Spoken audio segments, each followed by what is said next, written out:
Chair Moore, I think you're muted, or you're unmuted but not talking. Thank you. Good afternoon. So we will now resume the March California Reparations Task Force hearing. We will go straight to the next item on our agenda, which is the Community of Eligibility panel. So we'll hear from first Dr. Evelyn Mcdowell, then Dr. Antoinette Harrell, and others. In the interest of time, I will introduce the speakers one by one. So the first presenter we'll hear from is Dr. Madam Chair, we need to reestablish a quorum. Okay, great. Thank you. So Parliamentarian Johnson, please establish a roll call vote so that quorum is reestablished. Thank you. Thank you. I will call the order beginning with Chair Moore. Present. Vice Chair Brown. Member Bradford. Member Grills. Present. Member Holder. Present. Member Jones Sawyer. Member Lewis. Present. Member Tamaki. Here. Member Montgomery Stepp. Here. Total number of members present is 6. There are 9 members on the task force. 5 members are required to establish a quorum.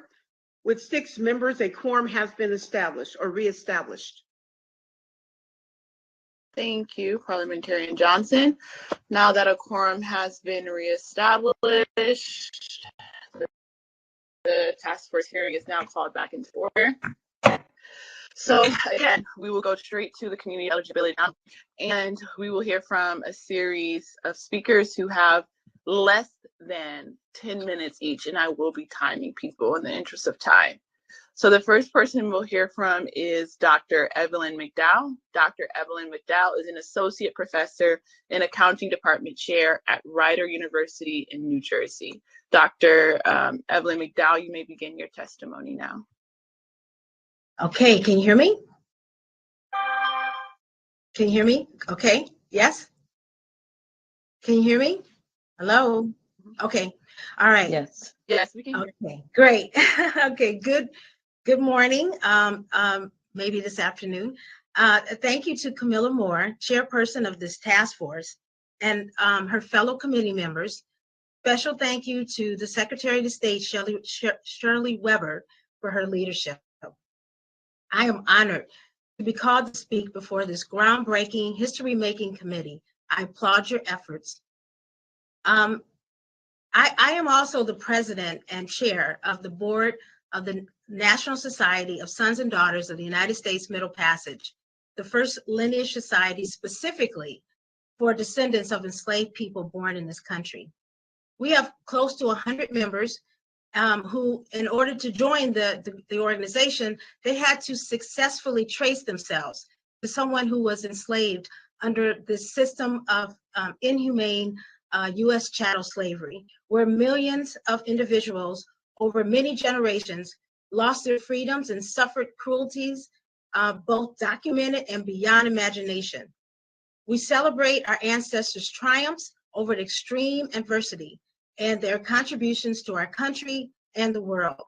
Organization was founded in 2013, and its mission is to connect members, commemorate our ancestors, educate the world about the ills of U.S. chattel slavery and its continued effect, and we also want to educate people about the resilience of our ancestors. We hope to bring healing through truth and stand as a reminder to never again allow any groups of people to be treated in this manner. Next slide.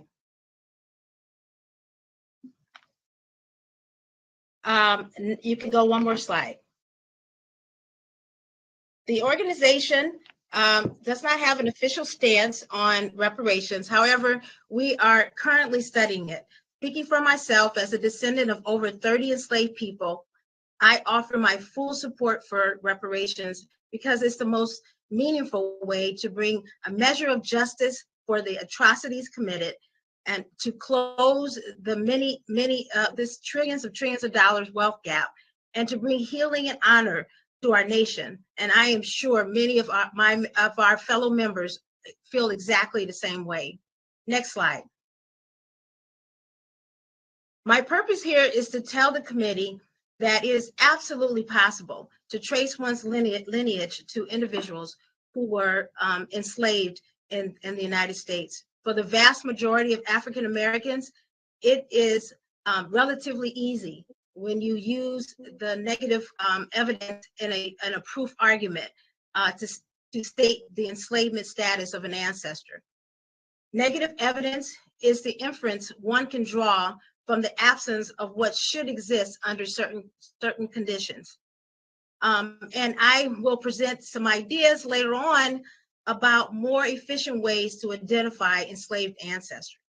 I'll walk you through the process using my own family. Next slide.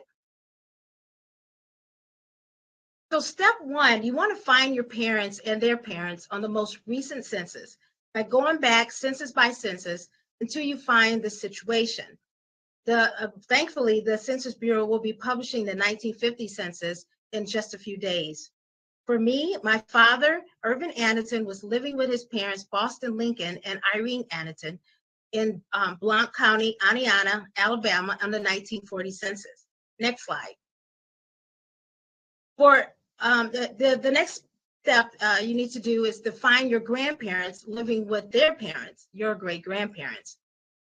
If you don't know who they are, you can find them in many sources, including death certificates. This happens to be my grandfather's death certificate. Next slide.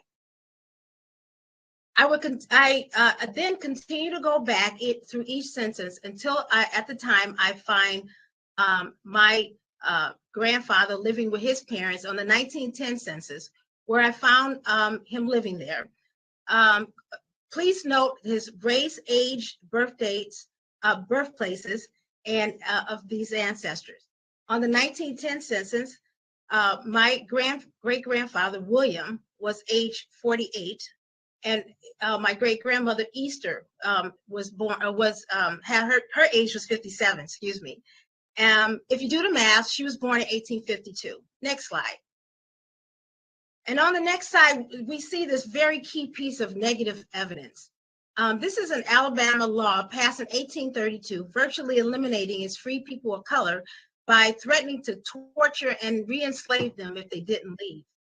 So anyone in Alabama after February 1, 1833, but before December 1865, was most likely enslaved because free people of color were forced to leave. If her mother was free at her birth, Easter would not have been born in Alabama. Another form of negative evidence supporting enslavement is the absence of qualifying ancestors on the 1850 and the 1860 non-slave census, since enslaved people would have been listed. Next slide.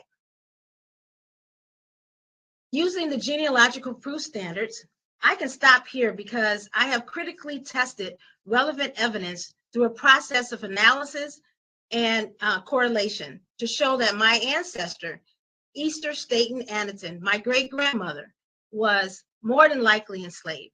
Her race is identified as Black. Generally, only people identified as Black, Indian, or mulatto were enslaved. She was born in Alabama in 1852, between 1833 and 1865. Her mother was born in Alabama as well and was most likely enslaved, since she too resided in Alabama in the effective dates of the law. Many slave states had this similar law. Also, I did not find Easter Staten nor her parents enumerated as free on the 1850 or the 1860 census. So I believe I have successfully proven that my ancestors were enslaved in just a few steps using negative and other evidence. But for membership in Sons and Daughters, we ask people to go a bit further to get more detailed information because we want their stories to be told. In this particular case, my uncle, who actually saw and heard Easter Staten speak about her enslavement. He's still alive today, and he's seen her with his own 2 eyes. I also traced Easter Staten's mother to which would be my second great grandmother, to a will of the enslaver. He was only 8 years old and listed as inventory just above the hogs and the furniture. Very devastating to see that. The same use of negative energy can be used for, yes. You have a minute or and a half. Okay, I'm okay. Next slide. Okay, so in conclusion, finding evidence of enslavement is fairly easy to do using this process.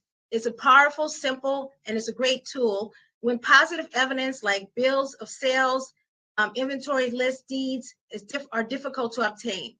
Additionally, to add to the power of negative evidence, I'm proposing a creation of a database of free Black immigrants and their descendants arriving between 1808 and 1865, according to the 1850 and 1860 censuses. Less than 10,000 people actually immigrated voluntarily to the United States. If an ancestor was born before the end of chattel slavery, they would be listed. I mean, they would not be on this list, and we can use this as negative evidence. In addition, I would like to also propose that the government prepare a database of enslaved people and use reverse genealogy to connect those enslaved people with their descendants. Thank you so much for giving me this opportunity to speak with you, and I look forward to your questions.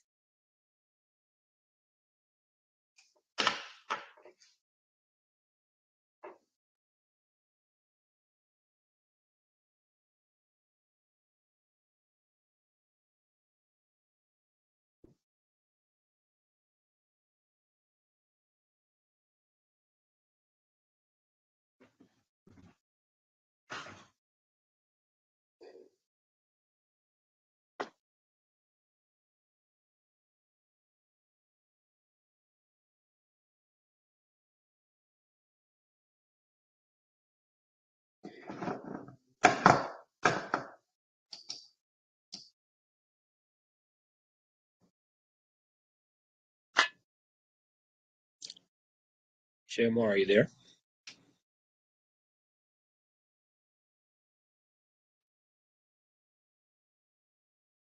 It looks like the chair and the vice chair are not here.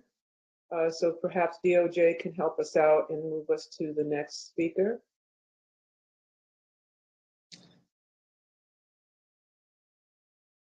Thank you, Doc. Sure. This is Michael Newman. I think we'll move on to Dr. Antoinette Harrell, although I do not have the bio. So please, Dr. Harrell, if you're on, please proceed with your discussion.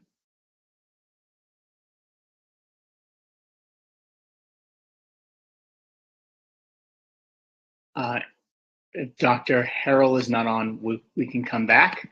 Dr. Hollis Gentry, you're next on the list.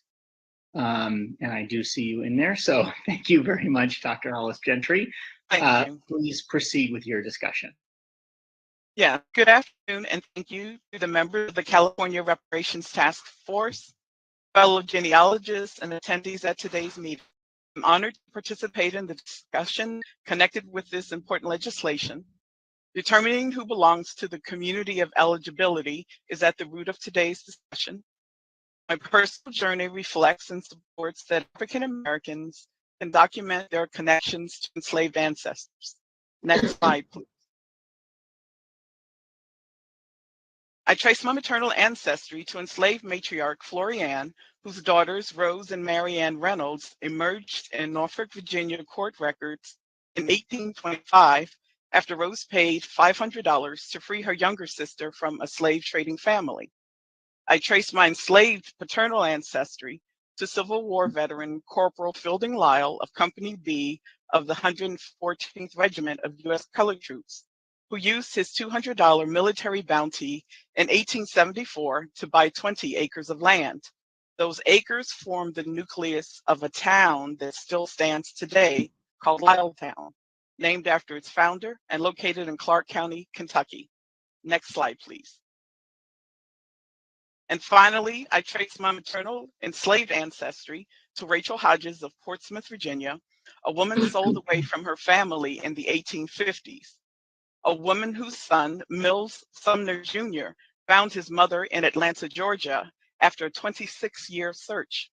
It required the same number of years to research these ancestors, to reunite mother and son visually with photographs, because different elders held different heirlooms and each only knew small parts of our family's history.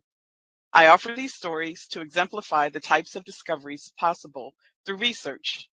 The first example, historian Dr. Tommy Bosier's study, Free Blacks in Norfolk, traced the history of free African American Helen Robinson Harris to enslaved ancestors, Florianne, Rose, and Marianne Reynolds. The second example, historian Harry G. Enoch's 2011 Winchester Sun newspaper article, Where in the World, Lyalltown, a Black Hamlet, combined private court and public records to document the founding of a community by a formerly enslaved man. And the last example of Rachel Hodges and Mills Sumner Jr. showed how piecing together different sources, oral history, family heirlooms, and public records, such as the Atlanta, Georgia Freedmen Savings Bank account record, can flesh out stories and connect African Americans to their enslaved ancestry. Next slide, please. My genealogy journey began in during the U.S. bicentennial in 1976, the halls of the National Archives in Washington, D.C., when I was 13 years old. There I met James Walker, a founder of the Afro-American Historical and Genealogical Society. He helped me navigate through archival records and sources. I also later met Reginald Washington, Walker's successor, who developed research guides and programs on African American genealogy. Through these two men and other archive staff, I witnessed the valuable work being done by the National Archives to increase access to federal records and assist with African American genealogy and enslaved family research. Next slide, please. After college, I worked in special libraries, which led to my position as a professional genealogist at a premier U.S. lineage society, Daughters of the American Revolution. While there, I reviewed, approved, or rejected several thousand applications of women who traced their lineage to Revolutionary War patriots. I contributed research to two books, Forgotten Patriots and Women of the Revolutionary Era, publications that identified thousands of sources documenting African Americans, Native Americans, and women who supported the American cause during the war. I also helped document that Eunice Russ Amos Davis, the daughter of Patriot Prince Ames and the granddaughter of an enslaved man, joined the Lineage Society in 1896, more than 80 years prior to the date when the members believed the first African American woman joined their Lineage Society. My years at the DAR exposed me to an array of genealogical sources, publications, and institutions that documented African American lives dating before America's founding. I discovered published sources with segregated information, and by this I mean records where African Americans and people of color were listed separately from whites. I realized, ironically, that some of those biased record-keeping and publishing practices help current genealogists identify African American ancestors more readily. I shared this part of my journey to further emphasize that enslaved Africans, African Americans, Native Americans, and others appear in multiple types of sources and records as enslaved people. And that evidence needed to trace enslaved ancestry exists in abundance in primary, secondary, and derivative sources. Next slide, please. My genealogy journey carried me to my current position at the Smithsonian Libraries and Archives branch at the National Museum of African American History and Culture, where I serve as a genealogy specialist, providing genealogical and historical reference assistance to museum staff and the public. Next slide, please. I also support the museum's, one slide back, please. There. I also support the museum's crowdsourcing project, where volunteers help us transcribe 1.7 million images of the Freedmen's Bureau digital records collection. Our goal is to provide genealogists, historians, and other researchers with full text searchable, free online access to the records. To date, more than 37,000 volunteers have helped us transcribe more than 340,000 of the 1.7 million digital images. The Freedmen's Bureau records provide information crucial to documenting pivotal generations of African Americans between enslavement and freedom. Created in 1865 by Congress to manage abandoned lands, help white refugees, and assist the formerly enslaved, Bureau operations extended across 15 states, Western territories, and Washington, D.C. Bureau agents recorded incomparable details about African American individuals and families, and it is this body of records that will assist some of the potential members of the community of eligibility in tracing their lineage to enslaved ancestors. Next slide, please. I've highlighted the positive experiences connected with enslaved family research. However, there are negatives. Genealogical research is a time-consuming, costly process. Slave-era research is challenging because the system varied over time, by place, and by the form of slavery practice, and by the manner in which the records documented enslavement. I generalized the types of records I use to document my enslaved ancestry. Those records were scattered across a multitude of research institutions across the nation. Looking at California. Ms. Gentry, I'm so sorry to interrupt. You have about 1 minute, 1 minute warning. Okay, I'm closing.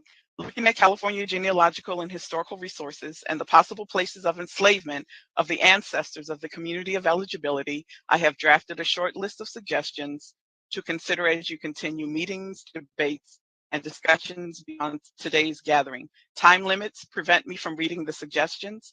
This concludes my remarks, and I have submitted the list of suggestions in writing for the record. If members of the task force have any questions, I'm happy to address them.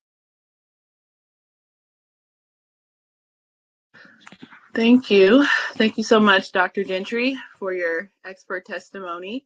So we'll now turn to, is Dr. Antoinette Harrell on the call? If not, we'll go to Kelly Farish. Kelly Farish is a dedicated genealogist with over 15 years of experience in DNA analysis and lineage tracing using DNA. Dr. Kelly Farish, you may proceed. Thank you, distinguished panelists. The question my presentation seeks to answer is if the criteria to receive reparations is based on one's lineage and descent from American chattel slavery, how do you successfully identify persons who descend from this system using genealogy? To answer, we will discuss what genealogy is and how it is used, what it means to be classified as African American and descend from the system of American chattel slavery, laws that shaped immigration affecting African Americans across the diaspora, the 5 generations of enslaved Africans who to expect to find in your research, the generations that exist today and their proximity to an enslaved ancestor. In the end, I will show you a visual tutorial on how to conduct genealogy research using Familysearch.org, a completely free website. Genealogy is defined, next slide, please. Genealogy is defined as the tracing of lines of descent.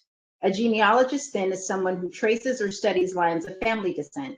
Professional genealogists apply the genealogy proof standard to every research assignment to which there are 5 components: reasonably exhaustive research, complete and accurate source citations, thorough analysis and correlation, resolution of conflicting evidence, soundly written conclusion based on the strongest evidence.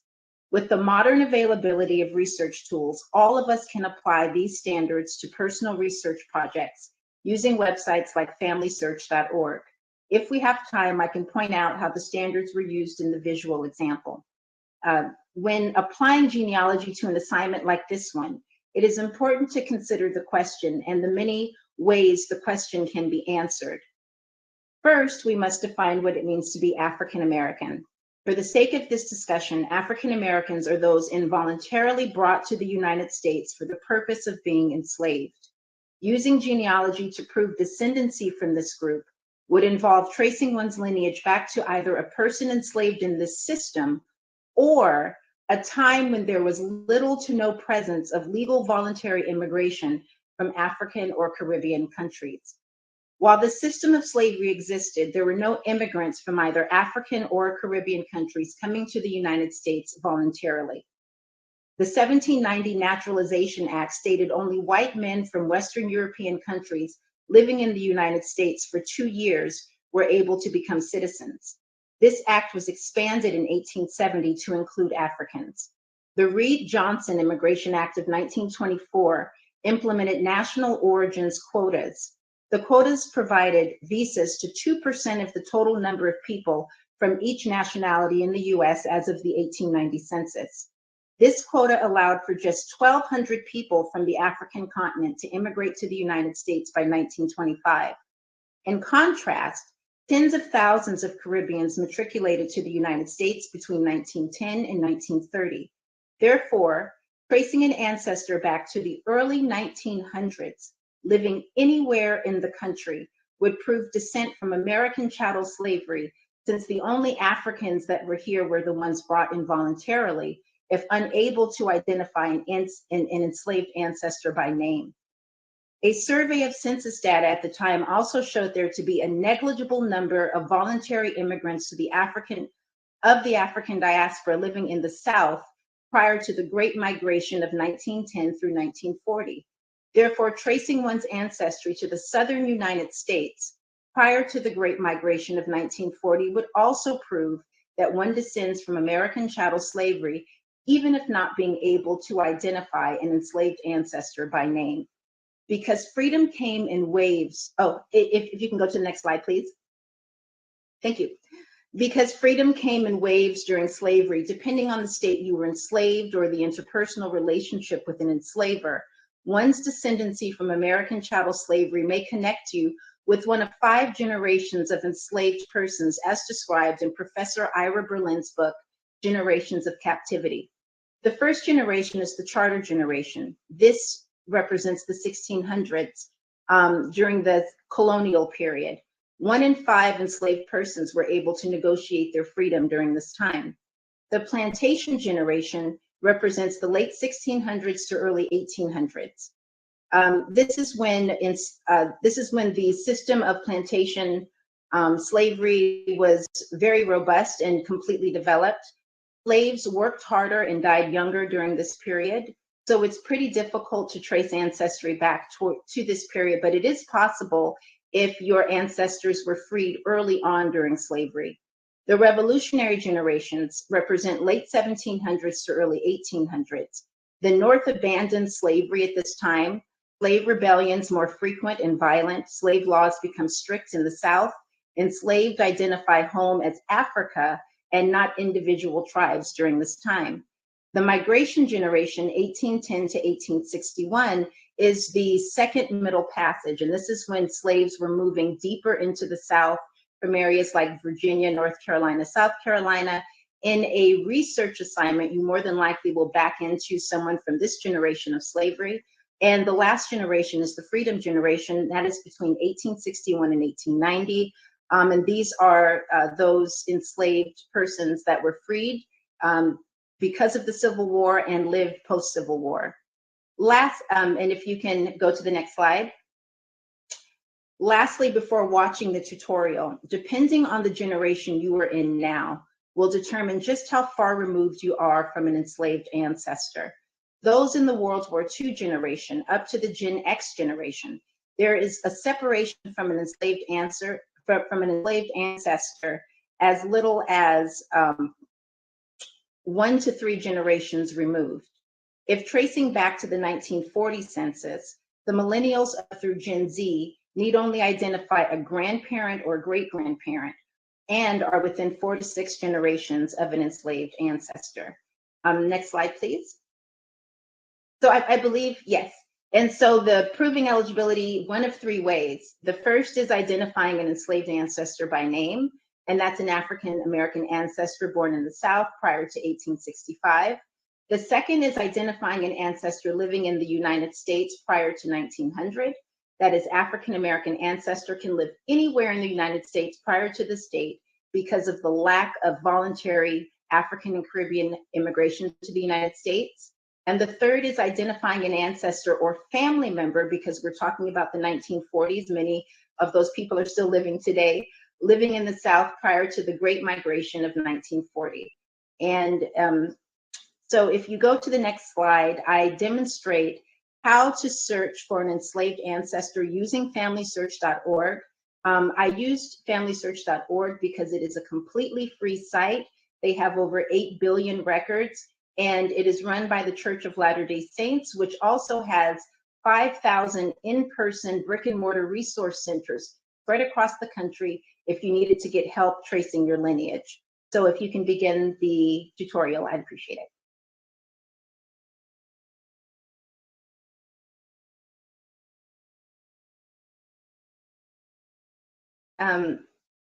Thank you.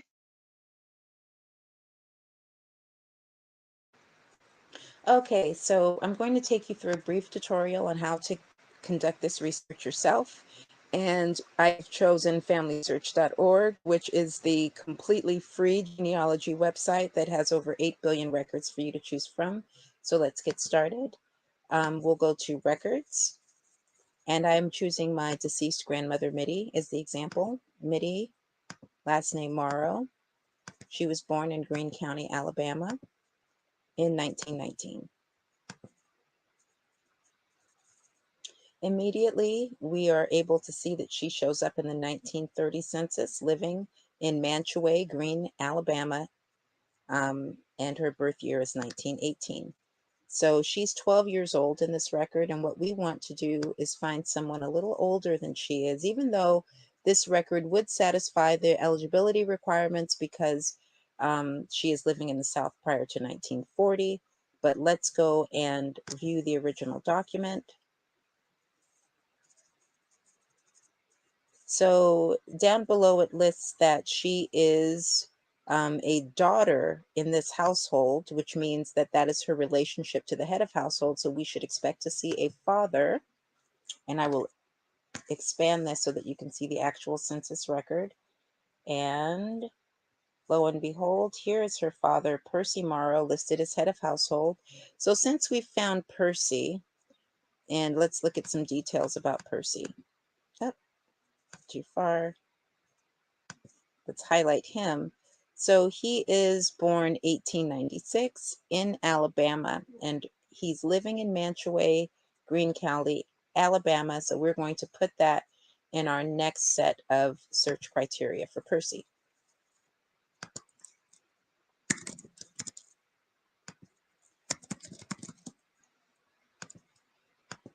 Greene County, 1896.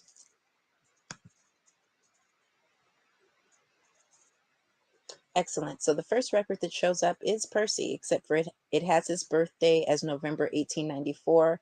All of the birth dates are estimates at this point in history. So we see here that Percy is 6 years old in this record. And let's scroll down. And let's see. He is born in Alabama. The relationship to head of household is grandson. So we actually are able to go back in time and see someone who is possibly a member of the Freedom generation. We have grandmother here, Harriet Marrow.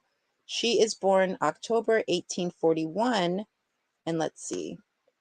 And she's born in North Carolina. This shows that she has 4 living children and that she's been married for 25 years, and that both her mother and her father are also born in North Carolina. This record would actually serve to indicate that I descend from enslaved ancestry, because here in the 1900 record, we didn't have to go back to 1870. We see that we bump into an enslaved ancestor, Harriet Marrow. And we know that she is enslaved because North Carolina is a slave state. She is Black. She was born in 1841 in North Carolina, which we can pretty much assume that she was enslaved during that period of time. So that is our proof standard, but we will just look at the original record, open this up.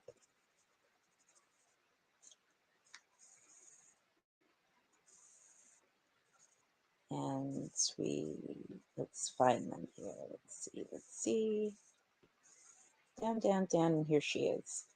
So Harriet Morrow is the head of household, and this is them down here.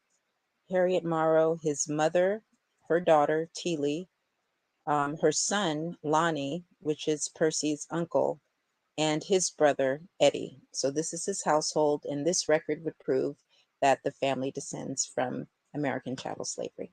Thank you.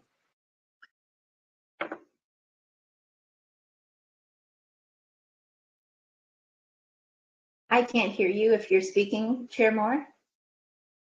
Thank you for that presentation, Dr. Kelly Farish. So now we'll go to Dr. Antoinette Harrell. You have 8 minutes, and in the interest of time, I will be timing you. So thank you. Dr. Antoinette Harrell, you may begin. Thank you. A rewarding hobby, some may say. Genealogy, the second most popular hobby in America, according to an article in Time and U.S. Today. I personally disagree with Tony on this subject. Please allow me to state my personal reasons.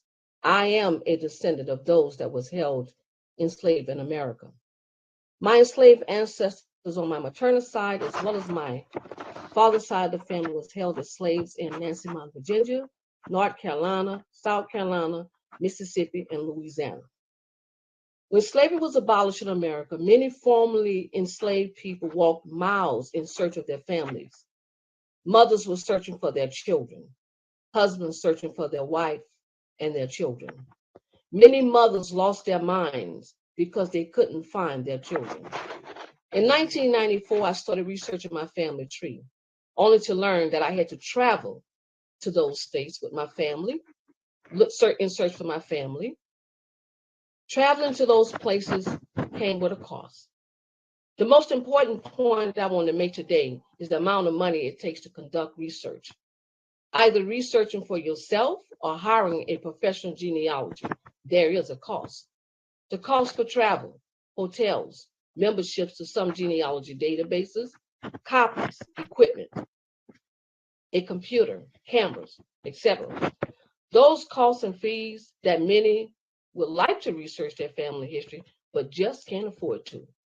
157 years later, I'm still searching for family members who were sold away from each other.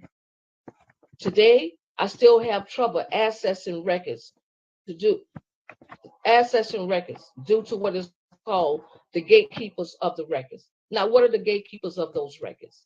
In my 30 years of researching, some records are in the attics, some records are in state archives, which we do not have access to those records.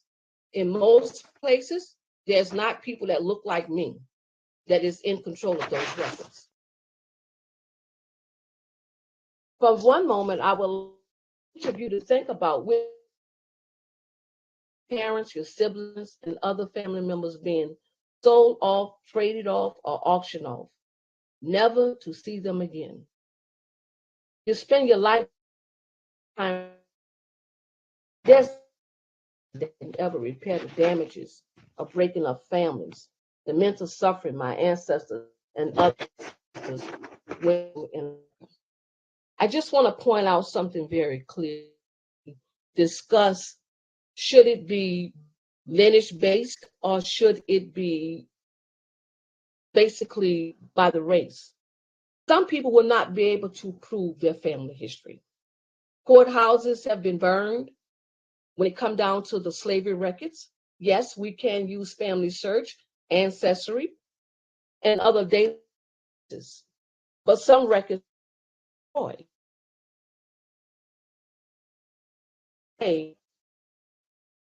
still have difficulty retrieving those records that been away from people in America, their family history.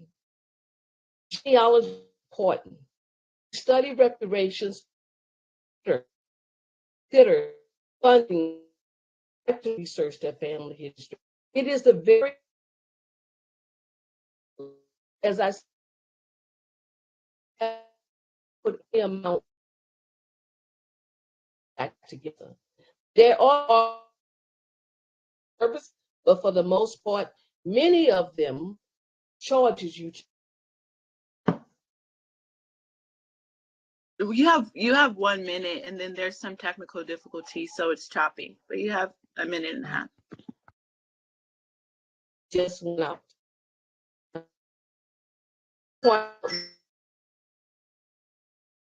That we can address these issues of how are we going up the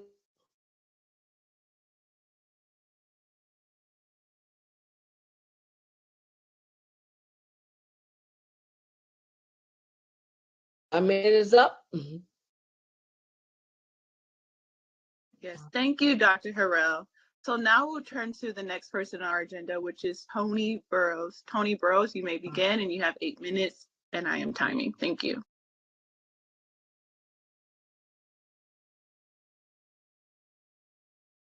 Tony Burrows, are you available? Yes, can you hear me? Yes, you may begin. Started your 8 minutes. Okay.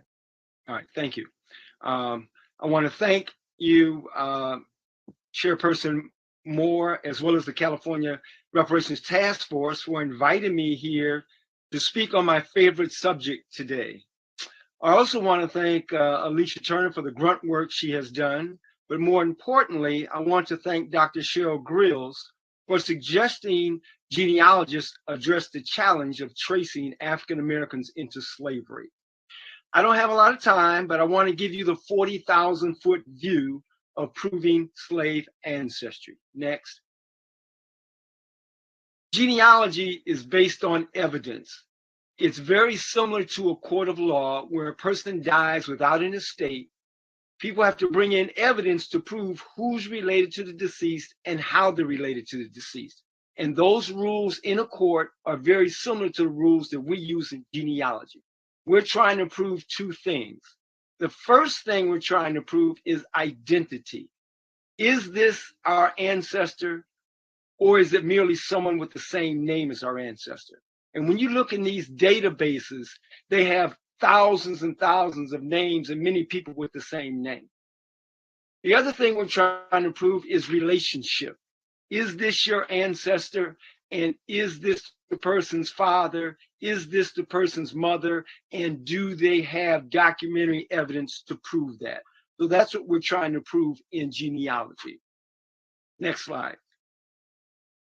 And so what we're trying to do is we're trying to start with ourselves and proceed backward one generation at a time to take us back to slavery 157 years ago. So that's 157 years of research that we must do to get back to slavery. We're talking about looking at oral history. No, could you go? All right, stay there. Thank you. We're looking at oral history. We're looking at obituaries. We're looking at birth certificates, death certificates, census records, court records, church records, military records, and a multitude of other records. Next. We cannot assume who the slave owner was or who the enslaver was, because again, this is based on evidence. So we need evidence to prove who that person was. I was a consultant on the Reverend Al Sharpton's genealogy back in 2007. Al Sharpton's great-grandfather, Coleman Sharpton, was enslaved in Liberty County, Florida. Next slide. This is an illustration of the 1860 Liberty County, Florida slave schedule. There's census schedules that were taken every 10 years. When you get to 1850 and 1860, they had slave schedules. But on that slave schedule, you find the name of the enslaver, but there are no names of enslaved people on there. There's only their ages, their sex, and their color. So The genealogist working on this said that this Jefferson Sharpton was Coleman's enslaver. I said without names on those slave schedules, you cannot prove who was enslaved. The slave schedules do not prove ownership. So the genealogist did further research. Jefferson Sharpton died shortly after the slave schedule was created, leaving debts. His father, Alexander Sharpton, lived in Edgefield, South Carolina. Alexander sent 5 of his enslaved people, including Coleman, to Florida to be hired out to pay off his son's debts. Next slide. This is the 1861 indenture for that transaction and proof that Alexander Sharpton was the owner and not Jefferson Sharpton. I also told the genealogist that segregationist Senator Strom Thurmond was also from Edgefield, South Carolina. The genealogist did more research and learned that Sharpton's ancestors were enslaved by Strom Thurmond's ancestors. This moved the story from page 5 to page 1 in the New York Daily News for 5 days in a row. It was the most read story on the internet. I was quoted in 7 different newspapers around the world. This is what happens when we use evidence to prove genealogy. So what kind of evidence are we talking about? Next slide, please. Next slide. We're talking about things like slave narratives. Those were interviews done with formerly enslaved people. Here, Alex Woodard was owned by Johnny Simonton. Next slide. We can use Civil War pension files. Over 170,000 African Americans fought in the U.S. Civil War in the U.S. colored troops. Here, Thomas Upshaw had a pension application file and indicated that his mother was owned by Lewis Upshaw, but his dad was owned by another enslaver named Nelson. Next slide, please. The Freedmen's Bureau, which Dr. Hollis Gentry mentioned earlier. The Freedmen's Bureau was a social service agency after the Civil War and had about a dozen different services for freedmen as well as refugees. Here is an 1866 labor contract where Samuel Littlejohn hired 3 men who he indicates that he formerly enslaved. Next slide. This is a Freedmen Bank record. The Freedmen's Bank, the Freedmen Savings and Trust Association, was the banking system after the Civil War for formerly enslaved people, as well as Civil War veterans. Here we have Thomas Armstrong said his master was William McIntosh. Next slide, please. Here we have manumission records. A manumission was when an owner or enslaver individually, privately frees some of his enslaved individuals. These are found in the courthouse. These are only a few of the dozen other records that prove enslavement. Next slide. So we have many challenges. Next. What are some of the challenges? One, there's faulty oral history. We have stories that are passed down from generation to generation, and oftentimes they get changed in each generation. Next. Most records are not online. The internet only has a tip of the iceberg of the billions of records that exist, and most people are not even aware of those records. Next. Names of formerly enslaved people are often different than those of their last owner. They have a name of an owner, but it could go back generations. Next slide. Some people changed their name. Some of them didn't, but some of them did, particularly those that were on the Underground Railroad to protect their identity. Next. Many names were spelled in many different ways. I found my name Burroughs spelled over 20 different ways. That's a real challenge in tracing your ancestors. Next. Some records did not survive. There were burned courthouses, which was mentioned earlier. There were records that were thrown out, and there's records that were transferred, records that have been sitting in warehouses, and sometimes records are just hidden from view that people do not have access to. Next. This is not quick and easy research. It can be very laborious and very time consuming. Next slide. Genealogy is easy to start, but it's difficult to prove enslaved ancestors. Next slide. Unfortunately, most people do not have the genealogical skills and the knowledge of history to prove slave ancestry. Next slide. Thank you very much. I appreciate you offering me the opportunity to present this information, and I'll be more than happy to have any questions that you may have.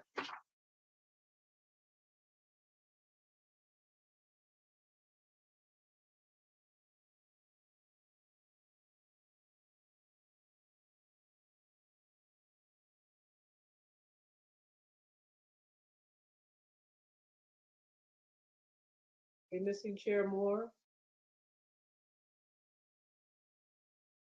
Looks like we're missing Chair Moore and our Vice Chair. So could DOJ staff step in and help us get to the next?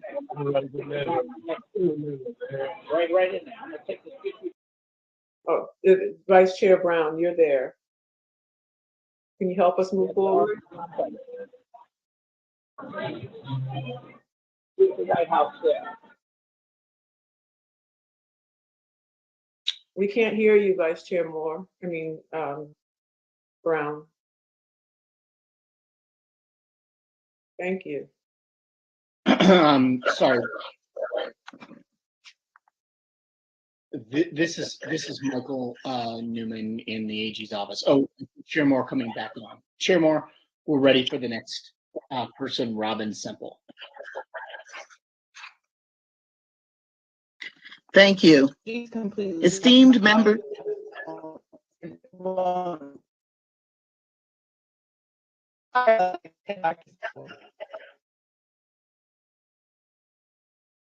Would you like me to begin? Yes, I do. Okay. Yes. Esteemed members of the Reparations Task Force, I am honored and thank you for inviting me to address this body as you consider the issue of reparations for the descendants of the formerly enslaved. I speak to you today as a family historian who has been researching since 19, a professional genealogist and holder from Boston University Metropolitan College's Certificate in Genealogical Research. I have completed and hold a certificate from Gene Proof program, which prepares genealogists for board certification in genealogy, and am a current graduate certificate candidate in forensic genetic genealogy at the Henry C. Lee College of Forensic Science at the University of New Haven. Perhaps the most importantly, I also come before you today as a descendant of the formerly enslaved. My personal research focuses on Virginia, southwestern Virginia, in fact, where the Blue Ridge Mountains control the skies. My client work has been broad, but has almost exclusively focused on the descendants of the formerly enslaved from many states. I believe we may all agree that the harms done to the enslaved and their reverberating effects on generation after generation command a repair, a restitution on par with the damage done to all of those before and those who represent them today. It is my hope and objective to offer a genealogist's view of the type of documentation of the formerly enslaved is available, gaps we may encounter in recreating the lives of the formerly enslaved, and how we conduct this research according to the Board of Certification of Genealogists, BCG, Genealogical Proof Standard, known as the GPS. Next slide, please. You can go 2 slides ahead. These insights may enable this body to apply a specific threshold or proof standards of descendancy from the formerly enslaved that will allow the greatest number of descendants to meet the standard. Fueled by television programs such as Finding Your Roots, African American Lives, and African American Lives 2 by Henry Louis Gates, his accompanying book, In Search of Our Roots, How 19 Extraordinary African Americans Reclaim Their Past, and Who Do You Think You Are, an American genealogy documentary, there is a heightened enthusiasm for genealogy, historical novels, documentaries, television shows, and scholarly works that tell the stories of our ancestors, including those that examine the formerly enslaved. What is not so obvious in these polished and persuasive products is the extensive work required, the dead ends, and the frequent brick walls that descendants of the formerly enslaved often encounter along the way. Next slide, please.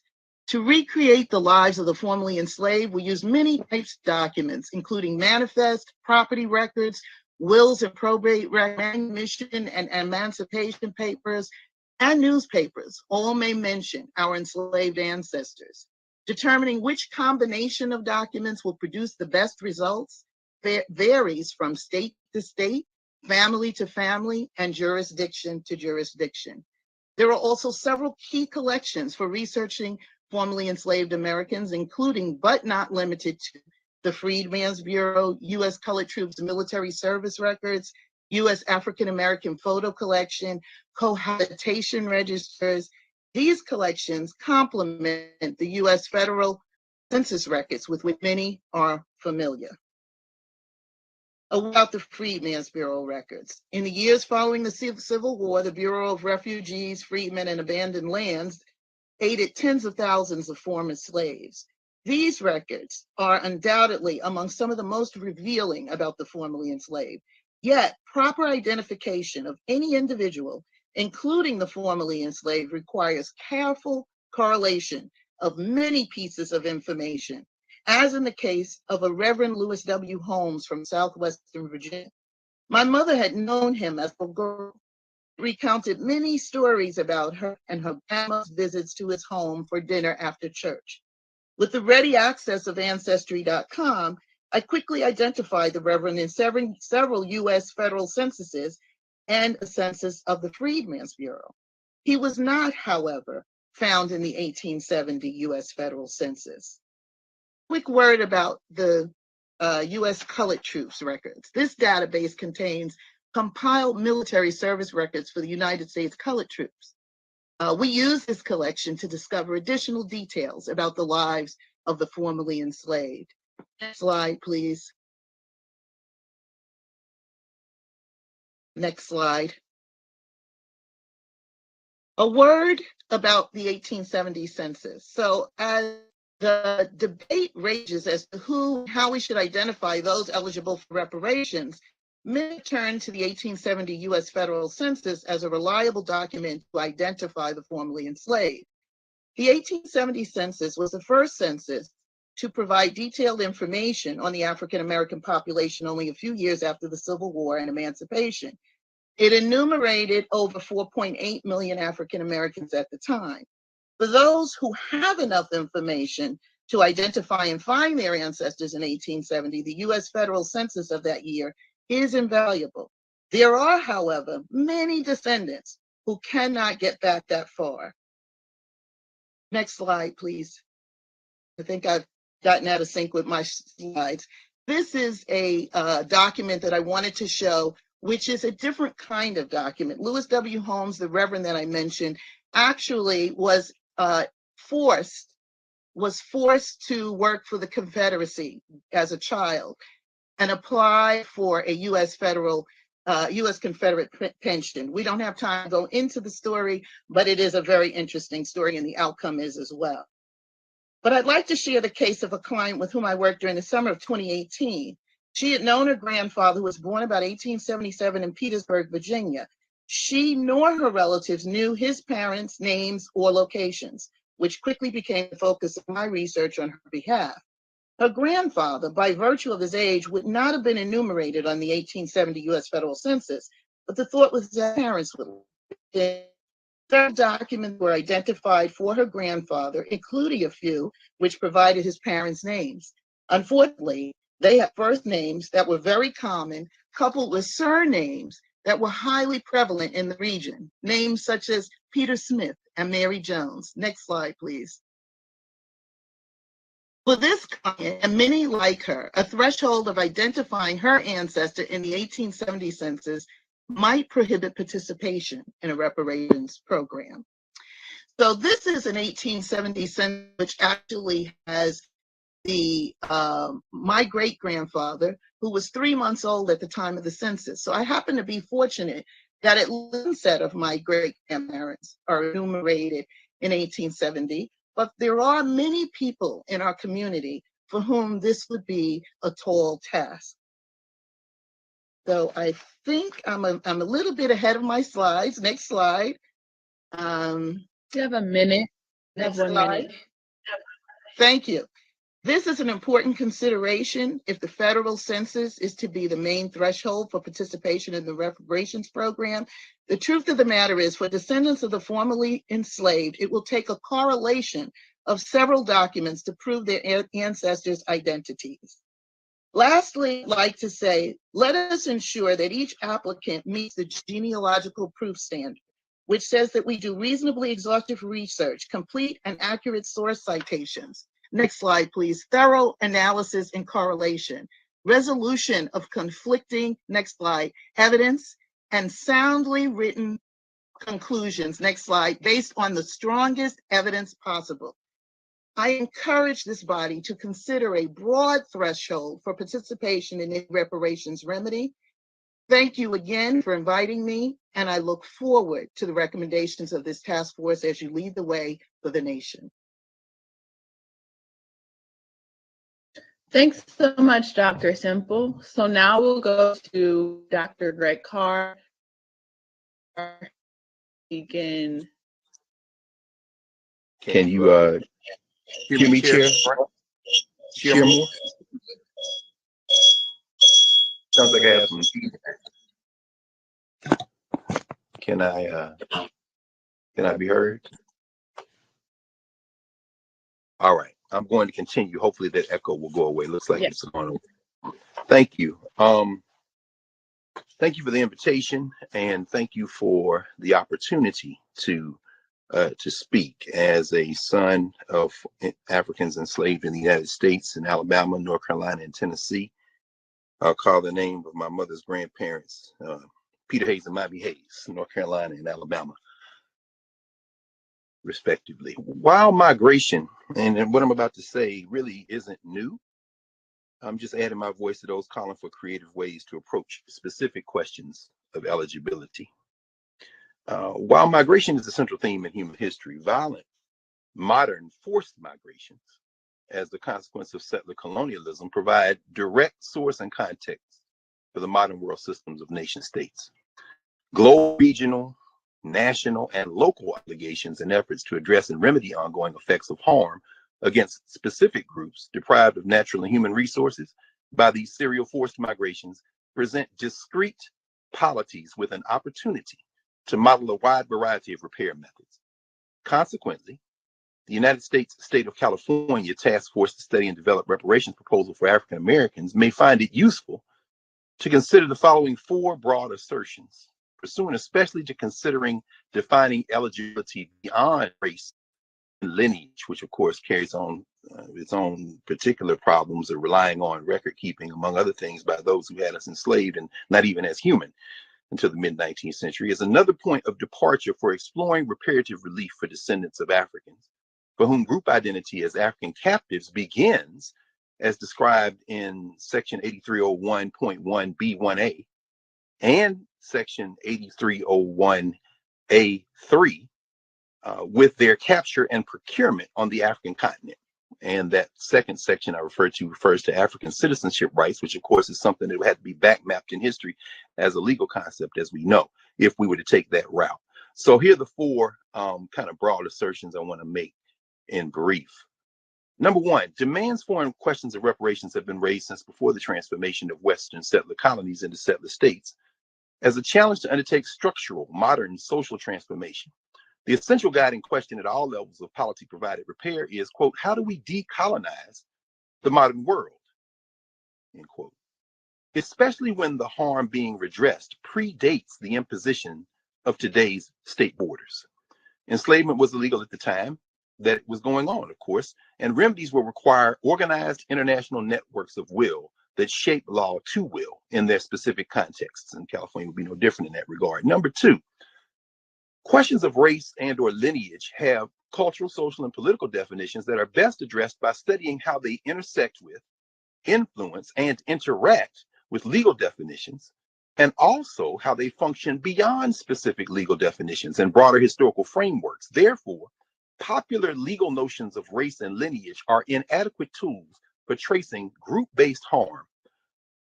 Number 3, the racial category of Black, as used in the modern world system, emerges directly out of the process of Western or white colonialism that established Black as coterminous with fluid, racialized, unfree labor regimes, thereby establishing the eligibility category for redressing a global harm through varied local repair efforts.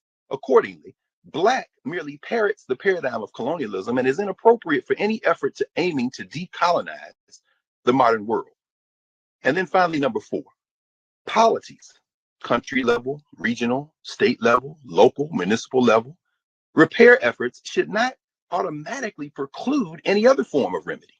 U.S. state-based efforts, cognizant of the undermining of racially categorized remedies in federal and state law, and I know California, y'all no stranger to that, may find a creative point of entry for proposed remedies by applying to California residents of African descent an overarching concept that recognizes the singularly unique circumstances that made enslavement and Blackness virtually coterminous, allowing a legal status more akin under federal and state constitutional law to date to that enjoyed by Native Americans and other discrete groups of immigrants from other sovereign polities. In other words, recipients of California's repair efforts should suffer no preclusive impact. Now, I'll take the last couple of minutes to kind of go back over those very briefly. The first issue I raised of the 4, especially when we're talking about harm, that the redress for harm that predates the imposition of today's borders. You know, when we read Martin Luther King, chapters 4 and 5 of Where Do We Go From Here, Chaos or Community, he traces the status of Black people in the United States and elsewhere to European attacks on the African continent, and he proposes reparations in the form of educational and employment rights and civil rights and human rights and housing. He proposes them in the context of structural reforms that will aid Black people, but are not exclusive to Black people.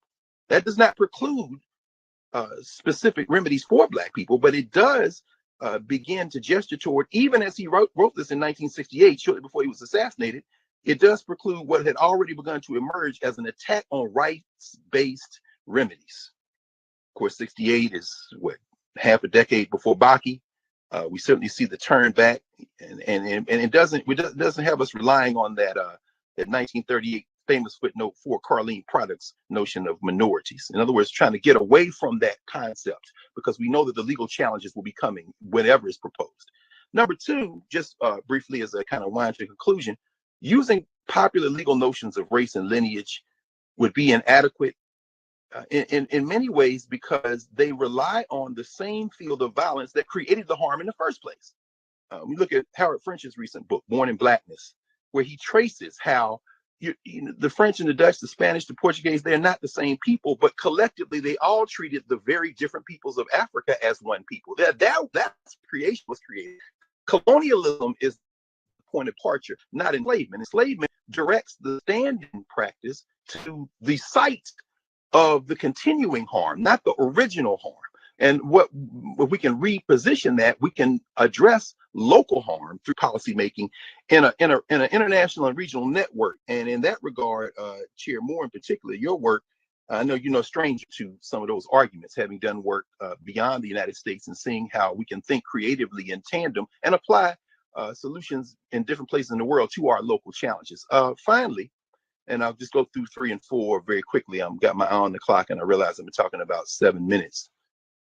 Accordingly, the third of the 4 points I raised, how Blackness in many ways parrots the paradigm of colonialism. Ira Berlin, who was quoted earlier, he did another series of talks at Harvard, and he published in a book called The Long Emancipation, Demise of Slavery in the United States, where he makes the argument that enslavement in many ways is an asymmetrical war that never had a truce created. And Mario Bedelli makes a similar point in his work, where he says, you never asked Black people what they wanted.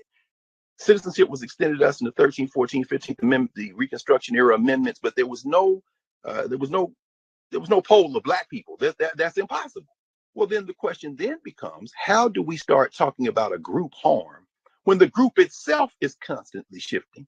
The solution to that would be to construct that group not based on legal arguments within the context of specific areas where we've been harmed, but rather to construct that group almost like a class, construct that class before the creation of the state formations we are now seeking redress from. that might obviate the need for a kind of race-based solution that would certainly not be sustained in the federal courts. Minute. I'm sorry. I'm sorry, Madam Chair. I didn't hear you.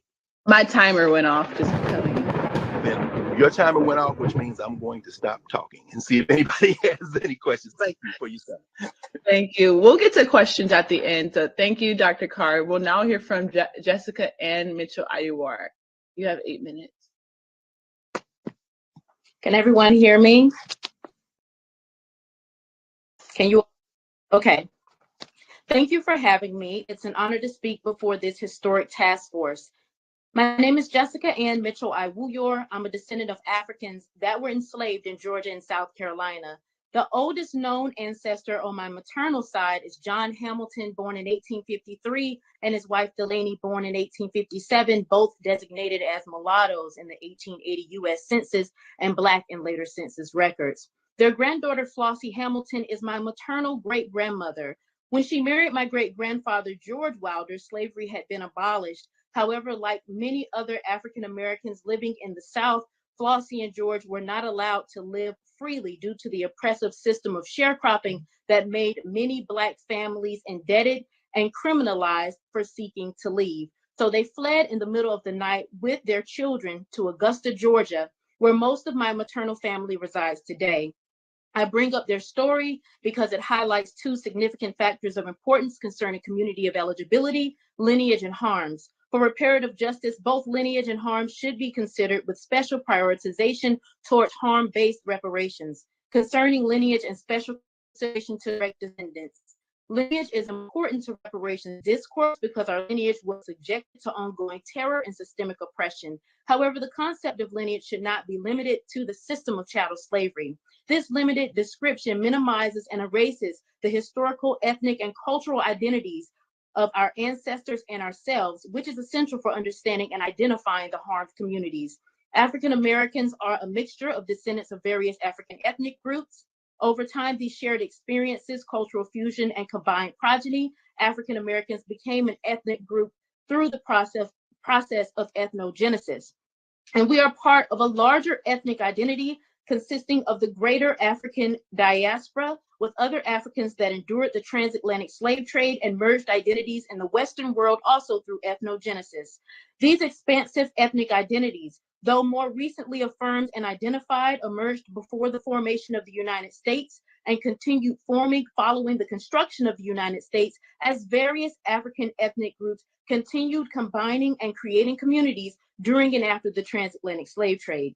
This expansive ethnic categorization is often referred to as African descendants, Afro descendants, and people of African descent, institutionalized and officially recognized by the United Nations.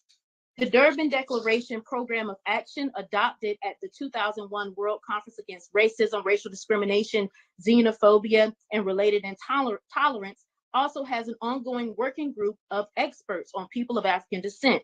Understanding people of African descent as a special category and African Americans as an ethnic group among this category of transatlantic slave trade survivors is a critical factor in better understanding lineage and how to navigate potential issues concerning race-based and race-neutral legislation. Concerning the community of eligibility, Black immigrants and Black American migrants, reparations should be implemented through a streamlined, non-invasive approach that gives as many African Americans the opportunity to receive remedies as possible. Strict mechanisms of approval that would force families to take DNA tests or endure extensive genealogical background searches should be avoided.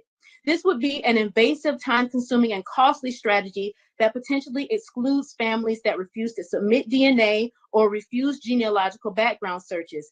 Furthermore, the assertion that everyone can or will trace this ancestry independently does not account for accessibility and or disability issues. Many who disagree with limiting eligibility to the enslavement era do not disagree in order to dilute or harm African American justice claims, but to protect it. Specifically, in the case of Black Californians, much attention has been given to the question of Black immigrants, and not enough attention has been given to the descendants of Black American migrants from Southern states. The majority of Black immigrants arrived in California within the last 50 to 30 years and are therefore easily distinguishable regarding qualifications for reparations for chattel slavery if California were to take a tiered harms-based approach. On the other hand, Black American Californians face their own uphill battle concerning limiting eligibility to chattel slavery. Many Black Americans in California are in fact not descendants of persons enslaved within the state of California. Instead, many are descendants of persons enslaved in southern states, such as Texas, Georgia, Arkansas, Louisiana, etc. Their families later migrated to California during the Great Migration from 1910 to 1970, especially during and following World War II. Suppose eligibility was limited only to the enslavement era. In that case, the state of California could likely decide only to provide reparations for Black Californians that can provide proof of descendancy from persons enslaved within the state. This would be the next logical step and not a far-fetched scenario. And in this case, many African-American Californians would not qualify for reparations in California. However, by recognizing reparations as inclusive of the era of enslavement, the U.S. apartheid system, and ongoing systemic racism, African-American Californians would be safely protected and covered under reparations initiatives and eligibility claims. Concerning harms, in 1951, the Civil Rights Congress published "We Charge Genocide," the historic petition to the United Nations for relief from a crime of the United States against the Negro people, asserting that the United States violated the UN Genocide Convention.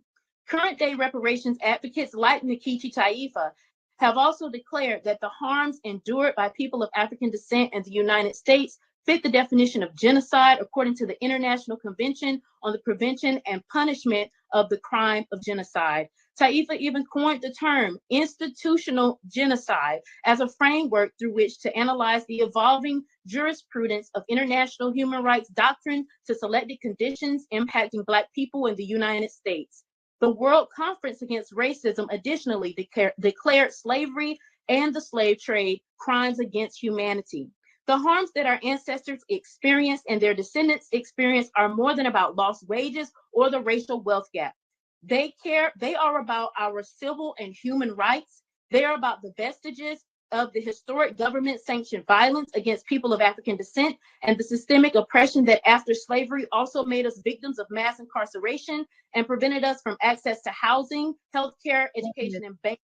Thus, to fully close the door on the horrific chapter in history, reparations should not be limited to the era of enslavement or eligibility, but should not be limited to proof of lineage during the period of eligibility for harms against people of African descent. It must also include U.S. apartheid system and the ongoing systemic racism. The eligibility for harms against people of African descent in the United States was ongoing and very inclusive. Thus, remedies must be ongoing and inclusive, or we risk extending the injuries instead of repairing them. Thank you. Thank you. Now we will turn to Marcus Champion. Marcus Champion, you may begin your testimony. Yeah, I have a PowerPoint. Can you guys see me? Can you hear me? Can you hear me? Hear you, and we see your presentation. All right, good afternoon, Chair Moore, Vice Chair Brown, task force members, and a happy one-year-old birthday to my youngest baby girl, Zuri. Today, I want to briefly go over me and my team's involvement in helping shape the AB 3121 legislation that is responsible for the task force you occupy today, and also reemphasize the importance of a lineage standard and its place in the legislation through the process. I want to recognize my sister, Tiffany Quarles, because it was she who sent out the call to action in March 2019 to organize politically. It was then many of us decided to get off the internet and get active in the political process, play a part in influencing our own destiny. Next slide. We had a few meetings and conducted our first town hall to educate the community on the need for lineage-specific reparations. After the town hall, we formed our first board of what is now known today as NAASDLA. From there, our organizing extended across the state, forming associations with groups from Northern California to San Diego, a coalition that is now known as CJ. Next slide. Our first order of business was becoming aware of AJR 21, a resolution by Assemblywoman Dr. Shirley Weber that required California to apologize for its complicity in enabling and furthering the practice of slavery. Next slide. Shortly after came ACR 130, again by Dr. Weber, that recognized the need to pursue the avenues of reparations. Next slide. AB 3121 was introduced into the CA legislature in February 2020. We secured a meeting with Dr. Weber a month later in March. I need everyone to understand we do this for real, so in studying reparations legislation, we realize, next slide, AB 3121 in its original form was a rewrite of HR 40, originally HR 3745 with California specifics added to it. Next slide. HR 40 was a reimagining of S 1647, the Commission on Wartime Relocation and Internment of Civilians Act, also known as Redress for Japanese Americans. Next slide. AB 3121 contained the same language as HR 40 that identified the eligible party as simply African American. This made sense for the Honorable John Conyers to frame this bill this way in 1989 because, next slide, as a 2015 Pew Research study shows, the percentage of the US Black population that was foreign-born in 1980 was 3.1%, and had only risen to 4.9% in 1990. So the title African American refers to a specific type of person at the time with a specific lineage. Because of this, we thought we were going into the Dr. Weber meeting to make a case for and make our case and explain to her the importance of lineage specificity. We did, but it was really unnecessary because Dr. Weber was already there.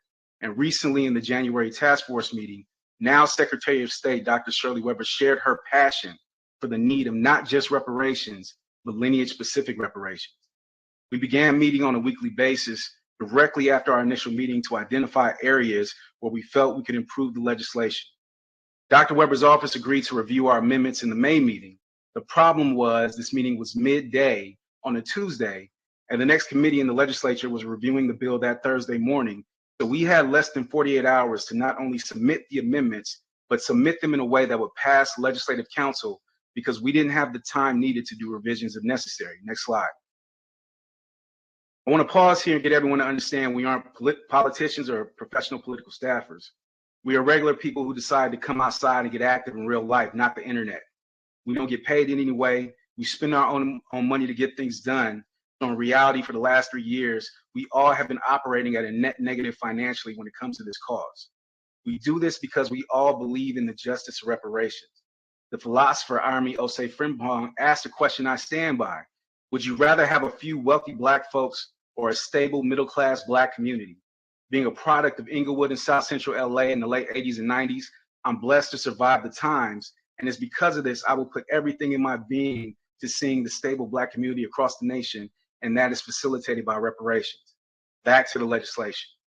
We had a time crunch, no margin of error, and no expertise in the field to ensure this would get done. Next slide. By this time, after meeting weekly, we had crafted 9 amendments, but we needed guidance to make sure we got this right. So my wife tapped into a former colleague who was a lobbyist and was familiar with generally how legislation should be crafted. Originally, our language read American Descendants of Slavery, but it was quickly realized that term had zero legal precedent and would be thrown out immediately. He insisted African American had to be part of the language, but unlike in 1989, this term is now used as an umbrella term for anyone who is Black with American citizenship. So we worked through terms to make it more specific to the proper community of eligibility. It was here we came up with African Americans who are descendants of persons enslaved in the United States. Again, I am just a citizen, but understanding the urgency of the moment, I researched how to properly edit a bill, striking old language, adding new, etc., and went through AB 3121, adding in our 9 amendments where they made the most sense. My brother Chris Lotson took what I had done afterwards and put the finishing touches on it, but we wanted to make sure. So I reached out to a friend from college who's in the political sphere, and she connected us with a legislative/policy consultant. The consultant agreed that American Descendants of Slavery had no precedent and would not work, and gave us notes related to our other amendments. We made the necessary changes and submitted our amended version of AB 3121 to Dr. Weber's office. Everything I just stated happened over the course of about 12 hours. That Thursday morning, Dr. Weber's office told us they would keep 2 of our amendments. Next slide. and that is the identified eligible party, African Americans who are descendants of persons enslaved in the United States, as well as Article 6, Section 8301.5, that reads, any state level reparations actions that are undertaken as a result of this chapter are not a replacement for any reparations enacted at the federal level and shall not be interpreted as such. Of course, we were ecstatic because we've been working hard for this, but we also understood this was just the beginning. Chris Lodson and I were later tapped by Dr. Weber's office to provide expert testimony for one of AB 3121's hearings. Everybody who knows me knows well I don't need the spotlight, and it's no problem for me to do what's necessary for the greater good. I took a step back to allow my brother of almost 2 decades, Dr. Kenjis Watson, to take my place and give testimony, and Chris graciously gave up his spot to another individual who we thought could provide the best testimony at the time. I have to reiterate that the greater good trumps my feelings and my ego. It's about the end goal, period. Next slide. In August, the bill was amended, adding with special consideration language to the community of eligibility. After lots of scrambling and many conversations, we learned from Dr. Weber directly that she made the change herself to ensure the descendants of free Blacks were not excluded. We remained in the process even after passing the legislature. Tiffany Quarles tapped Congresswoman Maxine Waters and Ice Cube to put pressure on Governor Newsom to sign the legislation because he waited until the very last day. Next slide. I also have to recognize Tiffany for leaning on the governor's office to do a public signing ceremony for this historic action that many of us attended. Next slide. In closing, I want to reiterate that the standard is a lineage standard. And this is a message directly to my Pan-African brothers and sisters. The world at large has committed atrocities against us through time, but that does not take away our responsibility, the responsibility I owe to myself, my people, and my ancestors to do things the right way. It would be an injustice on my part to let my feelings get in the way of what is just, what is logical, and what is legal. Historical precedent, whether it was Japanese redress or Holocaust reparations, all have the same thing in common. A narrow scope of community of eligibility was identified in initial legislation. As clarified on pages 274 and 406 of Pablo de Grief's Handbook of Reparations, adjacent groups, whether it was Japanese Peruvians who were interned by the US or people of Jewish descent who suffered outside of Germany during the Holocaust, found success with subsequent legislation and legal action. Dean of Berkeley Law, Erwin Chemerinsky, the foremost constitutional scholar, possibly in the world, testified before this body and indicated the standard should be a lineage standard because a race standard will violate Proposition 209 and the 14th Amendment. Feelings are not facts, but the fact is your feelings of trying to reshape this into a race standard will ensure that the history books record your names as the people who selfishly orchestrated the failure of reparations for the African-American descendants of persons enslaved in the United States because they chose their feelings and ideology over what was legal, logical, and just. Next slide. My father was from Tyler, Texas. My mother is from New Smyrna Beach, Florida. In a single afternoon during a Familysearch.org workshop at their Los Angeles location, I was able to trace 2 strands of my family back to the 1840s, including a great-great-great-grandfather who fought in the Civil War. I'm just about done. I categorically reject the disrespect and insult conveyed by groups like Narcan and Cobra, who routinely reduce the bedrock people and backbone of the United States, the African-American descendants of persons enslaved in the United States, as nothing more than a small group. You are a disappointment and disrespectful to your ancestors, but it's cool. We are here to step in and complete the mission. This body is not the place to solve racism in America. This body is tasked with delivering reparations in California. Make the eligibility standard a lineage standard today. Thank you. Thank you, Marcus Champion. So the next to last speaker is Mike Davis. Mike Davis is a former state assembly member and currently works for the Board of Public Works after representing the 48th District, South Los Angeles and Koreatown, Wilshire area from 2006 to 2012. He served as a vice chair of the California Legislative Black Caucus and also chaired the Select Committee on Rail Transportation. Mike Davis, you may begin your testimony.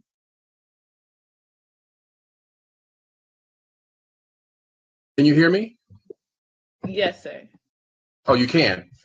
Thank you so very much. I want to commend Governor Gavin Newsom for signing the measure to have this commission, and certainly Secretary of State Shirley Weber and the entire committee, all of those of you as distinguished citizens who have conducted this discussion, which I find to be very intriguing and welcoming.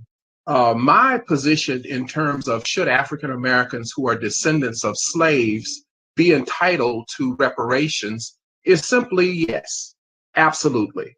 When I look not only at lineage and how critically important it is, I do recognize how difficult it would be that some people might have some difficulty in terms of being able to quickly identify their lineage. But however, the bad cannot be the all end all and be all for all of be able to make that connection. And certainly I agree with many of the experts who have testified here today that we need to have a broad perspective in terms of providing assistance and including many individuals that we know that they are not from somewhere else. And we know the pathology in this country of African Americans and African American experience. When I look at very briefly today's lineage conceptualization versus the environment we're in with Proposition 209 that effectively limited education, government jobs, and specifically contracting, which is the tool to put a shot in the arm of the economy of families and communities. How, in fact, it limited the opportunities for African Americans to participate in publicly funded programs. And so lineage, in fact, is the concept that allows us to be able to more effectively deal with Proposition 209. And in every city, I'm from Los Angeles, in every city and county, we deal with Proposition 209. We are often told and reminded that it says that there should not be preferences for women and for people based upon race.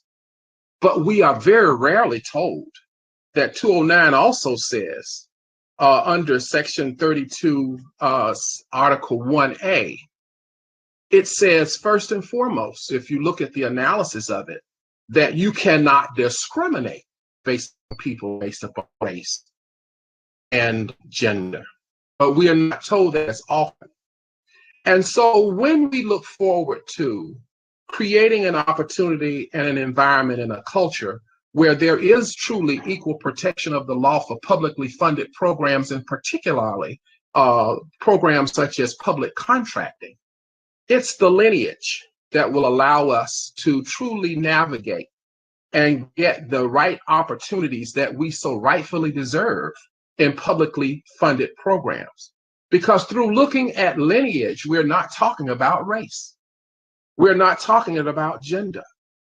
And the other unique and peculiar phenomenon in terms of how we count census is that we count race, Asians, African Americans, but then we count Latinos, which is also a culture. A Latino can be as dark as I am, or they can be as light as Tom Hanks, because we put culture in counting the census along with race. In my final analysis, for us to create an opportunity in this state of California, in this very great and path-binding discussion on reparations, as we consider this, as California has a heritage and a legacy of shaping policy in America, let us do so with the understanding that we can make a difference when we look at what the facts are in terms of the action that has been most adverse to the growth and developments of African Americans in this country, and that is the institution of slavery. And so I conclude by saying to you that I am 100% in support of the great work that has been done by all of those of you who are on this commission, and that the question that you have before you is, should African Americans who are descendants of slaves be entitled to reparations? Even here in California, the country's most multicultural community. And in that, we've had many public policies that have accommodated people from various places, from various stations in the country and in the world. And so we cannot shy away from the great opportunities that African Americans, those who were formerly enslaved, should rightfully be entitled to. These are publicly funded projects, and yet today's situation that limits us is a policy that came straight out of the state of California, Proposition 209. And I finally say that, as Dr. King has said many times, and again through recordings that we have heard after his death, injustice anywhere is a threat to justice everywhere. And so I support this commission. I think it is a dynamic, a very welcoming discussion on public policy. And I'm confident that African Americans who have been formerly enslaved and have the lineage to it, and the thousands that can prove it, deserve to have justice. And for those who might have some difficulty, they deserve to have assistance to connect that socket to the plug and making a difference, because we know that they didn't come from somewhere else. They came from here. And eventually, with a broad-based concept, we can create the kind of justice that everyone deserves. Thank you so much for giving me an opportunity to give some brief remarks today. Thank you, Dr. Davis. So the last speaker that we'll hear from is Kevin Brown. Kevin Brown is the Director of Policy, Advocacy, and Legislative Affairs at Safer Foundation, which is one of the nation's largest nonprofits working tirelessly to disrupt the cycle of recidivism and social justice in society. Kevin Brown, you may begin.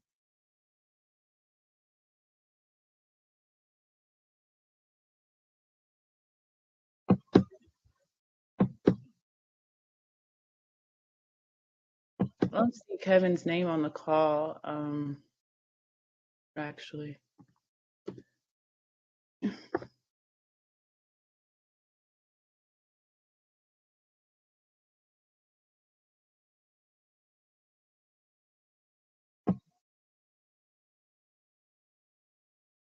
Yeah, this is Michael Newman in the DOJ, and he's not on the list, and we've not been able to connect, make sure he's on the call. So I defer to you as to whether you want to move on to agenda item number 9 or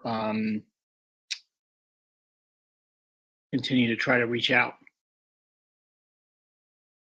We can move on. It's fine. Okay. So we can go to agenda item number 9. Okay. So the next item on the agenda is the discussion amongst the task force members about the community of eligibility. Is Dr. Brown back on the call, Vice Chair Brown? No, Dr. Brown communicated that maybe he is. Okay, he is. Okay, so to begin the discussion, I prepared a presentation, a PowerPoint, which shouldn't take more than 15 minutes to complete, and I'll expedite that as much as possible. So the DOJ, can you please pull up the presentation, please? Thank you.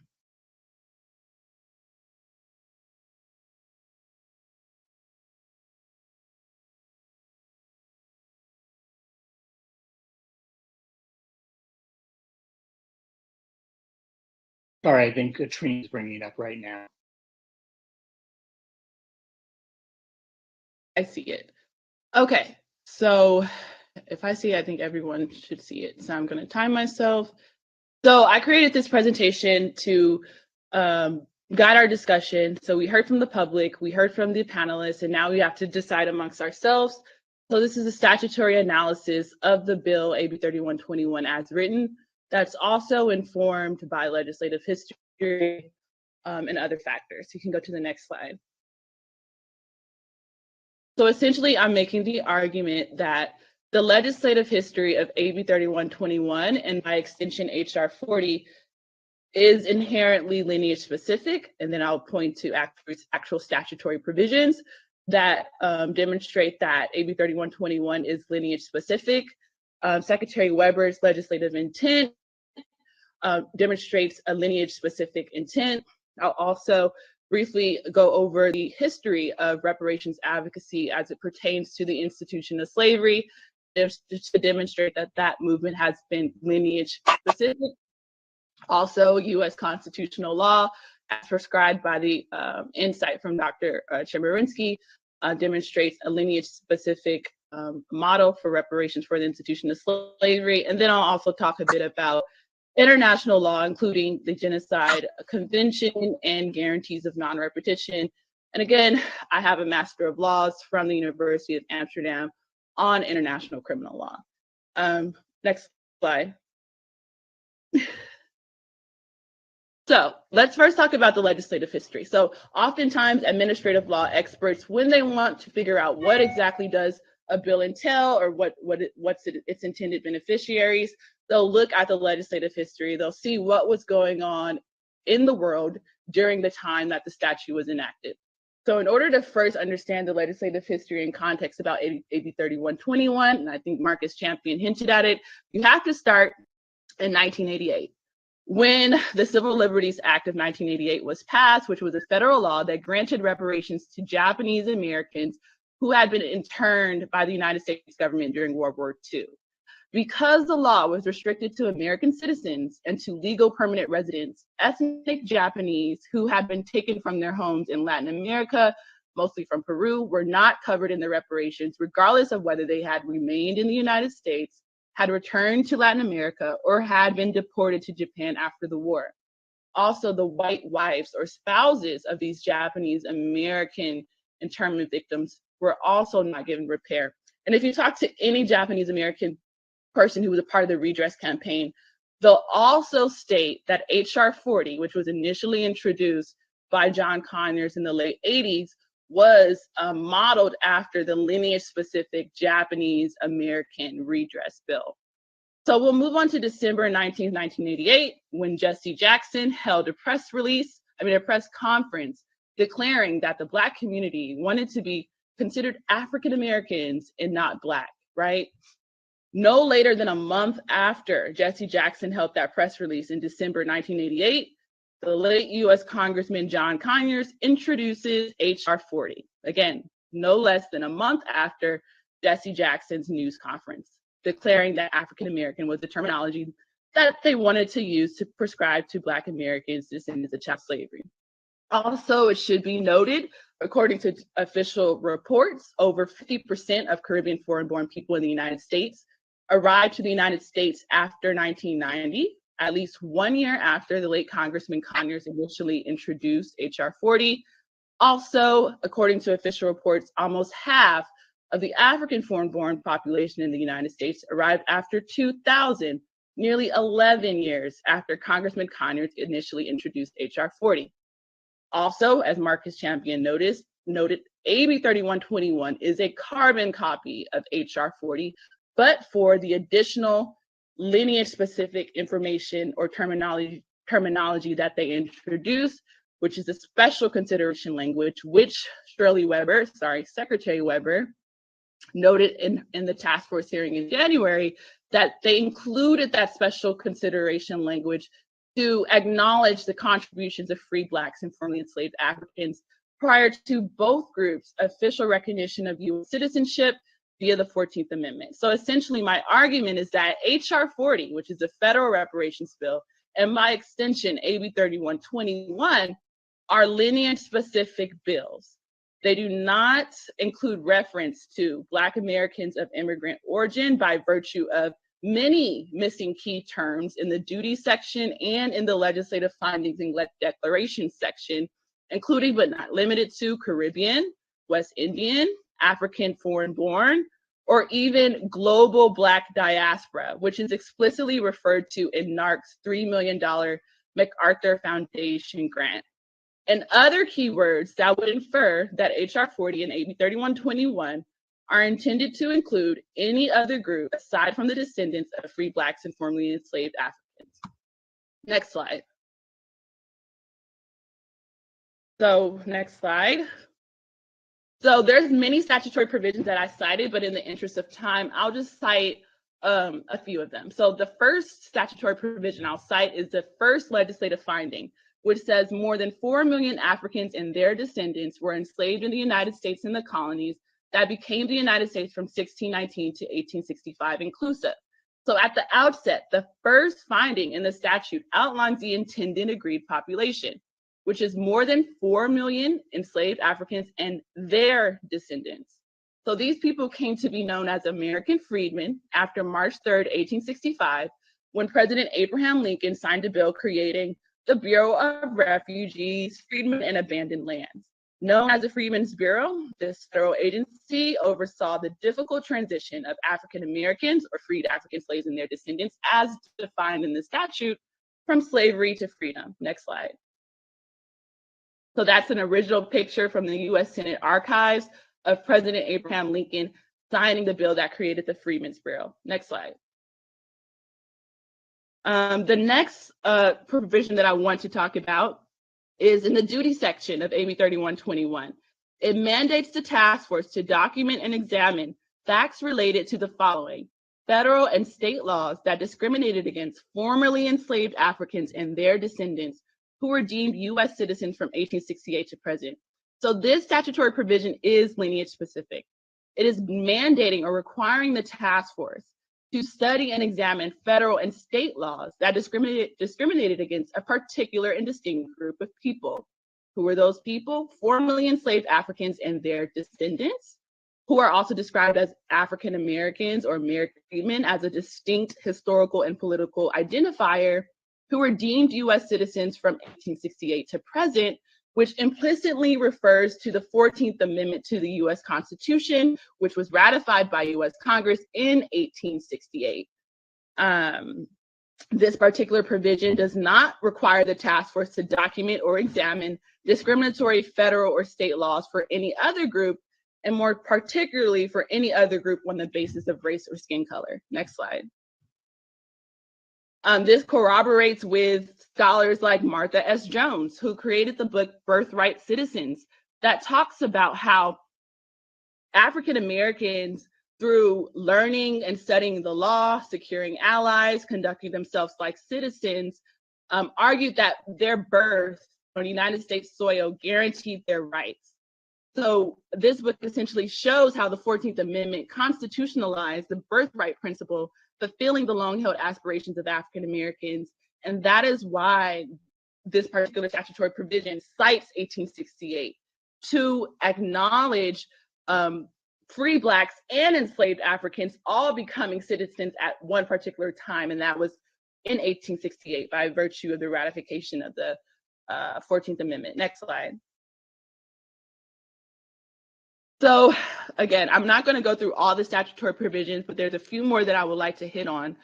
The next point is about, no, we can move on. This is saying the same thing. Same thing. Next slide. Okay, wait, no, go back. This is what I want to talk about. So there has been a lot of conversation about in this task force about which groups are particularly impacted by the lingering negative effects of the institution of slavery. Is it the direct descendants of enslaved Africans in the United States, for instance, or is it all Black Californians by virtue of race or skin color? So this particular statutory provision in the duty section of the statute mandates the task force to study and document and examine facts related to the lingering negative effects of the institution of slavery and the matters described in this section, particularly on living African Americans who are descendants of persons enslaved in the United States, and on society in the United States. So this particular provision is lineage specific, and it's requiring that the task force study the lingering negative effects of slavery specifically on a particular group of people. And the term society necessarily is race neutral. Next slide. Okay, again, this statutory provision states the same thing. The task force is required to study and develop reparations proposals for African Americans as a result of de jure and de facto discrimination against who? The statute verbatim is very clear and said against freed slaves and their descendants from the end of the Civil War to the present, including economic, political, educational, and social discrimination.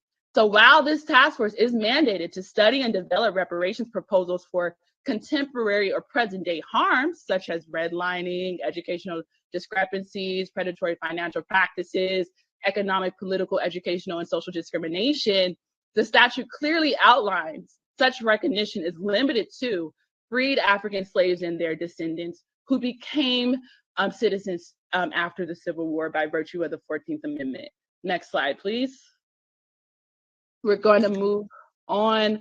I will bring one comment I want to say about this. There are some other slides in the presentation that talk about why the statute references the term living African Americans. Next slide. I'll discuss it afterwards. Next slide. Okay. This slide. Yes, this slide. Now, this is a statutory provision that talks about the apology that the task force has to draft, right? And let's look at what it says verbatim. The task force shall address, among other issues, all of the following: how the state of California will offer a formal apology on behalf of the people of California for the perpetuation of gross human rights violations and crimes against humanity on African slaves and their descendants. So under international law, the apology is a symbolic form of reparations, and it governs the universe of the subsequent material reparations to follow. So this statutory provision is quite clear on who the state of California has to apologize to. It has to apologize to particularly African slaves and their descendants. This statutory provision is not requiring the task force to offer, or the California by virtue of the task force, to offer a formal apology on behalf of all Black Californians on the basis of race or skin color. It's requiring the task force to draft an apology for a specific crime against humanity on African slaves and their descendants, which are African Americans who descend from persons enslaved in the United States. Next slide. We will move on in the interest of time. Next slide. Again, the special consideration language, Dr. Shirley Weber came to speak and talked about how it was included to reference the contributions of free Black people and enslaved Black people. Next slide. That corroborates with history as well. The conventions of colored citizens of the state of California from 1855 to 1865, that was clearly before the abolition of slavery. There were free African Americans in this state fighting for citizenship rights because they were treated as second-class citizens because the 14th Amendment had yet to be enacted. Next slide. And then that's another picture from the California African American Museum of delegates representing 10 of California's 27 counties met at St. Andrew's African Methodist Episcopal Church in Sacramento for the first colored convention, California Colored Convention in 1855. Next slide. Next slide. Next slide. All of these slides talk about, are all lineage specific, by the way. Next slide. Next slide. Okay, why the emphasis on living African Americans? Here's a very quick primary recognition of the Genocide Convention. So in 1951, Paul Robeson, who was a human rights lawyer and a Columbia Law alumni like myself, along with William A. Patterson, charged the United States with genocide for the lynchings of African American people. Next slide. Use the graphics, but these are the first 4 pages of the We Charge Genocide petition. And if you see the definitions of genocide under international law, they include killing members of the group, causing seriously bodily or mental harm, and deliberately inflicting on the group conditions of life calculated to being about the physical destruction in whole or in part, imposing measures intended to reverse or prevent births within the group, or forcibly transferring children of the group to another group. And so essentially these human rights lawyers in the 50s essentially stated that the African American community was going through a genocide.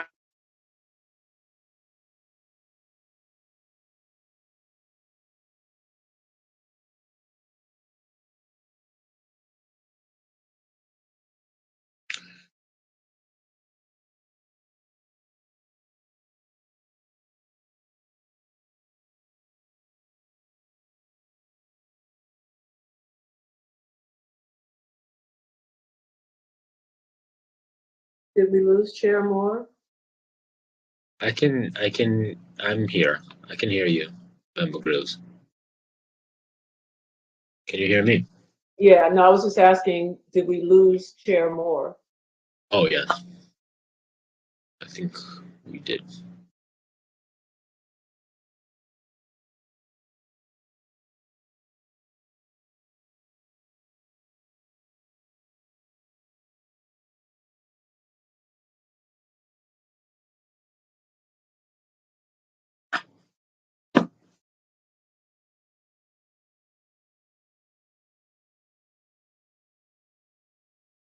Chair Moore is showing as having left. I don't know if you all want to wait for her to come back, or if, I don't know if the Yes. vice, if, okay.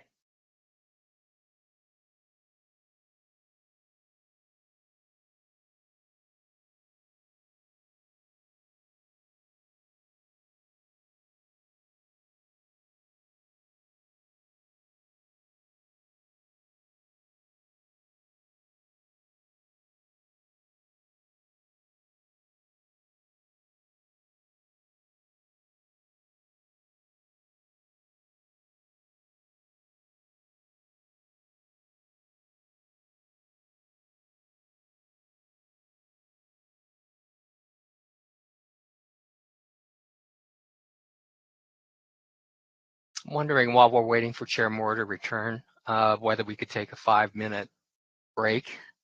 We had a 5-minute lunch break, and for that we started from 8:30. Does that make sense to any of the other task force members? Makes sense to me. Yeah, that's fine. That's fine. Fine with me.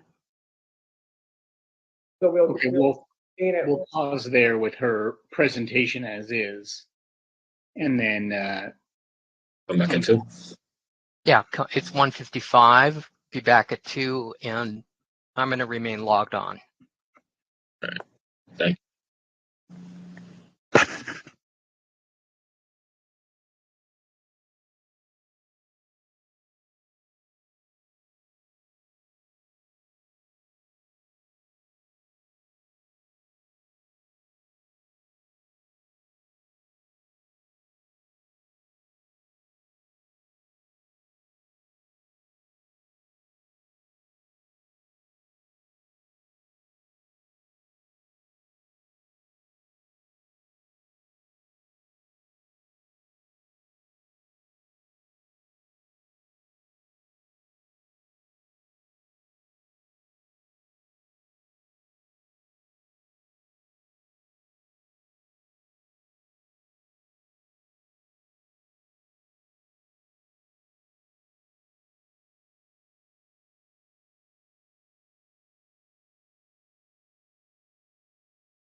Okay, so we're taking a break until 2 o'clock. that's right. We're doing a 5-minute break until 2 o'clock, and then you'll be able to resume. Okay, thanks. Sure.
Okay, it's 2:00. Do we need to reestablish a quorum? Yes, sorry. Go ahead, Dorita. Yes, we do. Okay, so it's now 2:00 and we will resume, but before we resume, I'll call on a Parliamentarian Johnson so that a quorum may be reestablished. Yes. Present. I'm sorry. Madam Chair. Present. Madam, Vice Chair Brown.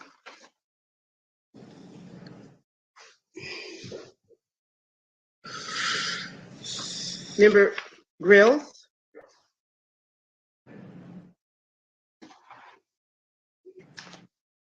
Can you hear me? Member Grills isn't on screen. Oh, okay, thank you. Member Bradford? Member Bradford, Holder? Chair. Okay, thank you. Member Holder? What are they asking, Chris? They want the camera on? Present. Thank you. What? Member Jones Sawyer?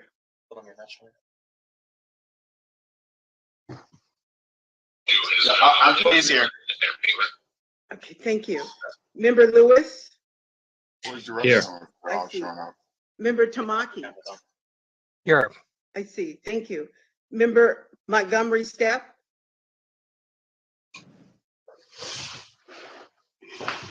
And then I'll call again Vice Chair Brown and Member Grills.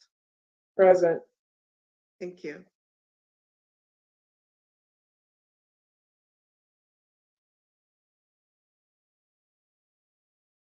Madam Chair, there are 7 members present. The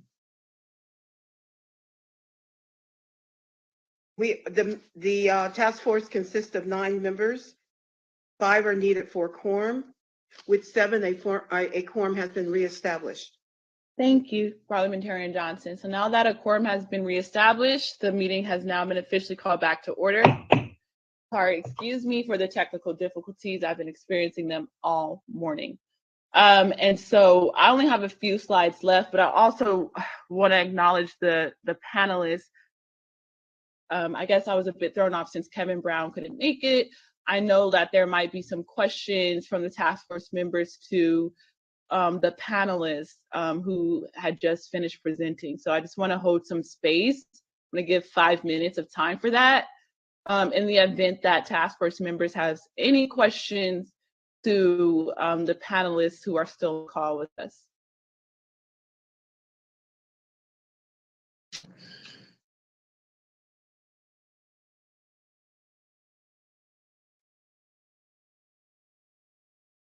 Okay, and now I see Kevin Brown is here. Do we know on the call still?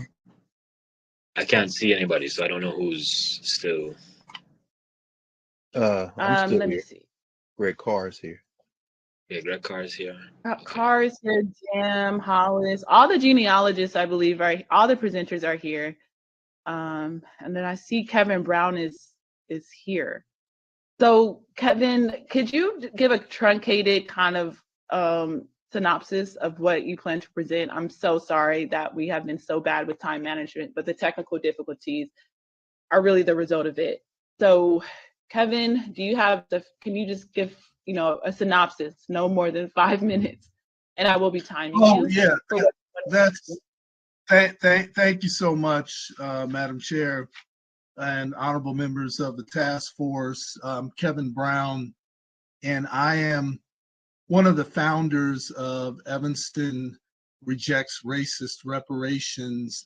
We are a group that organized as a result of the reparations effort in Evanston, Illinois, which is being lauded as the first municipal-oriented reparations program in the United States.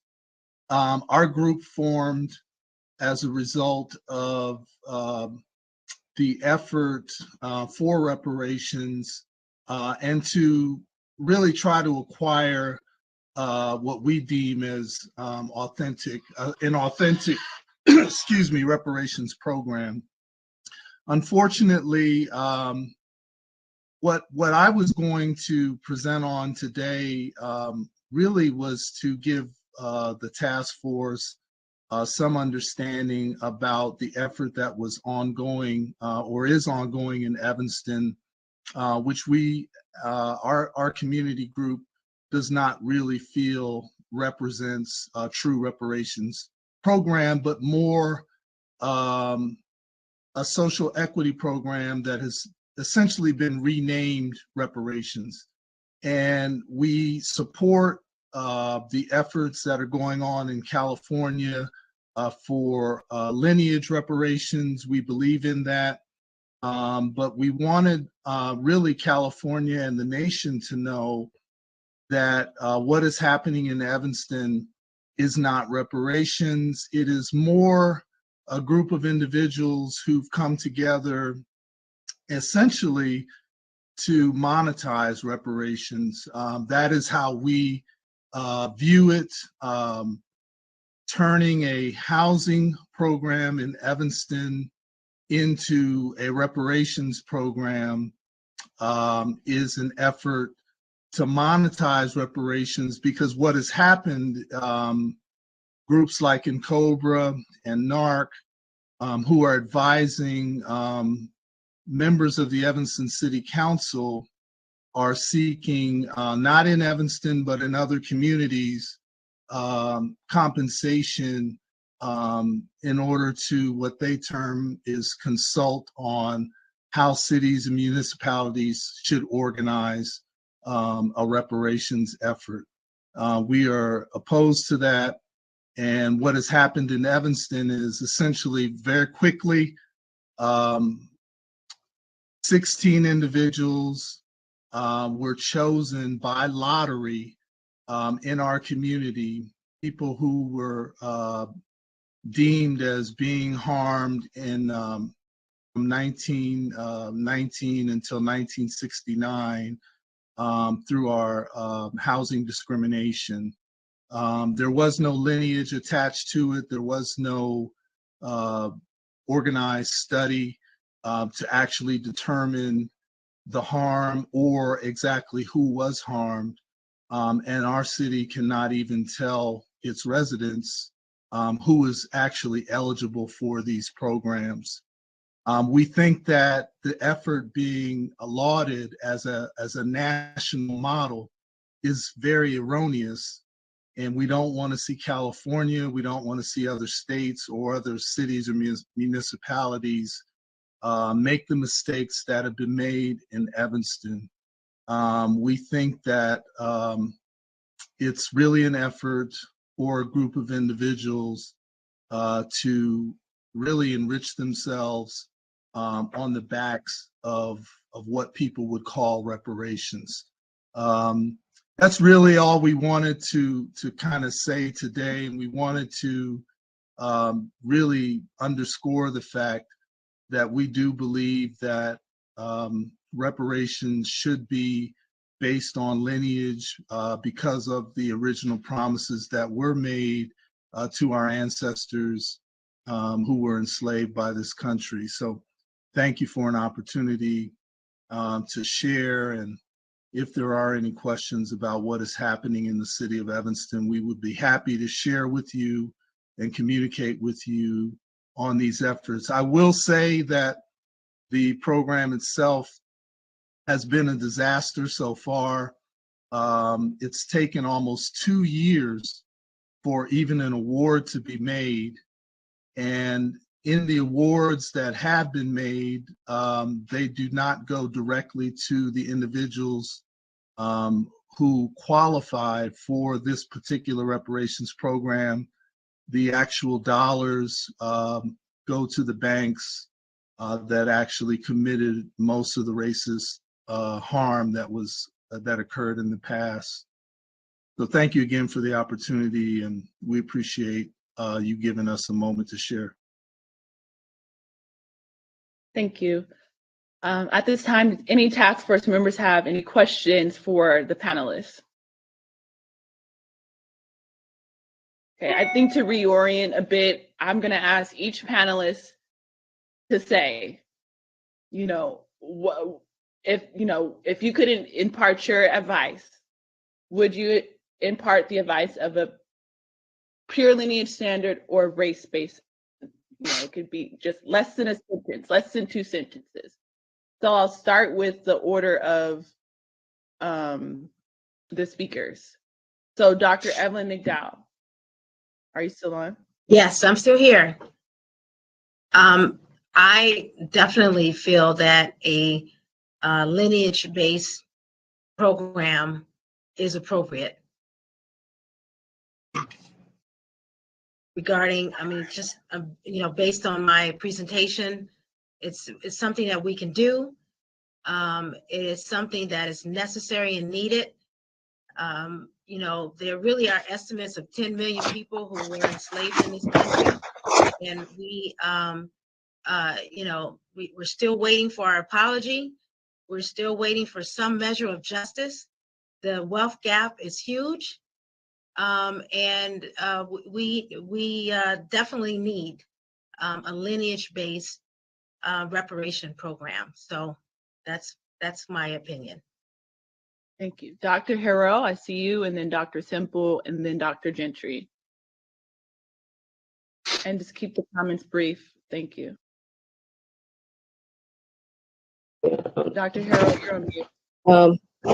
Yes, given all that I've heard today, I would say that lineage-based is important, and when documentation runs dry, a sworn notarized affidavit works in court, because like I stated earlier, that everyone may not be able to research their family history due to the lack of records that's available. But I do want to say this, that in the study for reparations, there should be fundings allocated to different nonprofit organizations that can help those that want to research their family history, but may not have the fundings to do so. That's just as equally important to me.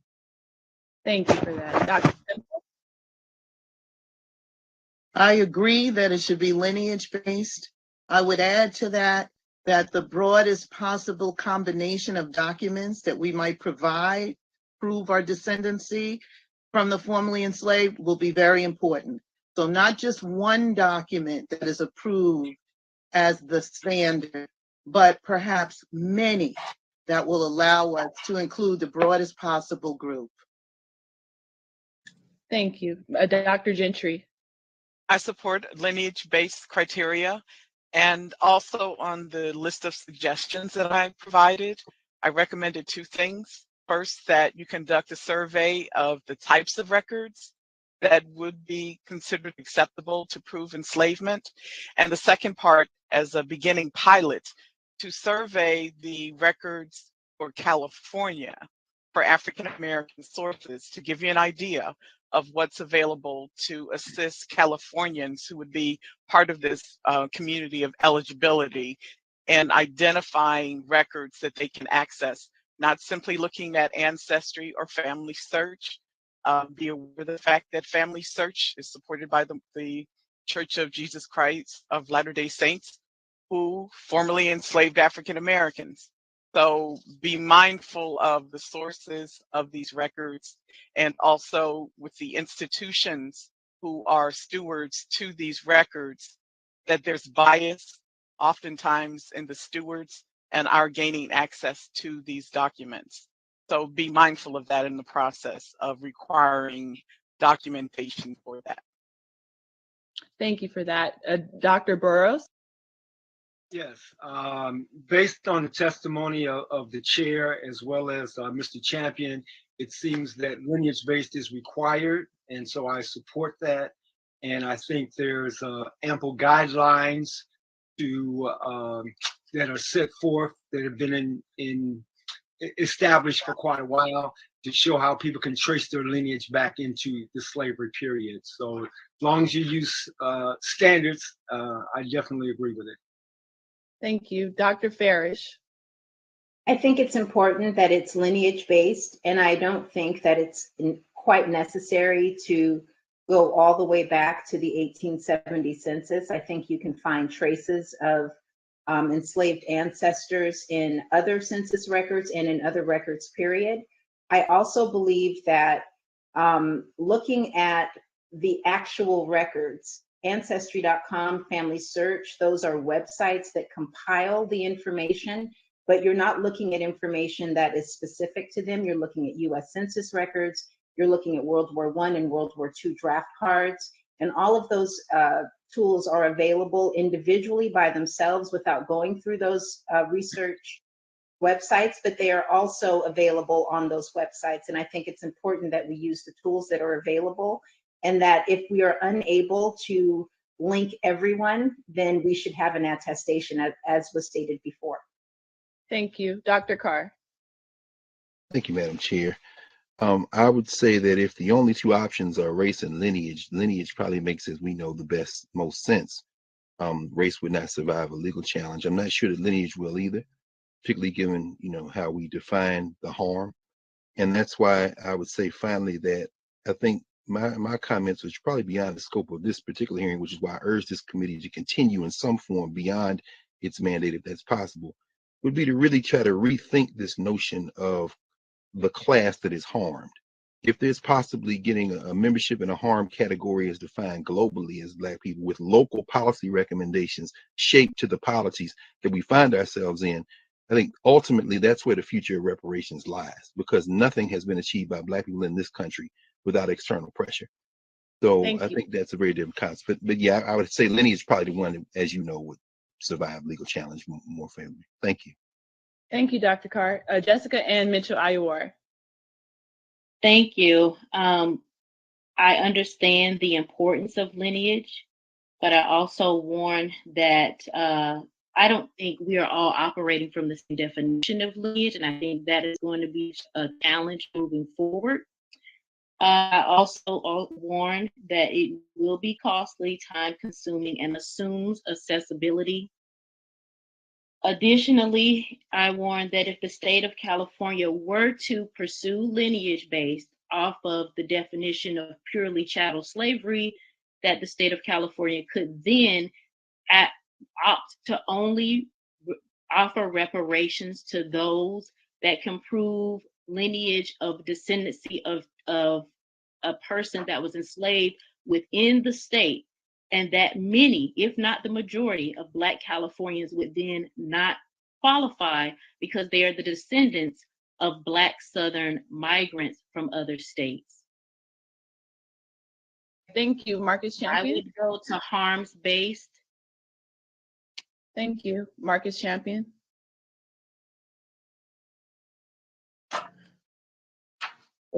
Marcus Champion.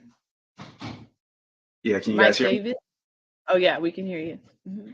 I would say, besides what's logical and what's just, the legal side requires that this be a lineage standard, because a race standard will violate Proposition 209 as well as the 14th Amendment. So whatever came out of this will be thrown out in the court of law. Also, for those who say that there's an accessibility issue, I agree with Dr. Harrell that the state, as a part of this, opened up an office, a government office similar to Japanese redress, the Office of Redress Administration, which was completely in charge of the eligibility, including finding people who were eligible. So to sum it up, a lineage standard.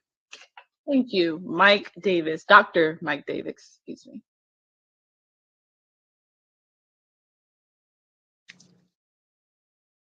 Mike Davis, is he still on the call? Do I see him? He might have got out, but Kevin Brown. Kevin Brown? Yes. No, Kevin Brown. Okay. Oops. Your position? Please say your position. Oh, I'm sorry. Yes. As I said before in our short testimony, we support lineage-based reparations. We do believe in mostly what has been articulated thus far. We believe there are pathways to support lineage. There might be vehicles through, the advent of whatever documentation is necessary. But we're supportive of lineage reparations. Thank you.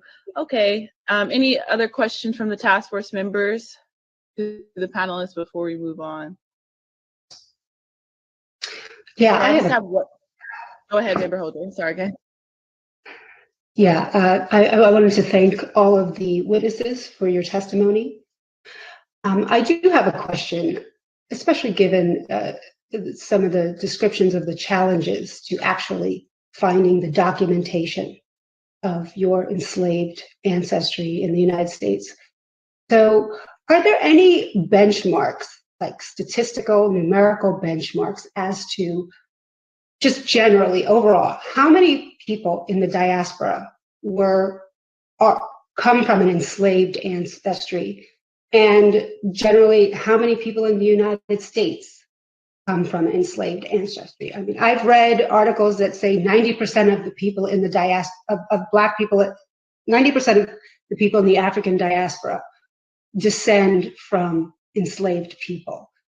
Are there benchmarks like that that we can use as a guideline to help us so that we can get away from forcing people to meticulously document their enslaved ancestry and just have certain benchmarks and assumptions about the percentage of Black people that were enslaved?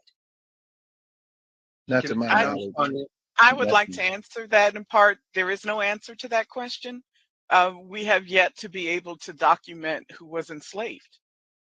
And so this is the major challenge. The project that I'm working with the Smithsonian, the Freedmen's Bureau records, it's 2 million images, 2 million records that document part of the population who was enslaved as they emerged as citizens. These records were recorded right after the passage of those Reconstruction era amendments to the Constitution. We still don't know. There is a major effort to try to understand who was enslaved and how to document them, which is why when I added in my suggestions that you survey the records that are available. We tend to focus only on looking at people who were enslaved in the South. Slavery was practiced in the North for quite a long time. And we tend to overlook that when we discuss who is part of that community of eligibility. You know, just take the whole sweep of the country. And Dr. Harrell's research is showing us that, and her decades of tireless work shows us that there were people who were enslaved well after 1865 and who inherited or were forced into peonage. And there are people living today who experience that. So to try to quantify that is going to be very challenging. What we can do is identify the records that document enslavement. We can begin to make them accessible to the research community, and then we will begin to have answers in terms of numbers and areas and specific states or under whatever circumstances they were enslaved and identified in that manner. Then we'll be able to count or quantify the numbers who are part of the descendant community. Thank you. I would like to also say that I live in Louisiana, and I am working presently in the records in St. Helena Courthouse, and thank the Heavenly Father that the courthouse never had a fire. So what I did, I sort of made copies of all the slaveholders, and so I'm going through their inventory and their succession records and building a database for each one of them. And it's very time consuming, but it's well worth it and very needed. So I can do really have a great analysis of just how many people was enslaved in St. Helena Parish. I think it's important to look at the laws in the country at the time. Right. So most African Americans that are considered African Americans, they only came to the United States one way, and that was through the slave ship. Whether or not when they got here during colonial America, or whether they got here and were enslaved in Pennsylvania, where slavery ended in 1783, if they got here by a slave ship, the intention of their stay here was to be a slave. That's right. And so prior to 1900, you can look at the fact that there are no voluntary immigrants from African, Caribbean, or other countries in the African diaspora into the United States. So there is only one class of people that are here. And if you were to trace your ancestry back to this period of time, it isn't necessary for you to name an enslaved ancestor, because you know that every one of your color, ilk, and type that are here only because they were enslaved. This does not regard free people of color as not being in this system. Free from what? You were enslaved.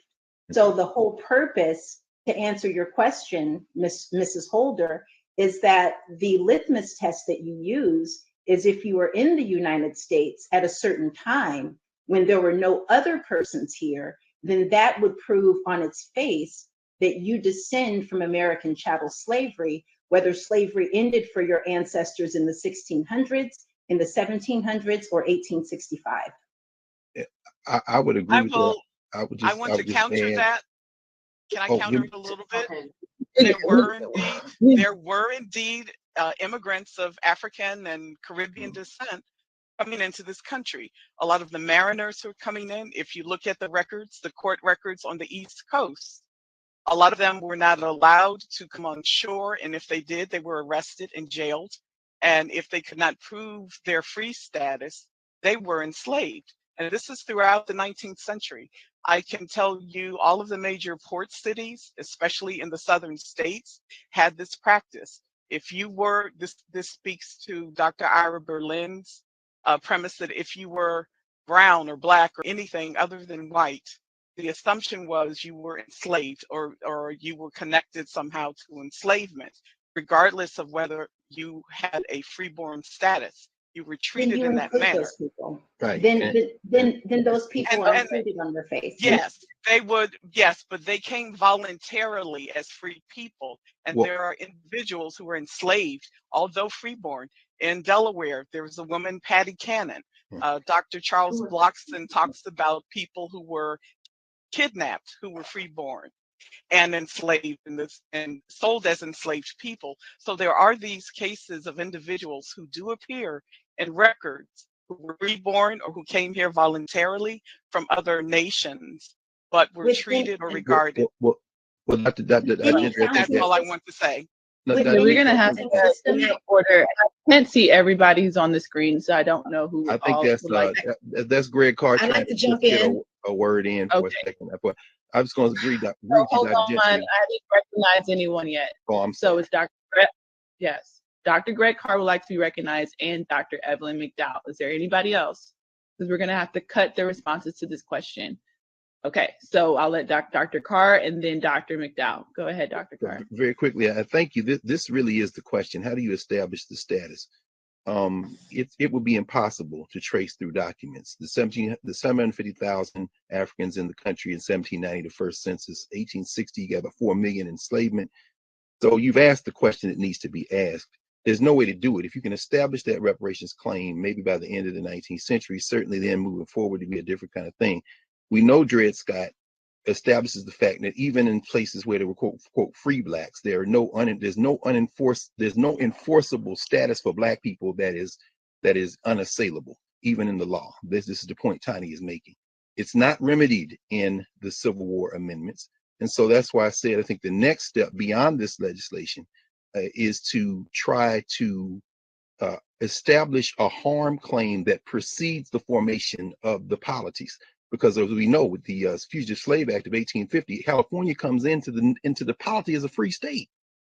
So if you start making no argument, that's one of the reasons that California and Maine come in 1850. But I'll conclude with this. I think any attempt to try to establish a claim based on records is ultimately a cul-de-sac that cannot be overcome. That claim has to be established as one that you have the presumption you are in the class unless you are shown not to be in the class. And I think that's the next stage in something that is a work in progress in terms of the reparation claim. Thank you, And Dr. to McDowell. follow up, yeah, and to follow up on that, what I suggest is that it's much more feasible to identify those people who voluntarily immigrated to the United States during the time of slavery and come up with a database with those names. And if your ancestor lived or born in this country before the end of slavery, chattel slavery, then you would go to this database, type in your name of your ancestor.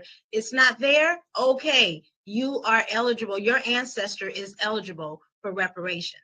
So I wholeheartedly support the creation of this database. Is much easier and is simpler than just coming up with all of the people who were enslaved, because there were more people enslaved than there were people who voluntarily immigrated here. Thank you so much, Dr. McDowell, and thank you again to all of our panelists. Thank you for being patient and working with us through these technical difficulties. Really appreciate all of your testimony and your contributions. So now we're going to return back to my presentation, and I only have a few slides left, so it won't take too long. And then we'll go to the task force for discussion and resolution of the issue. So can the DOJ put the presentation back up, please? And I'll note the slide 24.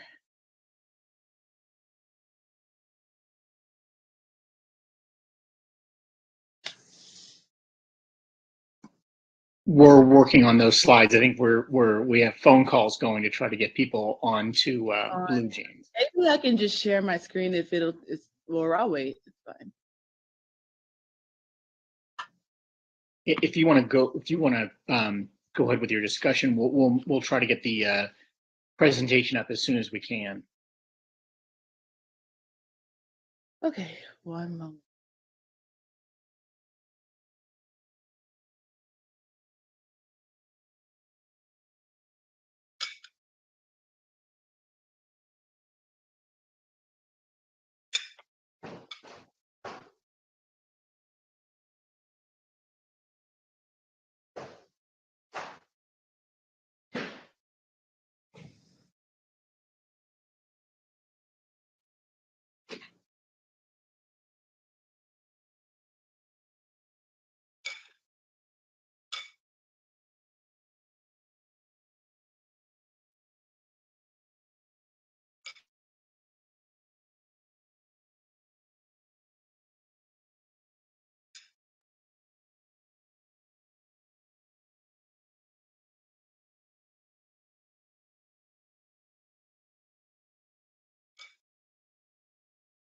Okay, they're up, Chair Moore. The slides are back up. Okay, great, thank you. Okay, so essentially, these are the four pages of the We Charge Genocide petition filed by human rights lawyers Paul Robeson and William A. Patterson, along with other African Americans. And essentially, their argument was that the United States was responsible for enacting and being complicit in committing genocide against African American people, particularly due to the lynchings of African Americans. And essentially, their argument is that our numbers, the African American descendant of persons enslaved in the United States, our numbers would be much larger in the United States if it wasn't for our slow and protracted genocide. Next slide.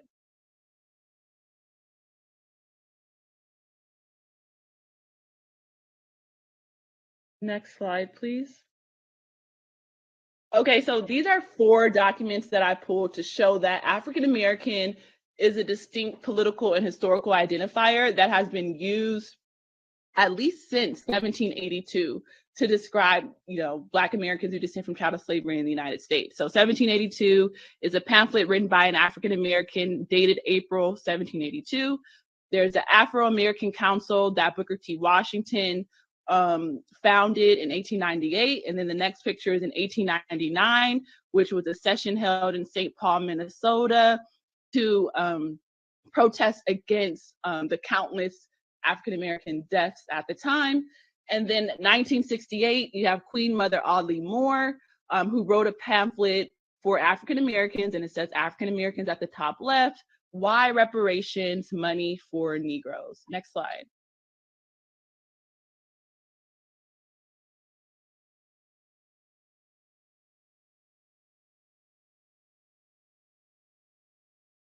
So the next slide, and I won't read all of this, but this is also showing a distinction between African Americans and, for instance, West Indians in the 20th century. So before large number of Caribbean migrants in the late 90s. So even here, this is a really interesting law review article where they're talking about why Black homeowners are more likely to be Caribbean American than African American in New York. It's a theory of how early West Indian migrants broke racial cartels in housing. And essentially, what this author is saying that you would think, right, that, for instance, West Indian Americans have long presented this It says, why are Black brownstone owners in Harlem and Brooklyn disproportionately West Indian? The landlords West Indian, the tenants African American. These are tough questions for students of housing discrimination. West and Indian Americans have long presented a quandary. If it is reasonable to assume that racial exclusions are being consistently applied to persons who are dark-skinned, one would expect to find that housing discrimination has had similar effects on West Indian Americans and African Americans. Yet this is not the case. West Indian Americans generally own and rent higher quality housing than African Americans. And then they talk about why that's the case, right? And they say, well, then first they continue to ask, since West Indians are overwhelmingly dark-skinned persons of African descent, they typically did not have the option of passing that may have been available to other groups. So what explains their high home ownership rates as compared to African Americans? And so this author states quite clearly, right, that West Indian brokers in New York were simply replicating the techniques that had been utilized by their land brokering ancestors. She talks about in the British West Indian Islands, where migrants originated, there was this busting of white monopolies in land ownership, particularly throughout the West Indian colonies, and contravention of racial norms in the British colonies of who was allowed to own land and where. So upon arrival in New York, these West Indians encountered another racial monopoly in real property ownership, namely Northern racial segregation, and they essentially appropriated the same techniques that they had utilized in the West Indies to break into white neighborhoods in New York. So that's a slide to show the distinction between West Indians and African Americans, even in the early 20th century. And it shows how West Indians were able to acquire more homes and more quality homes because they utilized land brokering and racial busting techniques that they had learned in their former plantation economies in the West Indies. Next slide.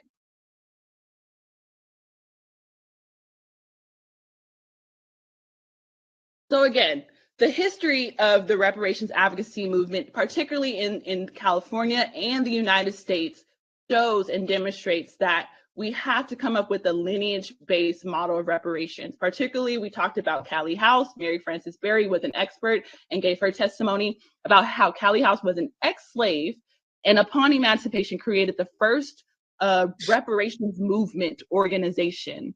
And then, and I quote, she was harassed by the government, and government officials worried that the pension movement or the reparations movement is setting the Negroes wild, making anarchists of them. And history repeats itself because that language is still being used to apply to Black Americans who are advocating for a lineage model. And then also in the state of California, you have Queen Mother Audley Moore, who created the organization, the Reparations Committee for United States Slave Descendants in 1962. And her office was in Los Angeles, California on Jefferson Boulevard. In fact, Queen Mother Audley Moore coined the term DOAS, Descendants of American Slavery. This is a pamphlet that talks that she published in 1962 called the Reparations Committee for Descendants of American Slaves. Next slide. Again, that is another excerpt from her pamphlet around advocating for reparations, particularly for descendants of American slaves, through her organization, the Reparations Committee for United States Slave Descendants in 1962. Also, the Black Panther Party for Self-Defense.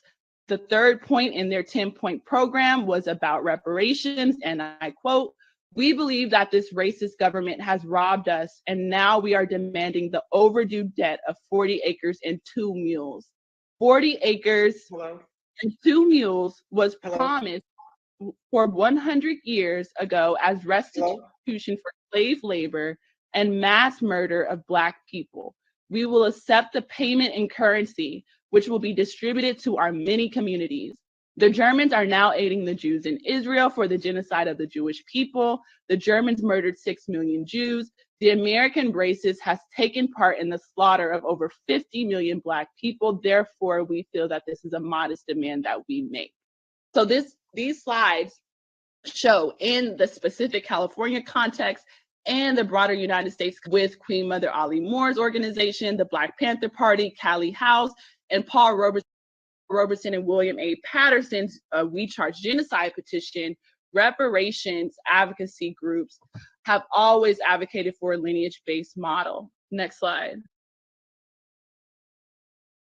Again, I won't talk too much about this, but in the event that all Black people in this country are, described as African American, I just want to put on record that there is a trend towards data disaggregation. It's already been happening with the Asian American Pacific Islander community, where they have been fighting for over 10 years, particularly in the state of New York, to get data disaggregated in terms of their ethnicity. And the new New York Governor, Kathy Hochul, actually signed the data disaggregation bill into law in December of last year.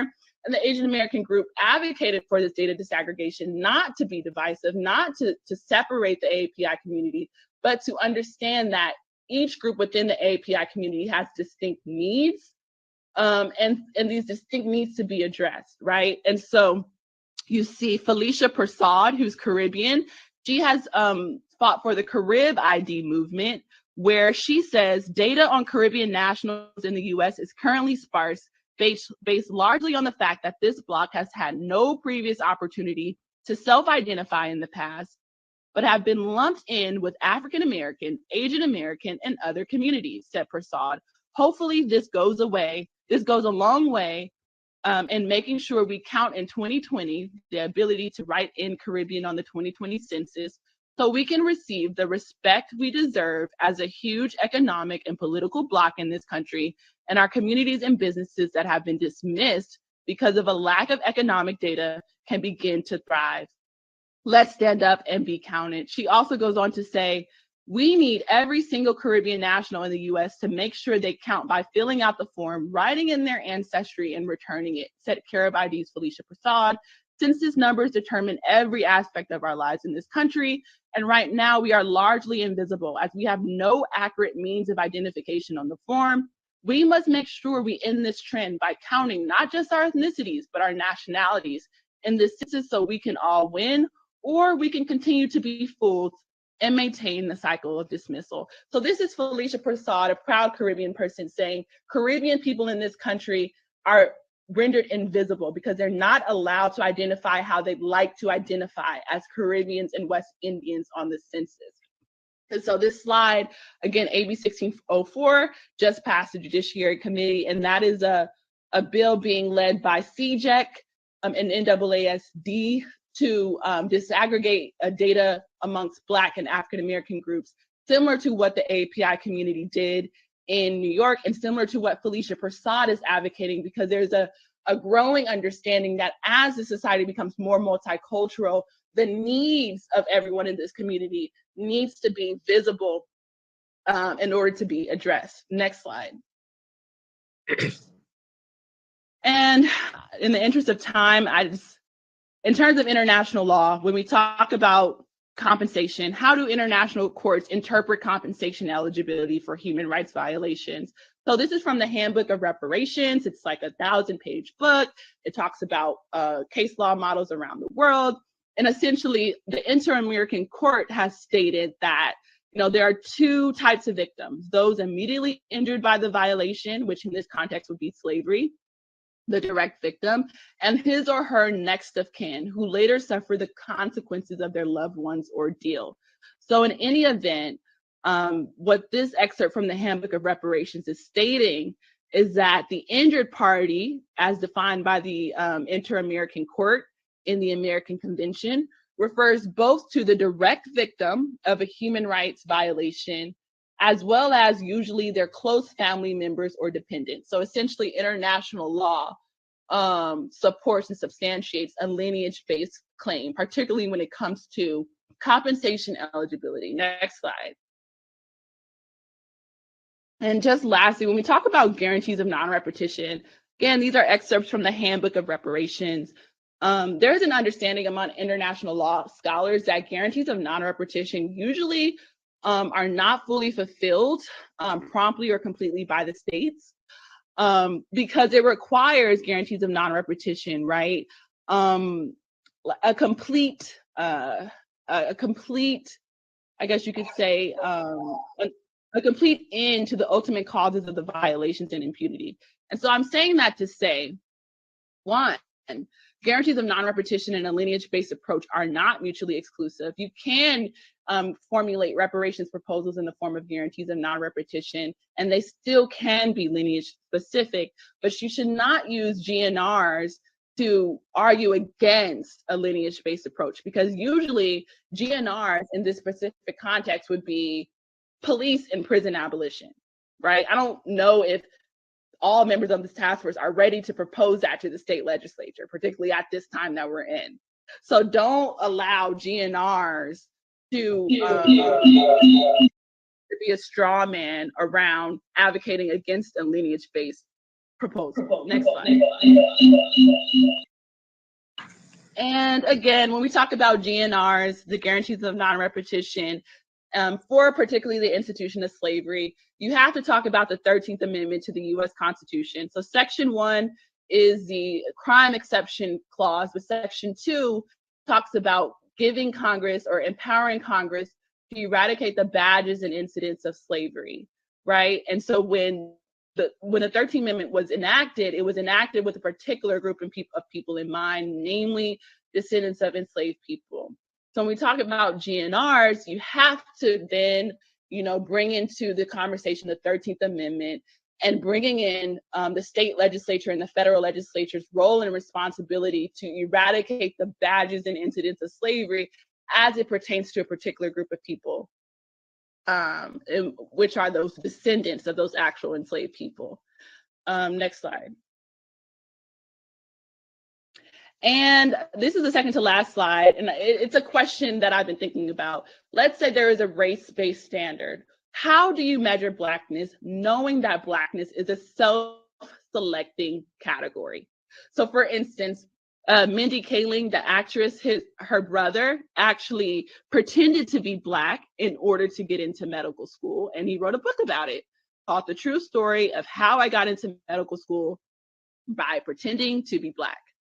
So essentially, just thinking ahead, if there is a race-based approach, what will we do? Will we have to just take people's word for it in terms of their Blackness? That would allow people like Rachel Dolezal and this person who is not Black in any respect and not a descendant of slave, but then we would have to prescribe to, the master's tools, which is race and racism and pseudoscience. Will we have to measure the width of someone's nose, width of someone's lips, the color of someone's skin? This is how absurd a race-based standard could be. And then also, in terms of congressional record, this was a congressional record that I researched, that I actually got some research from the United Sons and Daughters of Freedmen, actually, which is an organization that has been educating and resurrecting the term freedmen. And I put this in my presentation last night because I thought it was very important. And this came from the US Senate discussions around Chief Justice Roberts being brought onto the Supreme Court. And essentially in this long record, it talks about the Freedmen's Bureau. And it says the opponents of the Freedmen's Bureau attacked the Bureau on the ground that it would apply to members of only one race.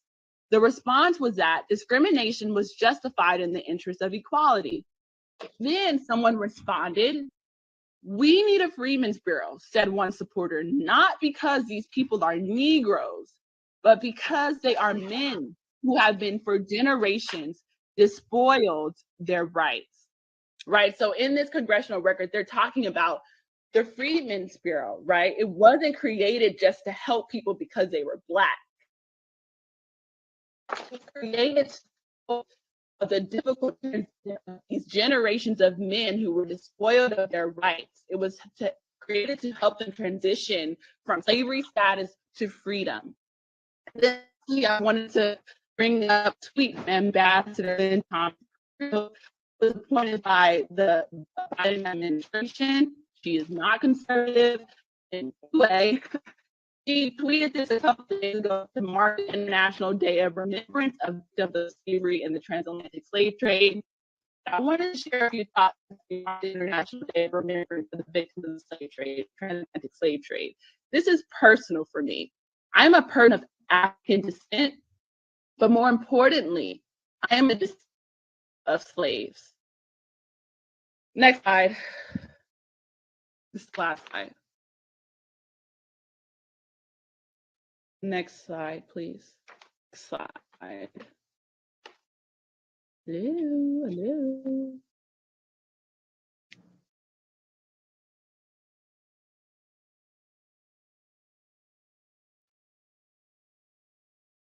Do you need me to keep going? Yeah, the next slide. This is the last slide. Can you hear me? Oh, go back. Go back. To the slide about Isabel Wilkerson with her picture. Okay, so again, so to end my comments, and I think the DOJ will talk about this because I have some suggestions for how we should frame the report. I think in analyzing AB 3121, given the legislative history, given the history of reparations advocacy in the state of California and the United States more broadly, all points to a lineage-specific or pure lineage model.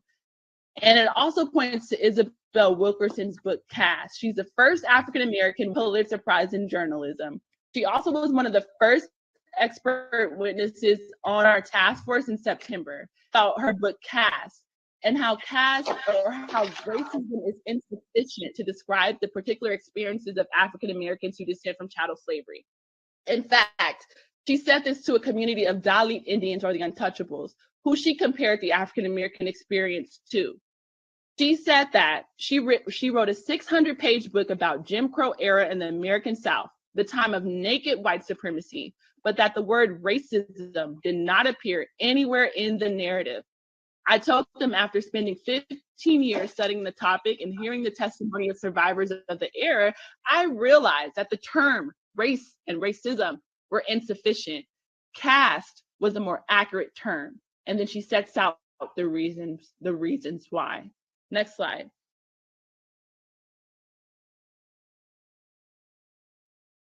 Next slide.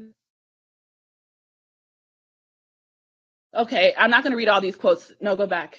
I won't read all the quotes, but I want to read a few just to illustrate how caste. So a caste system is an artificial construction, a fixed and embedded ranking that sets the presumed supremacy of one group against the presumed inferiority of other groups on the basis of ancestry traits, like being a descendant of enslaved person. Traits that would be in the abstract are ascribed life and death meaning, and in hierarchy, favoring the dominant caste, which are Europeans, whose forebears designed it. A caste system uses rigid, often arbitrary boundaries to keep the rank groupings apart, distinct from one another, and in their sizes. The hierarchy of caste is not about feelings, it's about which groups have it and which do not. It's about resources, which caste is seen as worthy and which are not. In America, race is the primary tool and visible decoy, the front man for caste. When you talk about caste and race is the skin, in order to dismantle racism, you first have to address caste. And so this book, to consider this on everyone caught in the hierarchy, but it devotes significant attention to the poles of the American caste. Those at the top being European Americans as a primary beneficiary, and then at the bottom, African Americans, assuming the caste has directed its full power organization.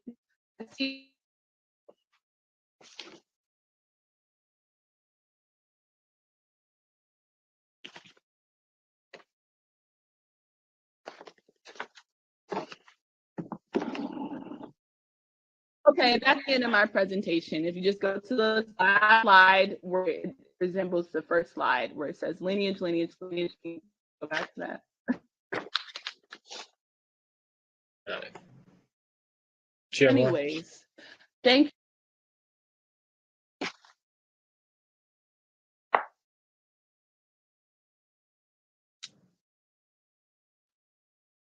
Chair Moore? Hello? Can I do a point of order? Please, yes, please. Actually, but I have a lot to say, but let me, just for the sake of time and for the rest of the committee members, Member Scott Lewis, you're recognized. on a point of order. Scott Lewis, Can you hear me? Because I think you're breaking up, Chair Moore. She recognized me. Okay. yeah, So on a point of, yeah, I recognize Member Scott Lewis. Yeah. oh. Do you recognize as who? Me. Member Scott Lewis. Oh, okay. Thank you. Yeah, so to help structure and direct the remainder of our time, which is very little, I'd like to introduce a motion. And I move that we define the community of eligibility based on lineage determined by an individual being an African-American descendant of a chattel enslaved person or the descendant of a free Black person living in the United States prior to the end of the 19th century.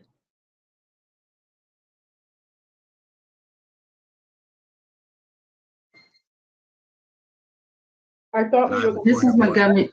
Excuse me, Madam Chair, Madam Chair, the point of order takes precedence. Thank you. So let me just begin with, What is going on? on point of order, He raised a takes point of precedence. order which can interrupt, and it takes precedence, so he has the right to the Sorry, floor. I didn't hear anything. My internet is very choppy. So point of order, go ahead. You may proceed. I believe right now, as I look at the agenda, it had 10 witnesses and testimony. I believe, and I could be wrong, the chair gave witness just now, which took up about 45 minutes, half hour, and it's not agendized with presentations and things of that nature. I believe every member here probably should have the same amount of time. It is now 3 o'clock. If just 2 members demanded, and I think they deserve it, equal time to address this question and provide slides, we would be here till tomorrow.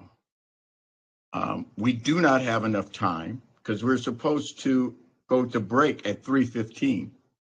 We're supposed to finish at 6.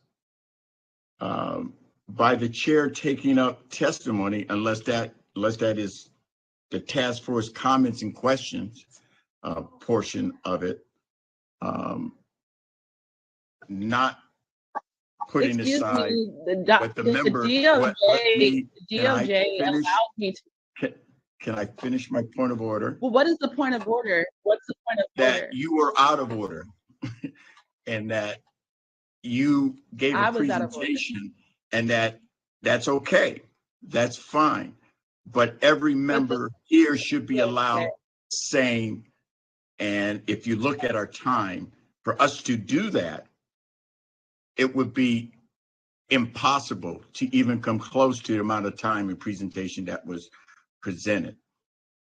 And so I don't know what to do other than you may have forced us to delay the vote again. I'm not discounting. No, I did. Lewis's Not a point of order. Parliamentarian Johnson, can you But please that's- enter Parliamentarian Johnson? Yes. And clarify what's the point of order? His point of order, Madam Chair, is that you went beyond the scope of the comments, and it became a discussion and a presentation. And his point of order is that was out of order. Okay, And so Parliamentarian Johnson, one moment. If that was an issue, then why didn't you, as parliamentarian and Attorney Newman, inform me that that was out of order? Because I sent a presentation to you before the hearing, and I told you all what. I just say, hold on, I'm not member member Joan Sawyer. I am talking to Parliamentarian Johnson and Attorney Newman. I sent Attorney Newman, Damon, and Parliamentarian Johnson this presentation beforehand. Before I even sent them the PowerPoint, I told them that I had this week. You sent it this morning, not within the amount of time that you're supposed to send it, so that we could all have it, or we could read it, we could digest it, or that we could be prepared. We, meaning the commission and everyone listening, could be prepared. That is part Point of of the order, there's a motion on the floor. Point of order, there's a motion on the floor by member I Scott think Lewis. the point of order Member takes Scott precedence. Lewis. Okay, may I please have the floor for a moment? I can't answer for Mr. Newman, and I'm not going to attempt to. What I'm dealing with is what was raised today at this time. It was the unfortunate part. So the unfortunate part is that it was raised at the end of the presentation. And the other issue is, to whom is the point of order raised to? And since it concerns the chair, it would have to be raised to the vice chair. And they would have to rule on that point of order. I don't know what member Joan Sawyer is asking for. I mean, his request, so I don't know what his request is. My request is equal time for every member here to have a discussion like the chair did on the community of eligibility. This is Bradford. Can I be seen or can I be heard? Because I can't see myself. We can see you, seen as well. Senator. We can see you. Oh, okay. I'm just curious, and I hear valid arguments on both sides. I think what the chair was saying, that she had presented the presentation, and I guess if it was out of order, she was expecting to be made aware of it at that time. I don't want to put my words in the mouth, but it was presented, so out of order, she made aware of that, and she probably could have held off making a presentation. Mr. Jones Sawyer is on point again, and saying that now members are entitled to equal time to make a similar presentation or argument on who's the community of eligibility. My question is, again, we're running against the clock. What prevents us from taking this vote tomorrow morning? Member Bradford, would you repeat your question? What prevents us from taking this vote tomorrow morning? I can respond as a member of the work on, which is that the economists cannot start their work, and we cannot have the conversation that is slated for this afternoon's business unless we decide on the community of eligibility. What is less than 12 hours change in that work? What will they achieve if it gives people enough time to get comfortable or make their arguments through the balance of the day and then take this vote up before 10 o'clock tomorrow morning, what changes? Well, if you want to delay, then what we perhaps can do is move the scope of work conversation to tomorrow and then continue the community of eligibility discussion. I'm not necessarily saying I want to delay, but I just feel that it's some unreadiness by some members. Member Bradford, it would respond to the questions of both parties. When Member Lewis made the motion, it hasn't been seconded. When it is seconded, that means that you go to a discussion. And at that time, Madam Chair will call on those individuals who have discussion. And This is Montgomery, except I will second it. Pardon me? So that's one way. Okay, it's been Montgomery, I will second it. Okay, can we get some professionalism in here? Thank you. So it has been properly moved and seconded that the community of eligibility is defined or prescribed to a person who is an African American descendant of enslaved person in the United States, or Jovan Scott, could you repeat this? Sorry, could you restate the motion? Sorry. Yes, I can restate the motion. So I move that we define the community of eligibility based on lineage determined by an individual being an African American descendant of a chattel enslaved person or the descendant of a free Black person living in the United States prior to the end of the 19th century. Thank you. So it has been properly moved and seconded that the task force adopt a lineage model. Yes, I'm sorry, I didn't get who seconded it. Monica Montgomery Step. Thank you. So it has been properly moved and seconded that the task force prescribe a lineage model where African American descendant of a chattel enslaved person or a free African American who was present in the United States before the 20th century. Is that the motion? Yes, that's the motion. Thank you. Is there any discussion on the motion? Yeah. I second the motion. The motion's already been seconded. I have this, may I speak? I call for the question. Okay. Call for the question, Madam Chair. No, Madam we Chair, have you people have want to to allow. speak. Sorry, You have to allow discussion. And Parliamentarian Johnson, please. Yes.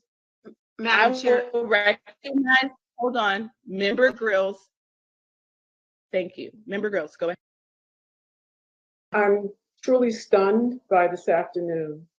I thought that we were to have dedicated time as members of the task force to consider the testimony from our witnesses. We had an unexpected witness in the form of our chair that I've never seen anything like that before. And I was surprised that Member Lewis went straight to a motion without us having an opportunity for discussion. There were pros and cons associated with the witness testimony. And we haven't had a chance to discuss that. So I don't Chair feel Moore? to be doing a vote at this point. We can follow our own procedure. Chair Moore? Yes, Member Scott Lewis, you're recognized. To respond to Member Grill's comment about my introduction of the motion, I introduced the motion so that we can actually have the discussion. I conferred with the Department of Justice last week about introducing the motion so that we could actually structure the discussion. And once it was brought to a vote, the task force has the right still to vote it down. After which, another member is very free to introduce an alternative motion, and we can continue to go that way. The point is to actually structure the time that we have, as opposed to an open discussion, which may not necessarily yield any clarity, and have a repetition of the delay that we had at the last meeting. So my introduction to the motion does not preclude our ability to discuss. In fact, it secures it. Exactly. Thank you for that clarification. I call for the question, Madam Chair. The question has been called. Parliamentarian Johnson. Is there a second? You really need to have discussion, full discussion. And if you don't do that, then well, let me put it this way. The whole point of a motion on the floor is to allow for discussion. So when Member Lewis made the motion and it was seconded, that was saying that the body was ready to move forward with a discussion. So if you call for the question before any discussion, that would not be pursuant to parliamentary rules or Robert's rules. Madam Chair, I have a point of order. Madam Chair. Vice Chair Brown, you're recognized. Yes, you're recognized. When anyone is unready to vote, they will have their due opportunity for discussion. This motion is before the House. This matter was before the House, so to speak, previously, and it was delayed. So whoever wants to make additional comment are entitled to do that during the time of unreadiness.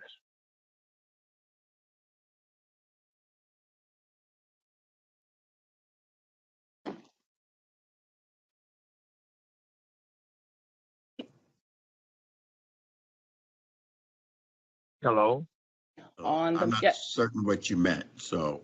That's what they're doing. I mean, if a person has any, let me back up and repeat it again. If a person has further information, input they want to give to talk, that is.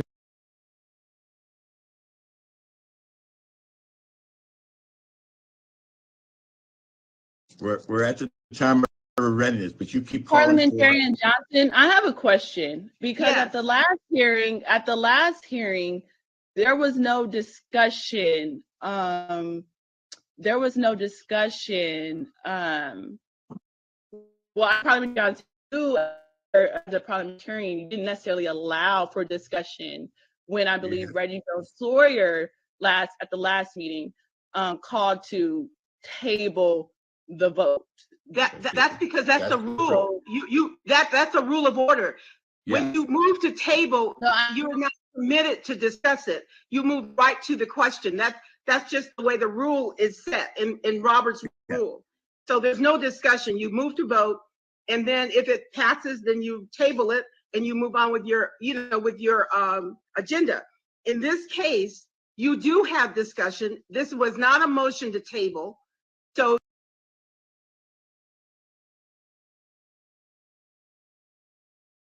it is appropriate to ask for discussion after a motion has been seconded. In this instance, the motion was seconded. At that point, you were doing correctly, Madam Chair, when you asked for discussion. But you also have, if you remember that the rules say that you must allow for discussion. So you cannot use, a call for the question to deny the opportunity for discussion. So after there's been discussion, like as you normally do, you ask for discussion. And then when there's either no more discussion or when discussion has been going for a while, then it would be appropriate to move to, call the question, at which point, if the body decides that 2/3 of the body decides that they've had enough discussion, then they can vote for the call of the question, and that would lead you to the vote itself. But right now, it's clear that there's unreadiness, but that unreadiness is because they want to discuss it. All right. Okay. Okay, thank you. Is there any other discussion on the motion on the floor?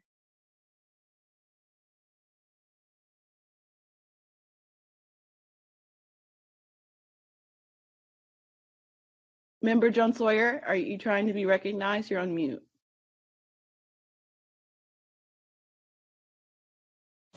I'm looking at the time. We're supposed to be at break right now, and then we're supposed to in 15 minutes discuss the discussion of scope of work. If I spend the next, 45 minutes as you did, the chair, to go into my presentation, and then another member goes into it, are we then now pushing discussion of the scope of work? Because I'm also trying to be sensitive to our 6 o'clock, hopefully our 6 o'clock hard stop this evening, so that we can also discuss other matters. And so I don't know what to do other than if we were supposed to bring back a presentation like you did, then I would like time to put together a PowerPoint presentation just like you did. That's all I'm saying. That means everybody on here has an opportunity to bring back a PowerPoint presentation. You were out of order by doing that, and that's what's complicating things. And this was supposed to be commenting on what was presented, not necessarily another testimony. Well, that wasn't testimony. I'm the chair, and I have the authority to guide the discussion how I see fit. If there was an issue, Attorney Newman, Damon, and Parliamentarian Johnson would have raised that before the hearing. You are absolutely right. And you're the chair. The motion, do you have a comment on the chair, motion? but you're not the dictator. You are the chair. You are supposed to guide, and you're supposed to follow the rules that are set aside for the proper way that a commission or committee should flow.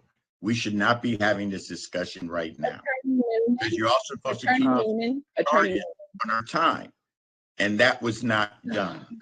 That is part of what the chair is supposed to do. Madam Chair. If you want me to begin, and if I last until 6 o'clock talking forever, and then another one, I just want to make sure we all have equal time. Madam Chair. Vice Chair Brown, you're recognized. Madam Chair, members of the commission.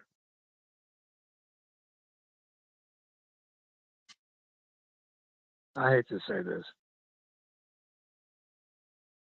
but must we adopt the practices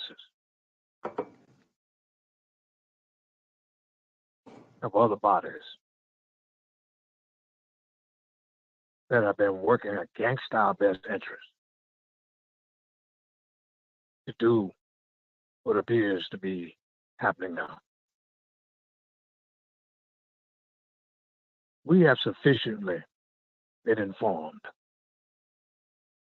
of the positions of everyone on this commission regarding this issue. And finally, I still contend that for this mission to be, or this task force to be solved by positions that are obviously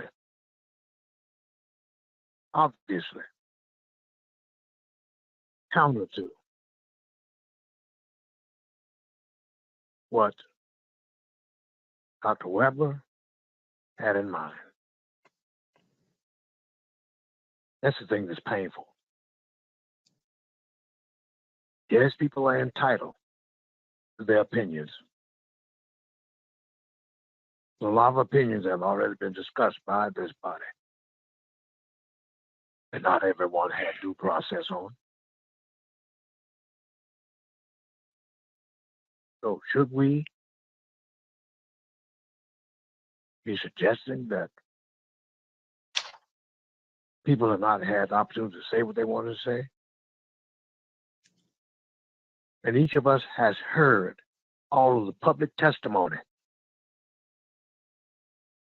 which was overwhelmingly supportive of the originator's position on who's entitled.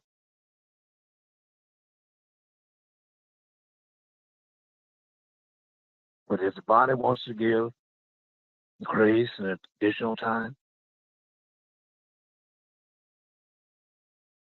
through a democratic process, it can be determined this afternoon But in terms of additional information, an additional presentation, which we all know what it's about, I think we should get on with the charge, purpose, and task of this Reparations Task Force.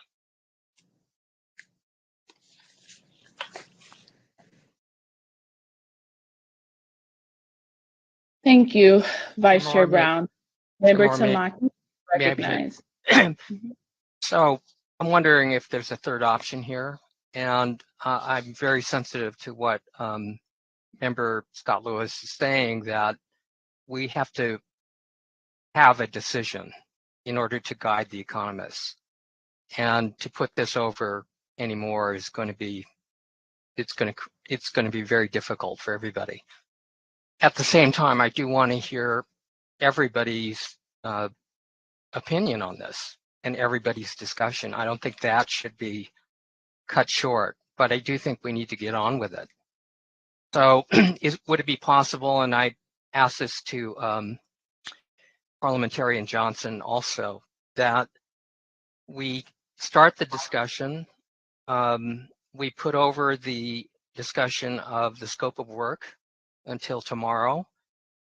We reschedule, regretfully, but we reschedule one or more of the witness panels, and then we have a vote and we decide this tomorrow, after everybody has had the opportunity to say what they need to say. But we bring this basically to a vote so we can get on with the economists and provide them with guidance so we can move the ball forward.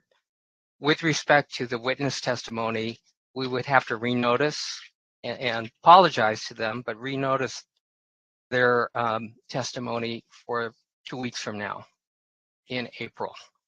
But that would open up the morning or the morning and part of the afternoon to actually get this done. And I think that would accommodate every member's desire to speak their mind on this very, very crucial, pivotal issue. I wonder if that's a possibility. Respectfully, I Member have a Tamaki. question for Mr. Tamaki. I have a question. Yes, go ahead, Vice Chair Brown. Mr. Tamaki, when are you suggesting to be the drop dead on for us to vote on this issue? When? I would have expected that we would have voted today, but given the time constraints, I think what we're talking about realistically is tomorrow, sometime tomorrow morning, perhaps, or tomorrow early afternoon. What I'm saying, definitely. Definitively. When are we going to vote on the previous agenda? May I please interject? More? Yes, Member Lewis, go ahead. Thank you. You're So recognized. today in our schedule, we had 2 hours slated for the discussion. We still have more than 2 hours remaining in our meeting time today. And so if we simply move this afternoon's business to tomorrow, we can have the allotted original time for discussion and come to a vote today. I'd like to also remind my fellow task force members that we also began this discussion last meeting. And there were some of us who actually took some time during that meeting to speak at length. So this is not a brand new discussion. We're not starting from scratch. We are continuing discussion from last meeting. We continued the meeting, meaning this discussion from last meeting, because some members wanted additional information, which the witnesses provided today. The purpose of those witnesses was to provide clarity to those members who were unwilling and unready to vote last meeting. So to my mind, if we move this afternoon's business to tomorrow, given the fact that those members who needed further clarification from witnesses have received it, we have enough time to come to a decision today.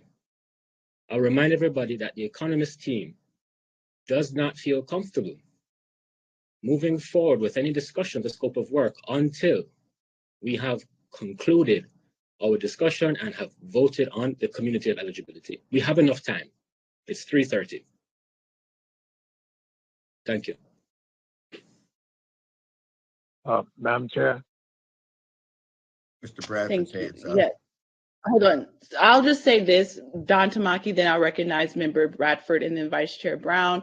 I agree with Member Scott Lewis. I think that we can take the rest of the meeting to discuss this. I do not agree that we should extend this any longer than, I don't think we should extend it to tomorrow, particularly because in terms of your suggestion, in terms of counseling witnesses, Brian Stevenson, who is the founder of the Equal Justice Initiative, he was supposed to present testimony on the criminal justice panel for this March, but because we delayed the vote at the February meeting, we had to reschedule the criminal justice panel, which was supposed to be today, until tomorrow, and he couldn't fit to March 30th on his schedule. So now we can't hear from someone like Brian Stevenson on these particular issues. So that's why I'm against delaying this eligibility vote, because it's impacting the rest of our work, like the scope of work for the economic consultant team and the other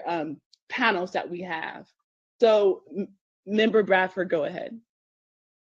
I'm in agreement with both Member Tamaki and Scott Lewis so I'm trying to split the baby, and what I tried to suggest about a half hour ago was to afford that discussion that really didn't take place, that Mr. Jones Sawyer was speaking to allow members to vet out what those concerns were. I was one of those members in February who was unready. It's not that I needed additional information. I wanted additional information. I want to hear. Unfortunately, today I was chairing a committee where I let people have ample discussion, discuss their pros and cons on legislation that prevented me from hearing the discussion that I want to hear today. So I had to afford that as chair, and I think that's what Mr. Jones Sawyer was just saying. Before you take any vote, you still have a level of dialogue and discussion on what your positions are, and that's what didn't take place. And I think I don't want to speak to Mr. Jones Sawyer because he can speak on his own, but I too, as an elected official who chairs meetings, I've granted reconsideration or yielded more time so my members of my committee could ask the questions that they needed. I did that all morning from 9 a.m. to noon today. So that's what we're seeing. I know, yes, we can have that discussion now, but I'm just saying it should happen. We have 2 hours and Madam just want to be mindful. One moment, Yep. Vice Chair Brown. Just want to be mindful. There is a motion on the floor right now that has been properly moved and seconded by Member Scott Lewis and Member Montgomery Stepp. And the motion that's on the floor right now is the task force adopting a pure lineage model based on if you're a descendant of an enslaved African person in the United States or a descendant of a free African American who was here in the 20th century. That is on the floor. So we have time now to discuss the motion on the floor. Let's get into the discussion. Vice Chair Brown, you're recognized. You've lost my sentiment. What you're saying. Chair Moore. Chair Moore, this is, yes. Okay. I understand Yes. you're getting ready to move into your discussion. The experts are waiting on the line because 3:30 was the time that they were scheduled to have the discussion of the scope of work. So I would need to get direction from the task force if it is your intent to hear from them tomorrow and to use the remainder of your time today to discuss community of eligibility, then we should probably let them know so that they can go on about their day, and hopefully they'll be available tomorrow to rejoin the task force. Okay, so we'll take consensus. So I'll go one by one to each member to see what, as a consensus, what our objective will be. I'll start with, in the order of my screen, Member Bradford. Would you like for the economic team to meet tomorrow instead of this afternoon so that we can have more time to discuss the motion on the floor? I'm always able to more time or discussion, so the answer would be yes. Thank you. Member Tamaki? I'd like to take a vote on this today after the decision. This necessarily means that we probably would have to talk to the experts tomorrow morning. If I hope that they're available. Thank you. Member Jones Sawyer? Yes. Member Grills?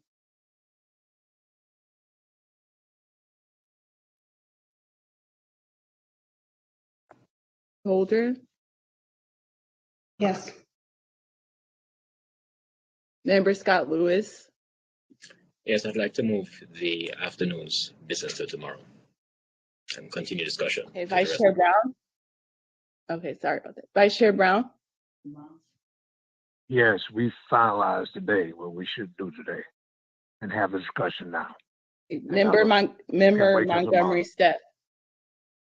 Hello? I really do not want to wait until tomorrow. Yes, yes. Archie, it's going to be a while. Are you okay? Parliamentarian Johnson, could you mute, please? Thank you. I really feel like we need to make a decision today. We have been discussing for like 45 minutes procedure and haven't gotten to the substance of the actual motion, which I think that is also time wasted. I'm looking at the agenda for tomorrow. Having to tell people who have duly prepared for this and to present to us that, at the last minute that we will not have them present, I think is something we've already done in delaying this discussion before. In addition to that, when we had asked for just a simple doodle poll to go out last month for a May meeting, it did not go out, even though we had not decided if we were going to do a May meeting yet. I say that to say that we can't keep pushing stuff back, especially because we really just have one more meeting until the doggone report comes out. And so for me, I don't think that we should move anything. I think if we put a time limit on this particular discussion and then start with the economists after that until 6 o'clock, then that would be something that we should do. But I don't think we should delay it. I don't know that any more information is going to kind of change where we are. I support the motion on the floor. I seconded it. So the answer is no, I don't think we should delay. Thank you. Member Grills, I don't, did you say anything? No, I didn't hear you call me. Oh. So I'm with the folks that said yes. Okay, so, all right, it's good to know where everyone stands. I do agree with Monica Montgomery's stuff. If we can, get the substance of the discussion going, and if we come to a vote, we could potentially still hear from the economic consultants, but they may have to be moved until the next day, till tomorrow morning. I know that's not a definitive answer, Damon, but it is what it is. So I guess based on what everyone said, I think we'll just aim for them presenting tomorrow morning. But I hope that they can be on standby in case, in case we can move forward this afternoon. So that's the answer. So let's just move back to the motion that's on the floor that's been properly moved and seconded. Is there any discussion on the substance of the matter?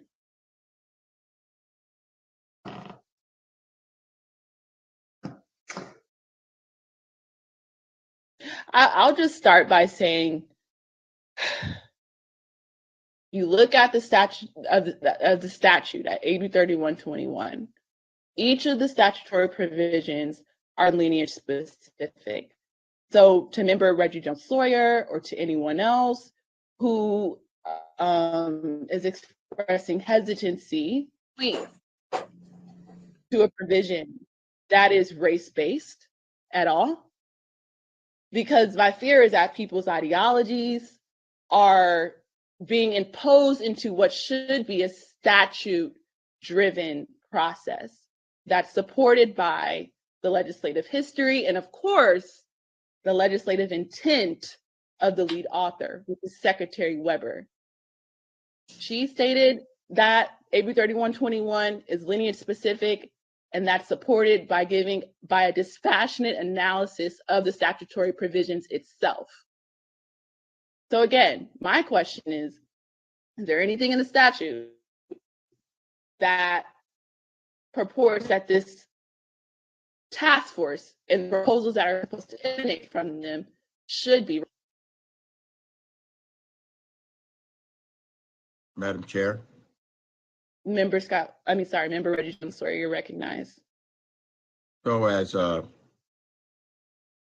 one of the co-authors of AB 3121, which means I also wrote the bill.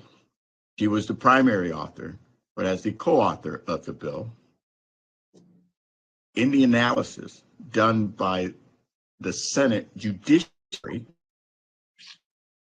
they write in their report, in the executive summary, since we're talking about constitutional or legislative intent and all of that, AB 3121, and this is the direct quote, does not focus on reparations for the injuries inflicted by slavery alone. Instead, this bill will charge the task force with studying all of the systemic racism that pervades U.S. history in California, in which California was often a willing participant, that is responsible for the myriad of structural inequalities experienced by African Americans today. So, as with all due deference to the chair, this is from about 1,000 lawyers that are working over here in the Capitol who helped put this together, who put probably the most comprehensive analysis in the Senate Judiciary Committee before it came over, and was added, specified there is a special consideration of African Americans who are descendants of people enslaved in the U.S., in the United States, which was added after this report. The problem is it was not really defined. It doesn't exclude, doesn't quite include.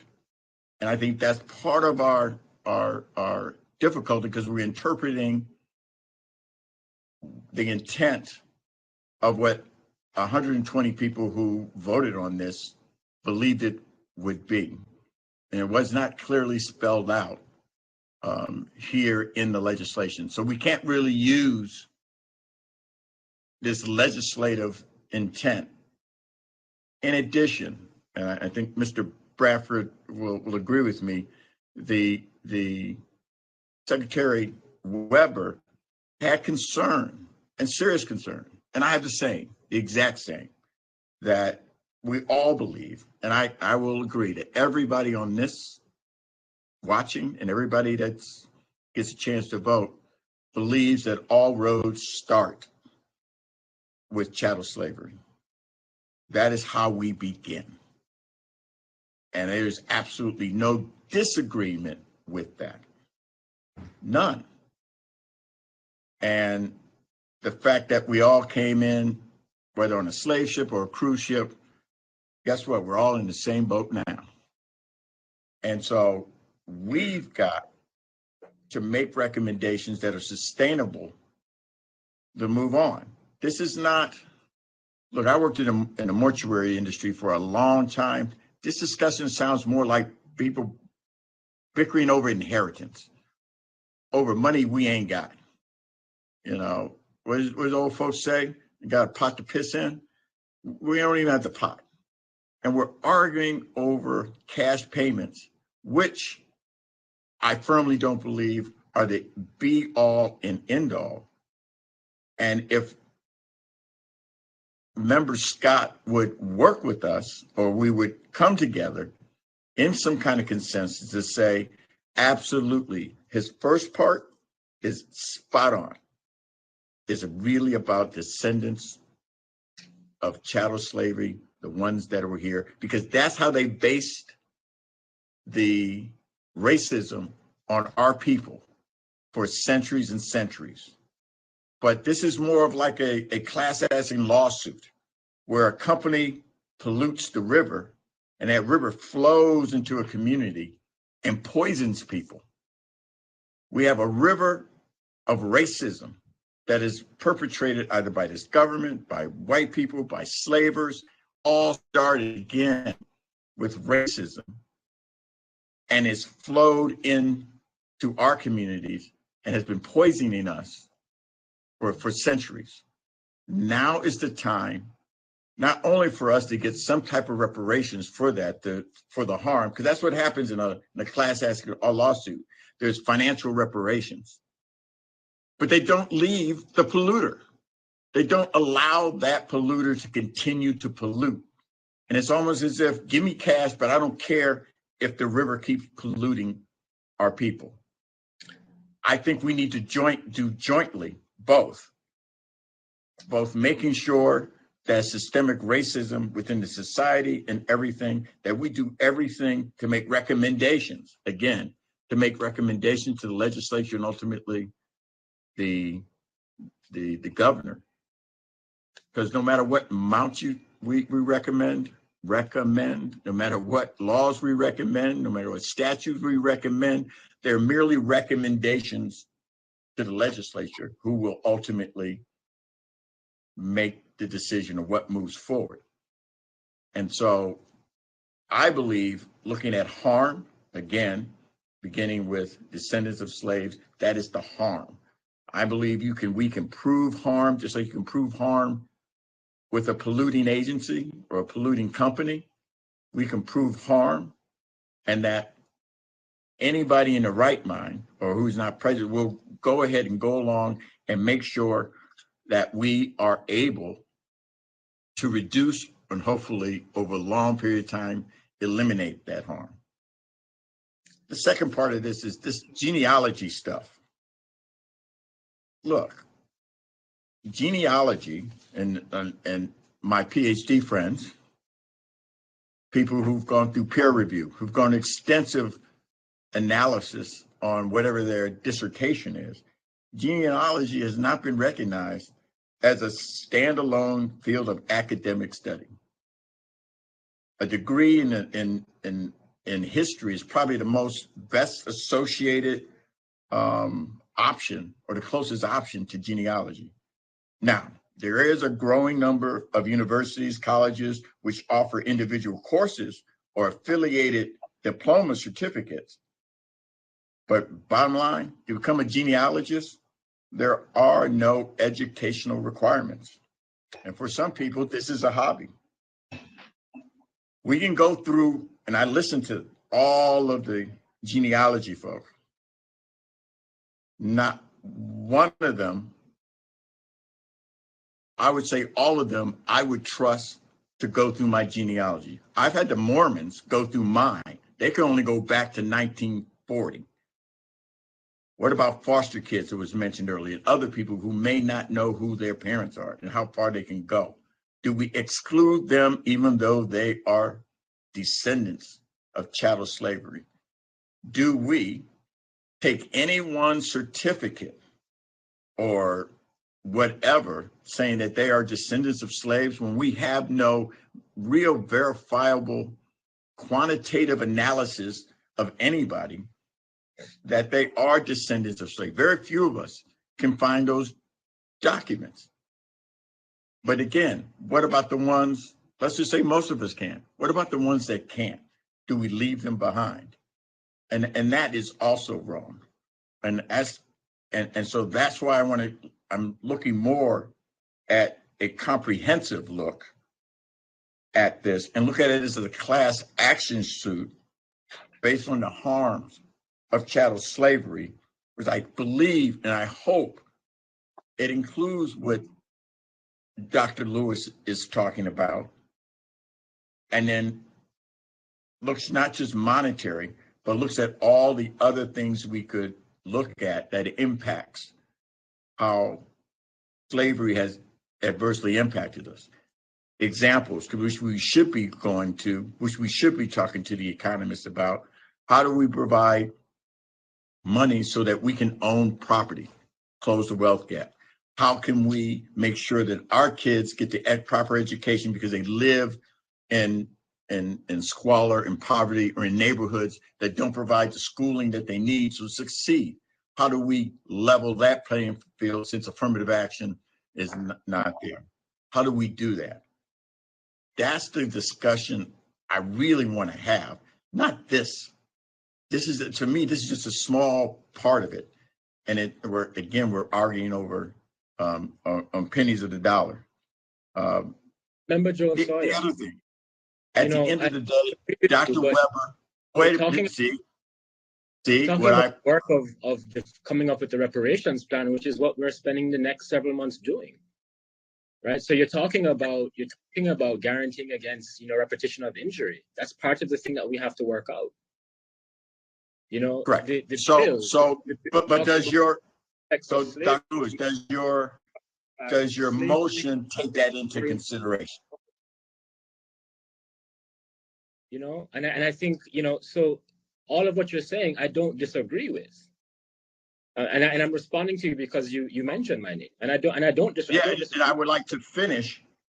Okay, that's what I meant by I didn't say anything when the chair kept going on and on and on and on with her. It was allowing people to be able to say something, and then they finish, then another person speaks. But that's what the chair is supposed to do, to be able to. We're supposed to speak through the chair, not to each other. That's how commissions and committees work. And so in many ways, I'm talking to the raising chair. my hand to be recognized for some time, and I haven't been. So Chair Moore, please, when you see it fit, please recognize it so that I may respond to Assembly Member Joan Sawyer. Yes, you members. should be right after I finish. So Okay, I also believe that Dr. Weber has a concern, and a right concern. We go about Brown versus Board of Education. The Jim Crow laws, we helped to dismantle the Civil Rights Act in the 60s, Voting Rights Act, affirmative action, and just figuring out a way to close the wealth gap. Other people are taking advantage of it.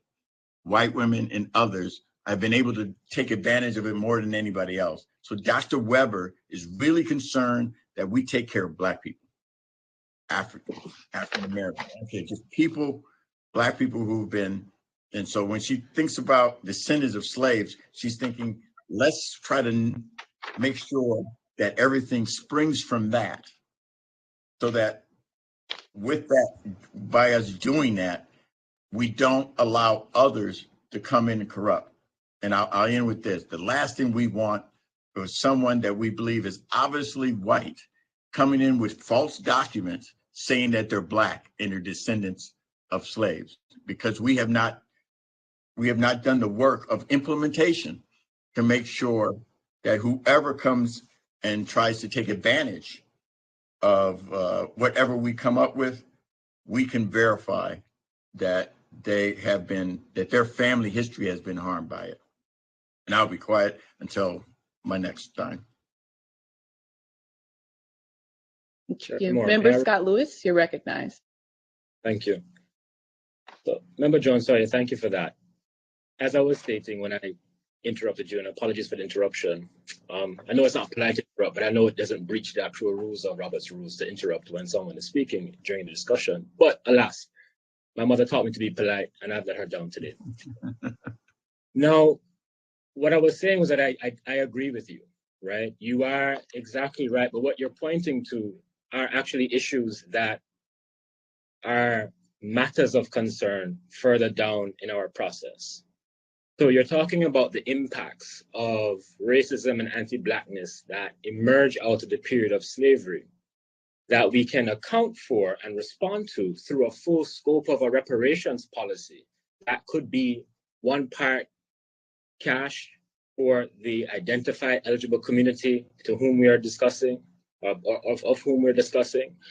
And also we can introduce recommendations for policies, right? Again, to guard against repetition. Now, what's important to remember is that, and listen, I am, right, a non-descendant of US chattel slavery Black person. My people were enslaved, but not here. And so I recognize, right, what you're saying. But what we have to appreciate is that all of the anti-Blackness that all Black people face when they come from wherever they may come from to the United States is an anti-Blackness that was designed intentionally, right, and expertly refined against the population of Black people who were enslaved in this country. They are the reference of anti-Blackness that other Black people, once they arrive at whatever stage of arrival, are catching hell because of the sheer purpose, right, of the anti-Blackness against descendants of enslaved Africans, Americans in this country.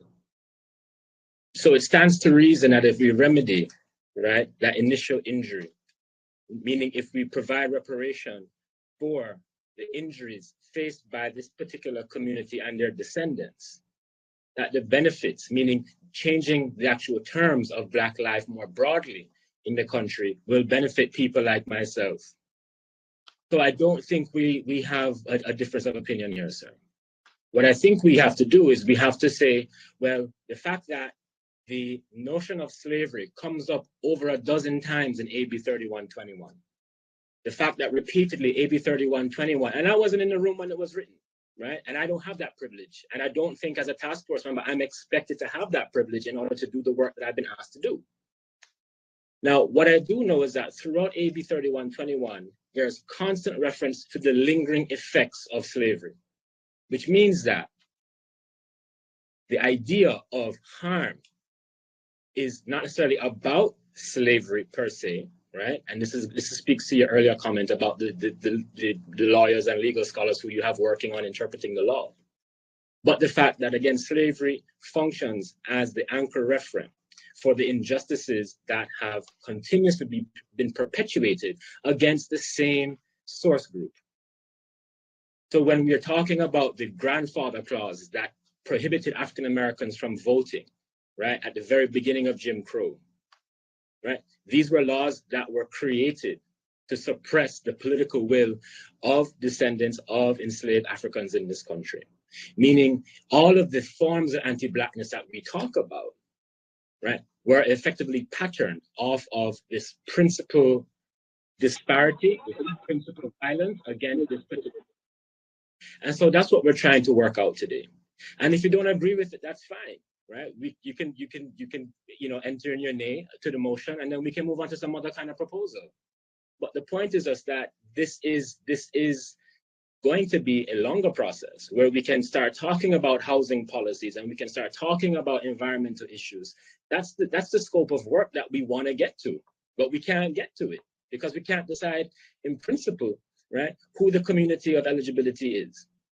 And that's what we need to do today, is to determine who we're talking about, because as an advisory committee member with The Economist, they have told Chair Moore and myself directly that they are uncomfortable making too many recommendations on how we should organize the scope of, or how they should organize the scope of work, because they see it, appropriately so, as our responsibility. So they can't really get started until we finish this particular task.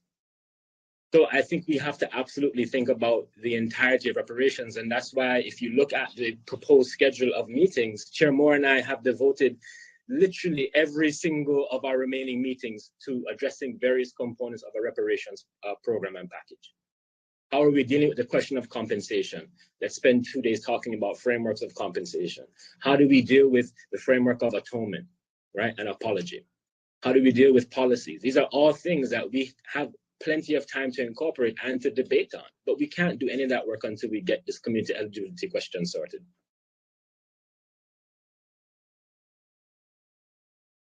So Any other members? This is Member Holder, you're right. Yeah, I apologize for the technical difficulties and having to hold a camera separate from my computer, so I may look strange or wonky. The first thing I want to address is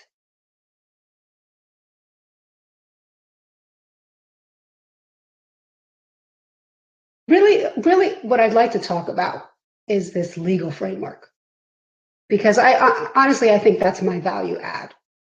I think there's a lot of midnight, lawyers, making comments. I'm not addressing you, Assemblyman, but a lot of folks who are not lawyers and who have not actually been in the trenches for decades as lawyers, making comments about the state of the law, specifically about the state of the 13th Amendment and the Equal Protection Clause.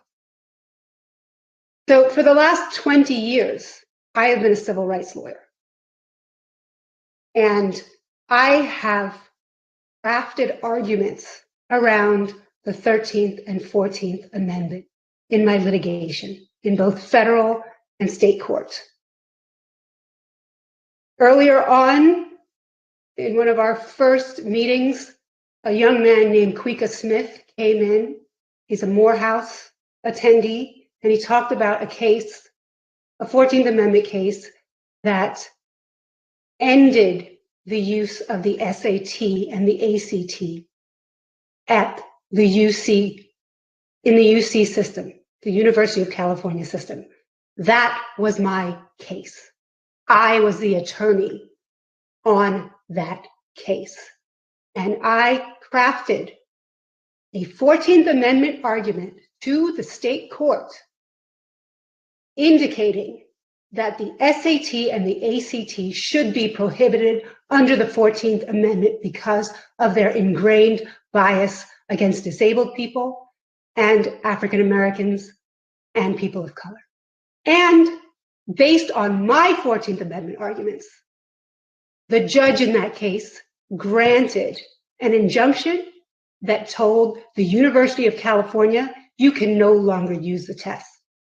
I intimately understand the 13th and 14th Amendment.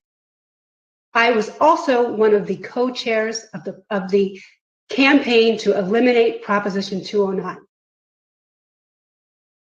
And in that role, in the Proposition 16 campaign to eliminate Proposition 209, I worked with Dr. Weber to help craft a law that would repeal Proposition 209. Unfortunately, that campaign failed, and Prop 16 didn't pass, and Prop 209 still exists. But my point is that this is my field of study. I intimately understand Proposition 2.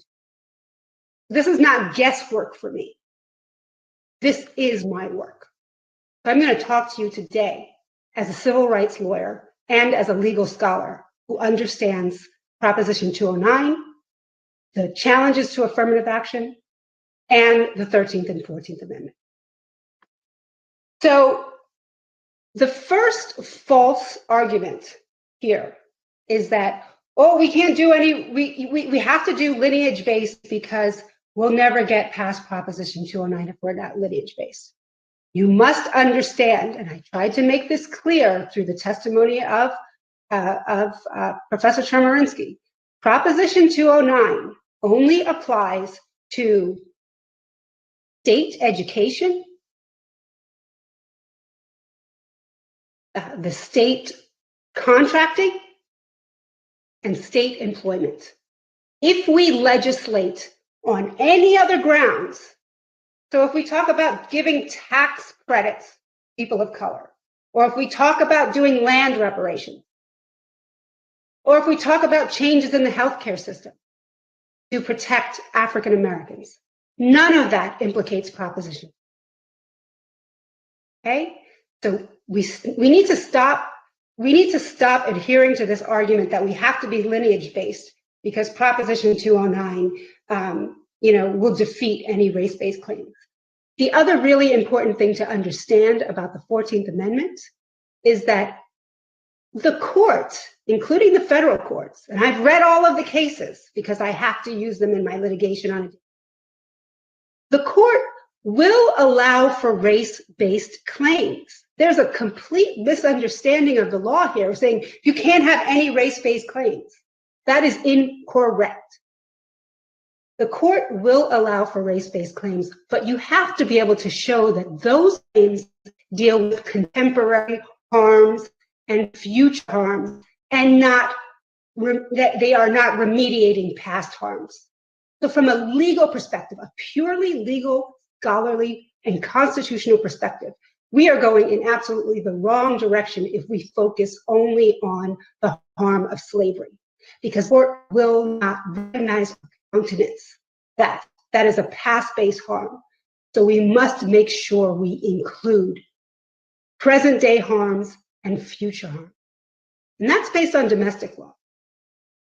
And that actually is contiguous with international law, which says that one of the critical tenets of reparations is that we have guarantees of non-repetition. Reparations from an international human rights perspective is present, looks at the present, and it looks at the future. And it says you must abate the harm. You must stop the racism. That is reparations. You do not use the term reparations if you are not prepared to do that.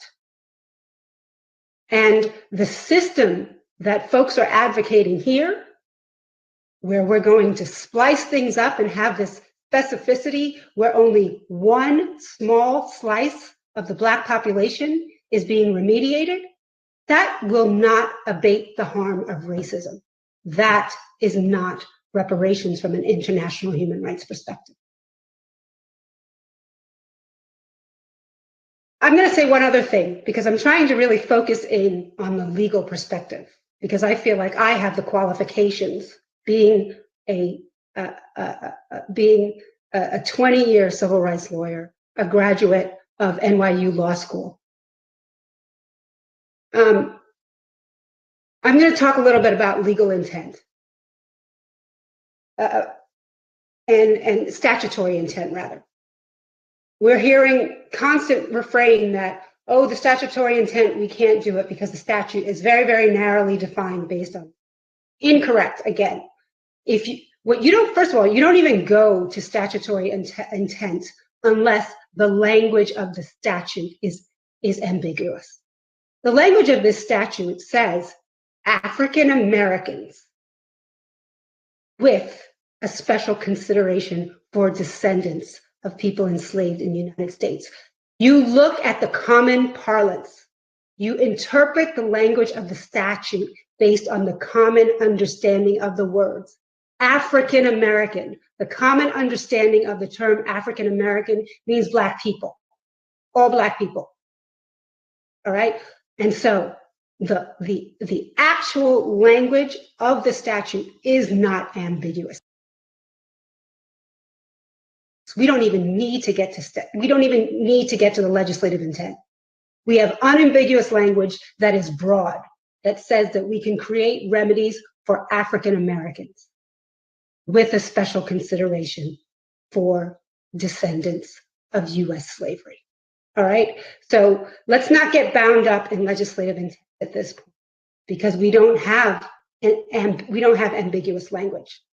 And the last thing I will say about legislative intent is that the clear intent of this legislation is that we, the 9 of us, who are all experts and scholars in our own right and all champions of racial justice for decades, it is our task to take 2 years to listen to the evidence.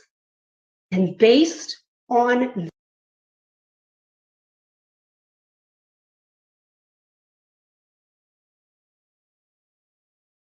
task was assigned to us. And so that is what we're supposed to be doing here, listening to all of the evidence and crafting solutions based on all of that evidence. And we can take 2 years to do it. We don't have to do it in 6 months. So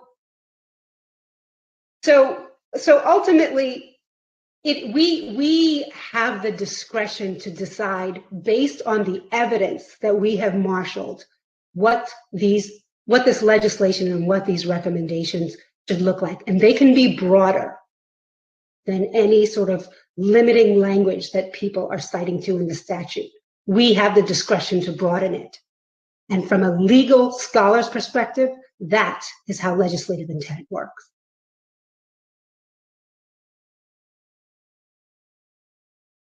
Thank you, Member Holder.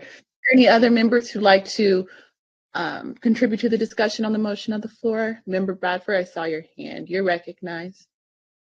The Grills, please, and then I'll go after that. Okay. Member Grills, you're recognized. Thank you.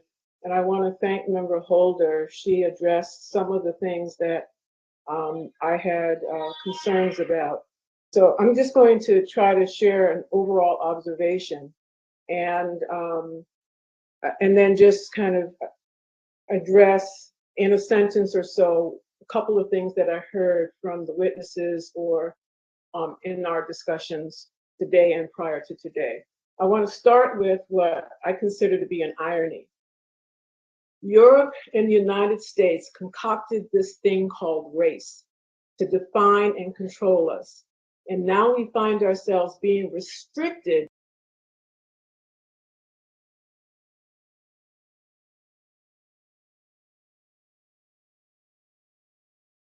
pathway to get around what may have been an attempt to restrict us. In addition to that, my interpretation of AB 3121, using the words in the legislation, is that we must address remedy for enslavement and its legacies.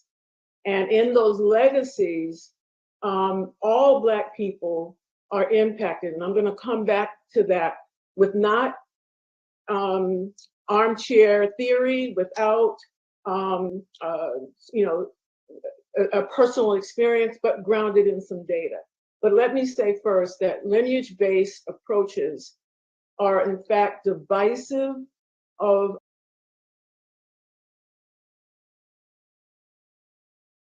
a Black community that we need to be united. In addition, it has the potential to exclude folks who have the lineage, and it does not address the greater harms for those folks whose Black skin relegates them to the same forms of racism as those of us who are US-born descendants. Now, I am a descendant of enslaved Africans, and I understand my responsibility to my ancestors, but I also understand the larger picture and the responsibility to a much broader global process that Dr. Carr tried to speak to, that existed and was launched prior to even the definition of what we now call the United States. Now, providing reparations only for those who can prove their descendancy from enslaved Africans is yet another win for white supremacy, because it dismisses and devalues the harms done to African descendants, not enslaved here, but who were injured by slavery due to their Blackness once they entered the shores of America. And they're injured by the legacies of slavery due to that same Blackness that we as descendants experience. And policies and practices that flow from this anti-Blackness are the legacies of slavery. Now, when you talk about this legacy issue, one of the presenters talked about the genealogical proof standard. And that, I believe, adds another layer of complexity and could perhaps introduce a level of delay in dispensing reparations. And that's something that we may not intend. They named 5 things. And when you think about those 5 things, and then those who may be standing could see real reparations, about exhaustive research, complete and accurate source citations, thorough analysis and correlation, resolution of conflicting evidence, soundly written conclusion based on the strongest evidence. That's a lot. Now, in terms of harms, I've been listening to folks who are strongly in favor of lineage-based, and I've been listening carefully to their arguments. about why we should not include people of Caribbean or African migration status, right? There's a lot of things that they say, but I don't see it backed up by any actual real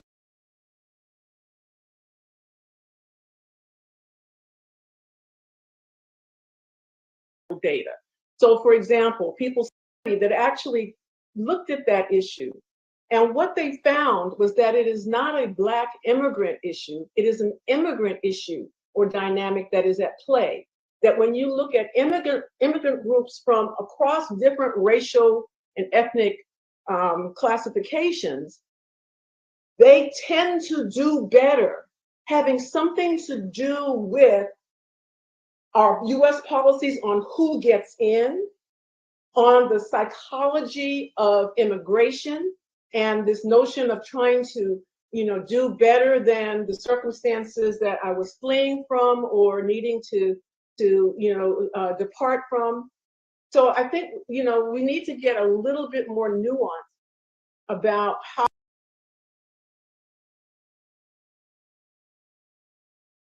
we are characterizing our immigrant family members and ground it in some real data, not in, well, my experience was this, and well, my experience was that. Well, I know people who did this, that, or the other thing.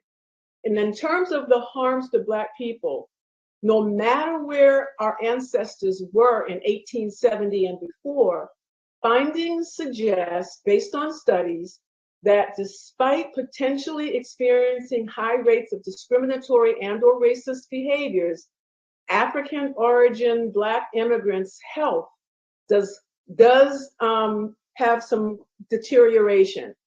And in fact, the article, it said, as time spent within the United States increases, health correspondingly deteriorates and converges with that of the referent US-born Blacks. Now, the findings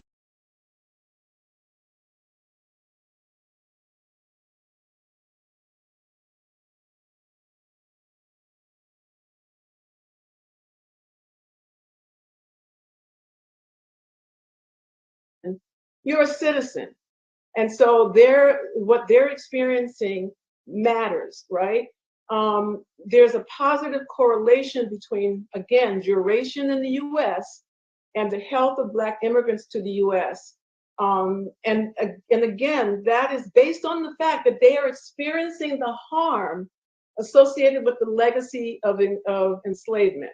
And this is, again, based on the research of people who conducted a study on the Immigrant Health Advantage, which was an examination of African origin Black immigrants in the US with a sample of 570,675 adults aged 18 to 85 from the 2000 to 2018 National Health Interview Survey. In at least 6 other studies, sitting here right now on my desk, for Black immigrants adopting a Black racial identity, it often leads to a downward rather than an upward mobility for them. So this notion that they are doing so much better and they came of their own accord, that needs to be interrogated.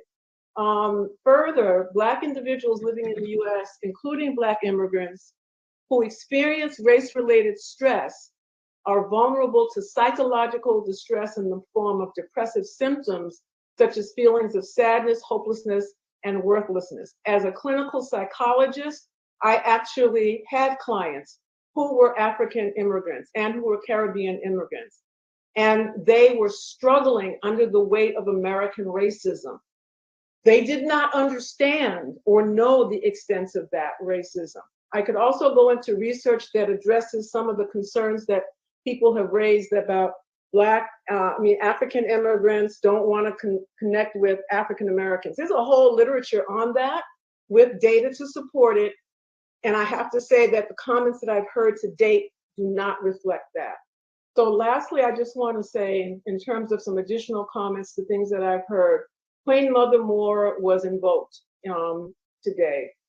And I just want to say that having talked to people who studied under, were mentored by, sat at the feet of Queen Mother Moore. They were very clear. She was a staunch Pan-Africanist. And in fact, her first organization was called Ethiopian Women. I could go on, but I'm going to stop here just in the service of time. I do want people to finally know I am not against, addressing the primacy of the needs of those of us who are direct descendants. I am in fact in favor of what the language was saying, showing special consideration. I think that part of our job is to figure out in our future meetings what that special consideration looks like.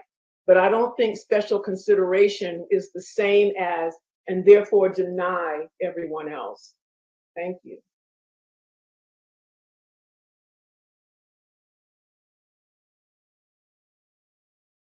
Discussion motion on the floor.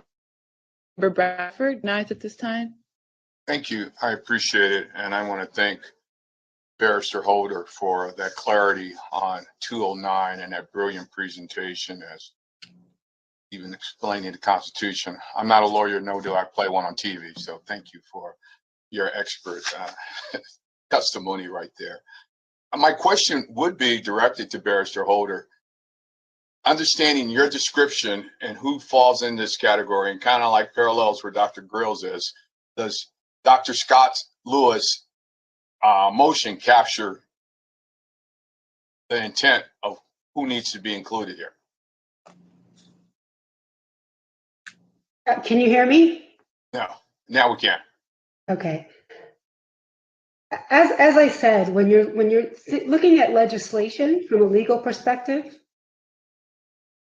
the first thing that you're supposed to look at is the language of the legislation itself. And if the language is unambiguous, you stop there. And so language that says African Americans with a special consideration for descendants of US slavery. In common parlance, that's very clear. African Americans, that means all Black people. And that's where you start. You start with the broad category of all Black people. And then you go to special consideration for descendants of enslaved people born in the United States. The language is clear. You don't need to go beyond the language. And that is how we should be proceeding. That is how we should be framing any motions. And again, because we, the 9 of us, are charged with studying this issue, we have the discretion to interpret that language in the way that we see fit, consistent with the expert testimony that we are seeing.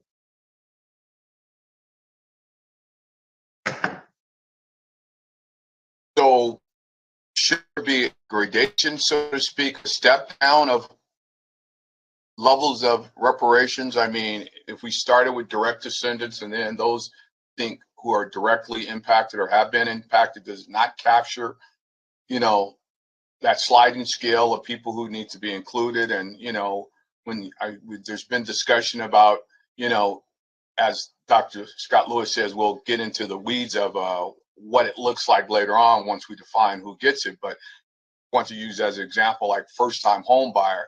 I mean, if someone in your family has bought a home before, I don't think you should qualify for a first-time home buyer. But if you're 3 generation, 4 generation living in housing projects, which there are many African Americans who've been 4 and 5 generations in public housing, they're the ones should be in the front of the line for, I think, housing assistance or first-time home buyer programs if we're doing reparations. Would someone like that qualify? I mean, I think that's what we should do, even when we talk about education opportunities.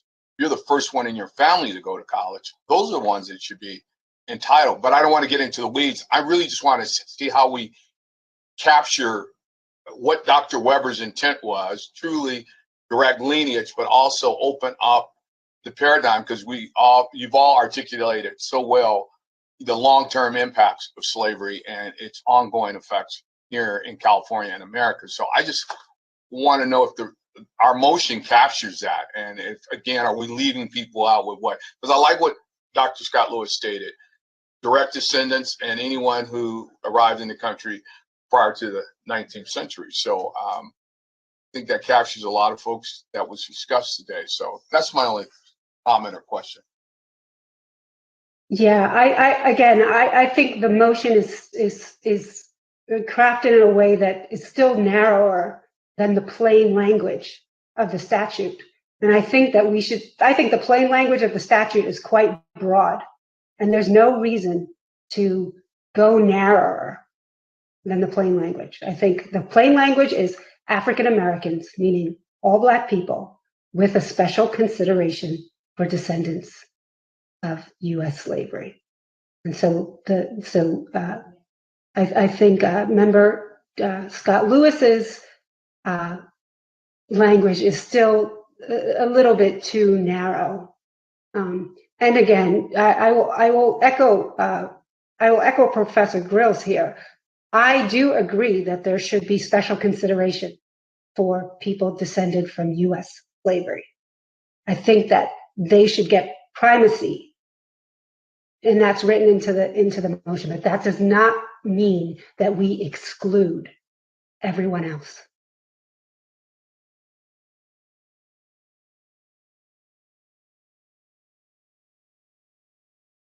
I think Member Tamaki has his hand up. I'll defer to Professor Lewis if you have a comment, Siobhan. Just a brief comment. Thank you so much, Don. Yeah. I just want to draw attention to AB 3121, where it says that the purpose of this chapter is to establish a task force that would do all of the following. One is study and develop reparations proposals for African Americans as a result of. And following 1A, B, C, D, E, and F, right? Well, E, up to E, all reference slavery in this country. And then F talks about the direct benefits to societal institutions, public and private, including higher education, corporate, religious, and associational. 2 is to recommend appropriate ways to educate the California public of the task force's finding, right? And then 3 is to find appropriate remedies. So my view is that with the bill, when it states what the job of the task force is, every single statement about what our role is references slavery. And I wasn't there when the bill was written. But if you're going to tell me that all of the tasks, again, 1A, B, C, D, E, and F, reference slavery, must be responsive to the experience of slavery, then that, to me, very clearly delimits the scope of who we're talking about. Thank you for the time, Don. Thank you. Maybe Professor Lewis, I can just jump off from what you just said. I just want to frame my remarks with the obvious. I'm the only non-Black person on the task force. So I really want to approach this with deep humility and appropriate utmost respect, knowing very well that this is a personal issue. And it's not just about the compensation or the reparations. It's about a group's identity. And that's why I think it stirs, such heartfelt emotions from everybody. I also want to say there's no pure way of remedying this issue or answering the issue. And having gone through the Japanese American reparations movement in the 1980s, and was involved in litigation connected to that in reopening Quorum versus the United States, which was the notorious Supreme Court decision legalizing the rounding up of American citizens who happen to look like the enemy. I think I know a little bit about the divisions that can happen. We experience this too. And the reason why I say it's not a perfect remedy, this is rough justice, because at the end of the day, we had to exclude groups also within our own community. And among them, for instance, if you weren't living at the time that the legislation passed, you didn't get any reparations. Does that go to a person's identity to the group? Absolutely. Does it hurt? Absolutely. Could the bill have passed with something more? Probably not. So some practical, very difficult, decisions were made, and we're feeling the same way on this task force. So I'm not going to talk about lineage or legislative intent and the legal side of it. I think that's been fully covered by the other speakers. What I'm really turning to is the practical impact that we've got to provide guidance to the economists, bottom line, as a starting point, I would say. And in terms of how they measure the harm, they need to know who the community of eligibility is. So as I view or hear Professor Lewis's comment, it provides at least a framework, and then within that, the task force can evolve and move on to all of the remedies that constitute reparations. So in my mind, there's a couple buckets here. I mean, a principal primary bucket is recognizing the victims of a harm that happened in America. And it is specific, and it is a specific class of victims and people. And, it goes to the question of disaggregation and identifying the differences within an ethnic group. And for that particular harm, there has to be a focus. So to that degree, I appreciate what Professor Lewis is doing. And I think from the comments of everybody in the task force, I sense that particular harm class has to be addressed. But there is another bucket, and that is the other principal precept of reparations, which is cessation of the harm. It's guarantee of non-repetition. And some of those, I'd say 75% of that harm is talked about and described in excruciating detail in mass incarceration. And those things aren't neatly differentiated by lineage. And so, not that lineage is not important, but to me, lineage is just the tool or the mechanism that you get to identify the harm party. And lineage has its difficulties. Some people will be able to prove, right to the very beginning. Others may not be able to get past 2 or 3 generations, or may not get past the 1940s. And so I think if we still nevertheless approve the concept that we need to recognize the harm group, and these are the descendants of American slavery, and then wrestle in the months to follow with how that's proved. And lineage may be one way, negative inference may be another, where if it's impossible to prove a lineage, then there may be other ways of demonstrating the connection. So that is basically one bucket. And with respect to that kind of reparations, in my view, in my humble opinion, I haven't ruled anything out. It's all on the table in terms of forms of compensation and remedies. But I think we're also tasked with addressing ceasing the harm and guaranteeing non-repetition. For example, Lisa Holder and I are working with the Department of Justice on a survey that courts and 58 district attorneys in those counties would have to respond to, tracking how the racial data in connection with whether Black defendants are charged and sentenced as severely as white defendants for the same crime. That's not a descendancy issue. That is a bias issue. That is a anti-Blackness issue. And to echo Camila Chair Moore, I think these things are not mutually exclusive. We can address a specifically harmed class that Professor Scott Lewis has talked about in his resolution. But we can also work on policies and actions to implement a guarantee of non-repetition, which is all this other stuff.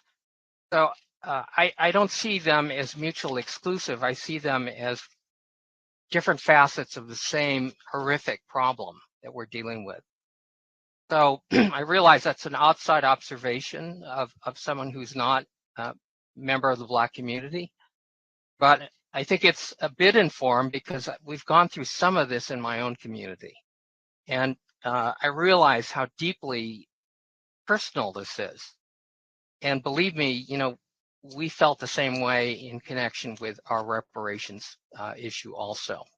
So I really appreciate the comments on all sides, but I would urge us that we have to move forward. We have to give guidance to the economists, let the economists do their metrics and measurement, and let's branch out from there, including, if you can't prove lineage, for example, how else can we do this? There's got to be other ways to recognize and acknowledge, an unacknowledged harm class of people, and also dealing with issues of ongoing discrimination in employment, housing, labor, environment, criminal justice, opportunities, everything else.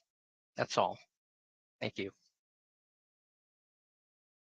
Chair Moore, I just have a quick comment. Yes, Member Holder, you're recognized. Thank you.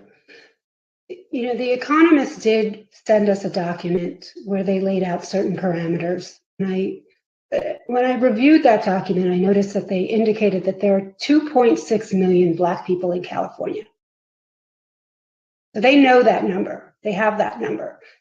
And of those 2.6 million Black people, 2 million are, for lack of a better word, likely descendants of U.S. enslaved people. The other 600,000 are descendants, perhaps, of people who were enslaved outside of the United States. But we know that we have a body, about a constituency of 2.6 million. And what I propose is that at this point, we keep that number. That's the number that we allow the economists to use as their benchmark. You say there's 2.6 million Black Californians, use that to make your calculations, rather than right off the bat excluding 20% of that number, or 30 or 40% of that number. I think at this stage, we can give them the whole number of 2.6 million and have them use that as their benchmark. Thank you, Member Holder. Are there any other comments or questions on the motion on the floor? If Chair Moore, Member Jones Sawyer, you're recognized. and maybe because I'm not as articulate as Attorney Holder, but sometimes simplicity is the best way. And in some ways, I think we're all kind of saying the same thing, and we're all grappling with what is the best way to say, which is already there,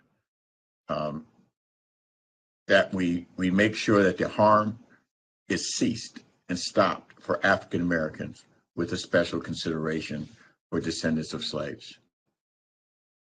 And I think what I was trying to say, and what the motion to the floor was trying to say, I think we're trying to get to the same place, but we may be arguing with semantics and how we want to phrase things. And so if move on with African Americans with special consideration for descendants of slaves, because I think it addresses both. And then we can move on. I think that might give everyone not everything that they want, but maybe give everybody the comfort that we need to move forward and really get to the hard work of providing leadership on the recommendations for reparations. Member Jones Sawyer, we're not all saying the same thing. And the motion that is on the floor that was properly moved and seconded by member Jovan Scott Lewis and Monica Montgomery Stepp is aligned with what Secretary Weber stated. In fact, and I quote, Secretary Weber said, "It's an issue not about being Black. It's an issue of descendancy and lineage," Weber said. "There will be many Black people," she said, "who do not deserve reparations. But there will be many whose lineage clearly says very strongly that they deserve to have reparations." That is what Secretary Weber said to us in January. Also, you noticed something about class action lawsuits. I know you're not a lawyer, so you might not know the 4 components of a class action lawsuit: commonality, adequacy, typicality, right? If you don't fit, if a certain class doesn't fit into those 4 standards, then you're out of the class. So when we're talking about reparations for the you're talking about people who share the commonality, adequacy, numerosity, and typicality, to the extent that Black immigrants also experience harm or anti-Black racism. Nobody on this task force has denied that. But in line with the legal dictates, you file a separate claim, just like the Japanese internment camp victims who were not American citizens, who were harmed by the same United States government in the same location, but because they were not American citizens and legal permanent residents, they had to file a separate claim. Fortunately, who were able to get their reparations as well, but they had to file separately. That's what we're talking about. In terms of common parlance, Member Holder, that I respectfully, I disagree with you. I have lived next door to a Jamaican family my entire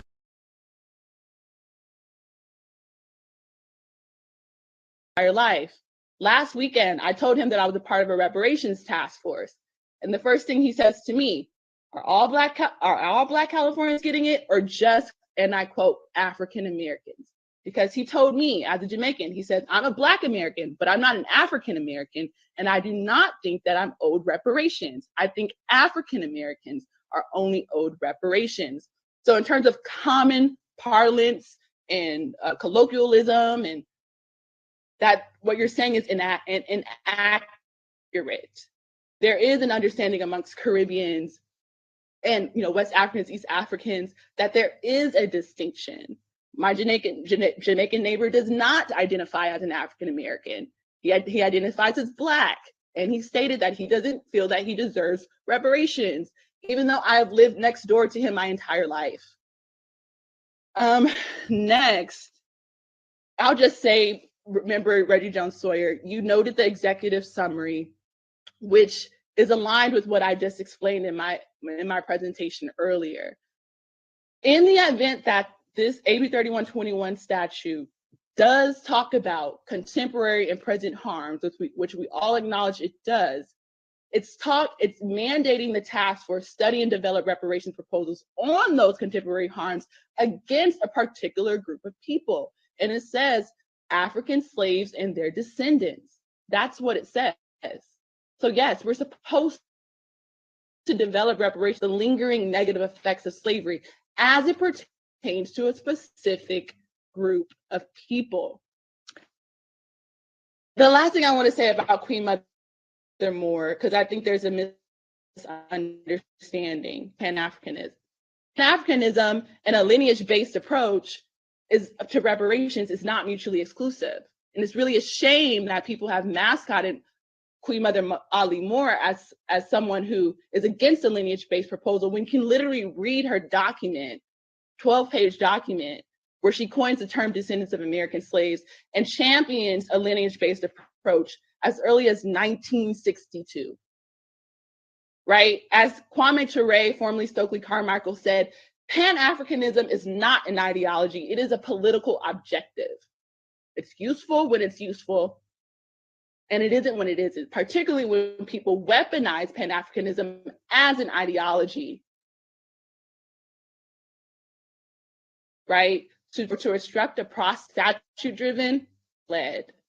And the victims are the direct descendants of the enslaved Africans in the United States.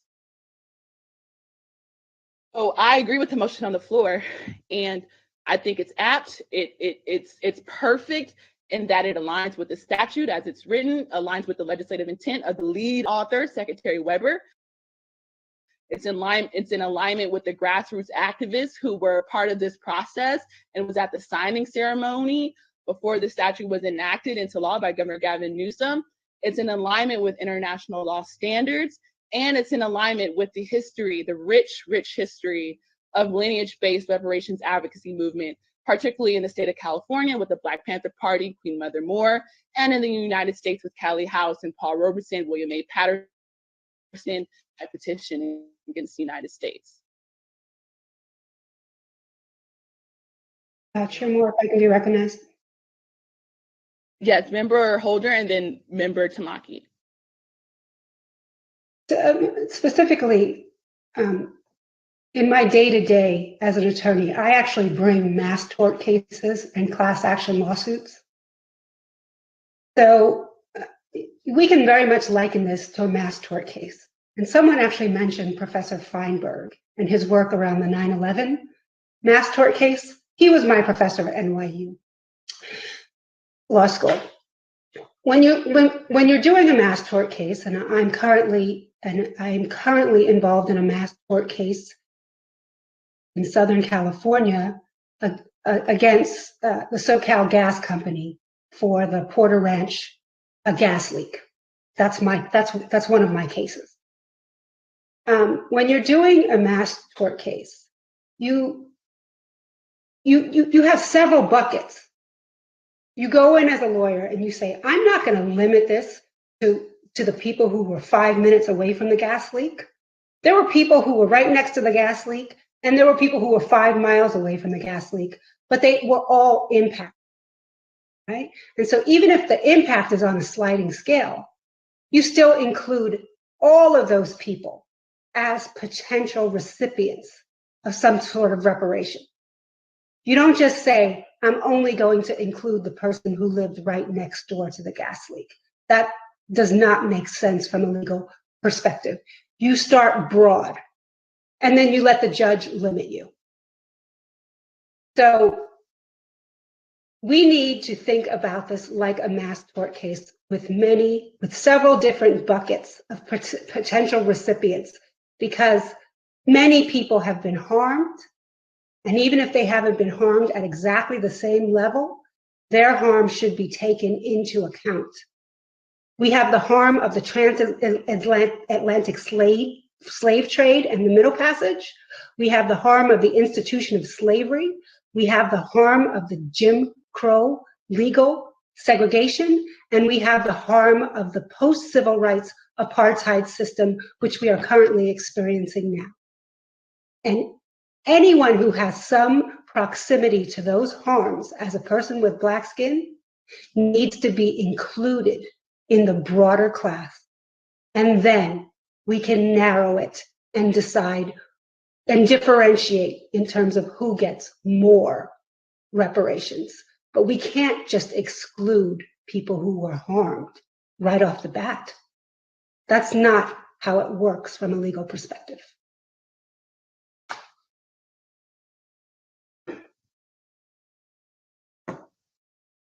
Dr. Gross has her hands up. Member Gross, you're recognized. I believe you called on Member Tamaki, so I can go after him. No, I'll defer to you, Professor Grills. Proceed. Okay. Thank you. I simply wanted to respond to the example that you provided, Chair Moore, of your Jamaican neighbor. And with all due respect to his particular experience and identification, I think we would do well to perhaps try to move beyond anecdotal examples of things. And that this notion about how Caribbean or African immigrants self-identify in terms of race is a bit more complicated and complex. And so I would encourage you and others to look at Sanders Thompson's article called Socialization to Race, or another article called Black in America Too, that's in Social and Economic Studies, and especially an article written by Oswald Warner in Social and Economic Studies called Black in America, Afro-Caribbean Immigrants. There's a lot more there to when someone says, I'm Black, not African American, and this whole notion about racial identification. Benson also, Janelle Benson's article in Sociological Forum, exploring the racial identities of Black immigrants in the US would be another article I would recommend. But it's a little more complicated than just saying that immigrants will identify as Black, they don't identify as African American.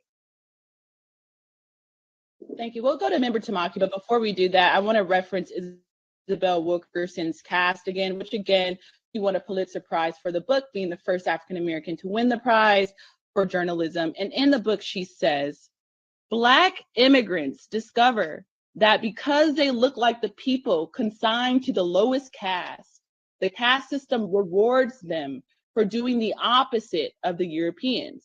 So while white immigrants stand to gain status by becoming Americans, wrote sociologist Philip Kasnitz, by assimilating into the higher status group, Black immigrants may actually lose social status if they lose their cultural distinctiveness. Isabel Wilkerson goes on to say, the caste system encourages Black immigrants to do everything they can to build distance between themselves and the subordinated caste, that being African Americans, they might be taken for.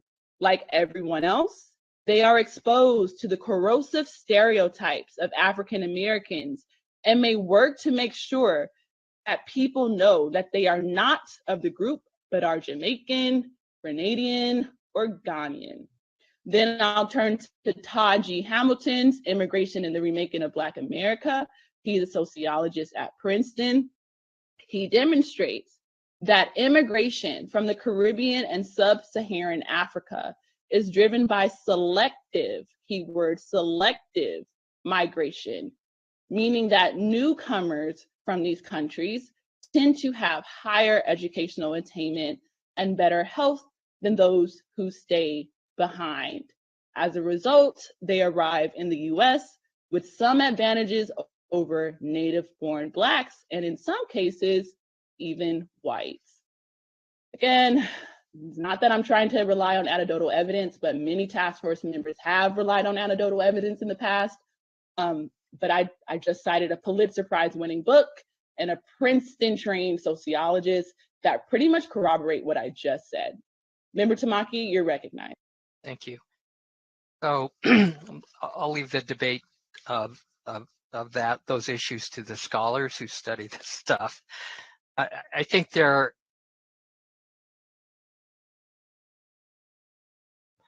as American descendants of slavery. That's sort of the issue. But to put Professor Lewis on the spot here, what I'm struggling with is any view that those two views are irreconcilable. I'm looking for how you synthesize, both things. And to use a metaphor of Assemblyman Assemblyman Reggie Jones Sawyer, the polluting factory. In your resolution, Professor Lewis, is there a way to compensate, reward, recognize, acknowledge the injured family living right next to the polluting factory, but then also take action to stop the pollution in the first place? And then to take that metaphor a little bit further, in your resolution, does it allow, and I would categorize this as the cessation of the harm for folks living beyond right next to the polluting factory, but downstream or downriver, 5 miles away? This is Lisa Holter's point, that we should also be recognizing that harm and doing it in a way that is meaningful. But what I'm struggling to understand is, and I don't see it, as why those views might be irreconcilable. I don't see them as necessarily mutually exclusionary. And unless I'm mistaken in your resolution, I think you actually, in explaining it, talked about in the weeks and the months ahead, it gives the opportunity for the task force to address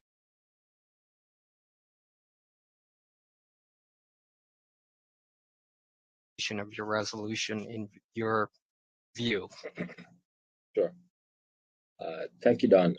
So to respond to the metaphor of the polluting community, the pollution thing, there's a difference between being the victim of pollution, right? Meaning the experience of encountering pollution, and having your very constitution organized by the very fact of being polluted, meaning your pollution is constitutional to the development of the company, meaning it isn't just something that happens to you, it is what you are.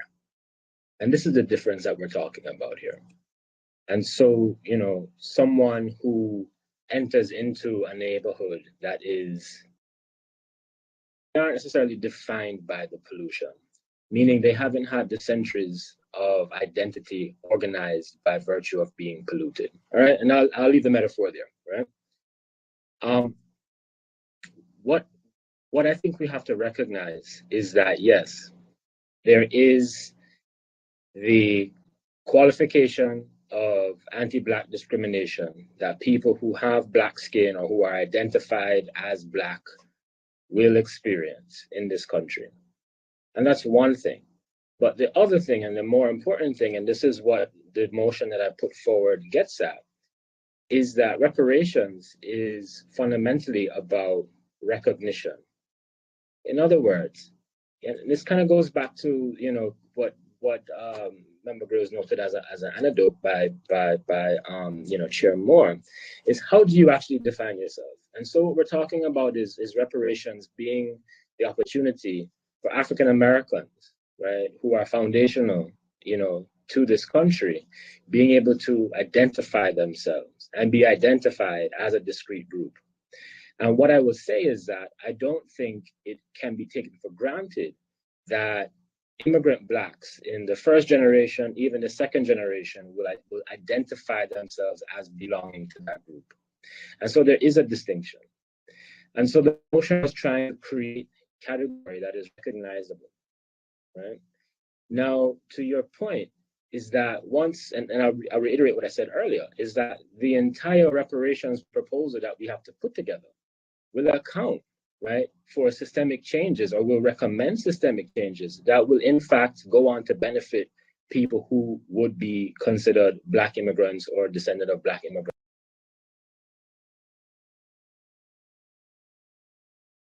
Polluted because of, let's call it, the pollutability of African Americans who are descendants of the enslaved in this country. And that's the difference. And so we're talking about reparations as being a continual claim that actually begins in the period of slavery, right? We can talk about Belinda Sutton, who in 1783, right, even before Callie House, is actually asking for reparations from this country, in the same year that this country actually became a proper republic. We're talking about a centuries-long program of reparations, of a people trying to recognize themselves. That was a promise of Reconstruction, was being able to recognize oneself as a community, as a distinct community.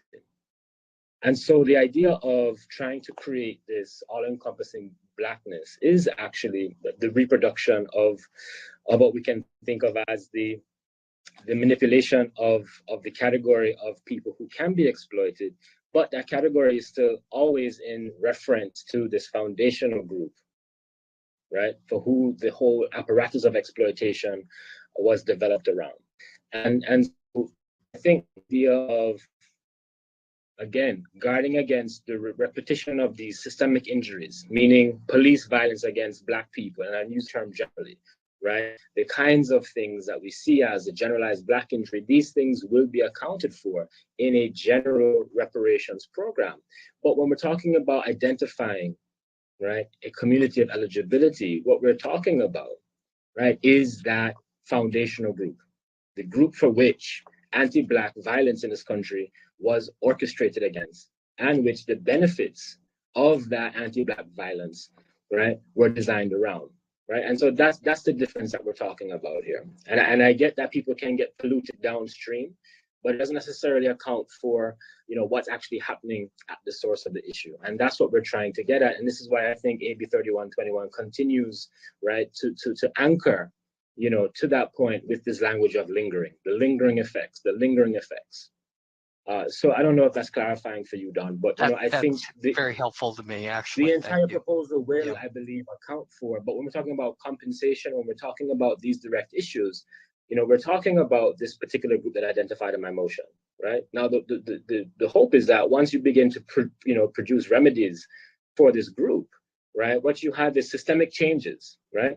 But again, that's not the point of reparations. Reparations is responding to the injuries of this particular group, and reparations has to begin with a principle of recognition, which I get intent and I get legal, what have you, but there's a community who for centuries has been demanding recognition as a people.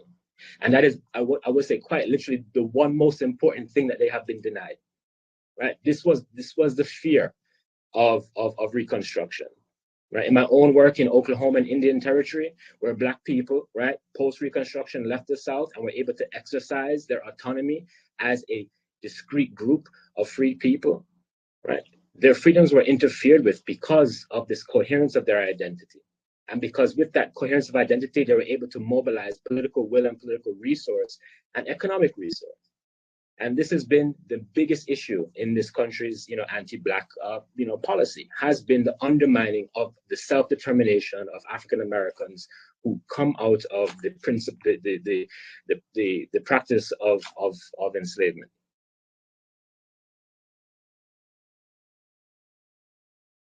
This is Member Holder. Thank you.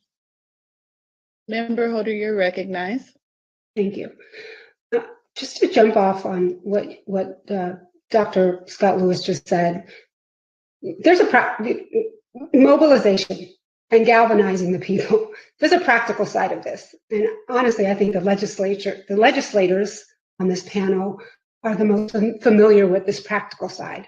But the practical side is that we have to build consensus, right? That's ultimately what's going to get us over the line. We have to build consensus among the people. And if there are 2.6 million Black people in California, and we just right off the bat just wipe out 30% of that, that is going to create division among the base. We need to galvanize the base, and that is Black people. We can't go into this reparations proposal without having all African Americans in California behind us. And there is no doubt about it that if we just eliminate 30% of that population right off the bat, that's going to create division, that's going to undermine consensus, and that's going to undermine the success of this policy. We have to make sure that we are focusing more on belonging than otherizing in order to build consensus. Member Holder, I just want to say, you know, if the task force goes with the race-based approach, what I believe you propose, that will promote fissures in the Black community as well. Because if you realize, I just wanted to make that clear, either way, there are going to be some unhappy campers. And it's, you know, up to us as a task force to mitigate harm, understanding that under international law, reparations and reparatory justice is supposed to be a victim-led process and a victim-oriented process. So, you know, with the proposal that you're, I believe, an advocate for in terms of a race-based approach, that is going to aggrieve the victims of the institution of slavery, which are the direct descendants of the enslaved people in the United States. To overlook that, I think, is very inappropriate, and it goes against the spirit of the law as written. That's why you have a special consideration for the It descendants. doesn't feel like some consideration That covers at all. that's what covers that issue. You give primacy to that group. That's how you build consensus. Not what the law says at all. Member Gross, you're recognized. Yeah, and I was just going to add that we don't know what the lion's share of Black folk in California think about this. What we know is what we see in the chat and who shows up for public comment. And that's one of the reasons that the listening sessions and the survey are going to be so instructive, is that hopefully they will, through their networks, be able to reach a broader cross-section of Black folk who haven't been coming to listening sessions, who can't take time off from work to be in this all day long, who are not members of organized bodies that have a particular perspective. We don't know what the rest of Black California thinks.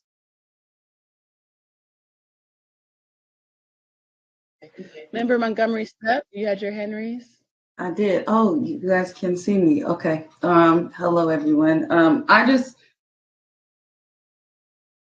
want to say a couple of things. One, about the idea that narrowing the scope of the community of eligibility will create divisiveness in the Black community, and I don't think that's wrong, right? I do think that that's certainly a possibility, and it may happen. But I also think it's the way we frame this as we make a decision. Everyone has autonomy. We're going to vote this up or down, and all of us have to move forward with whatever this body decides.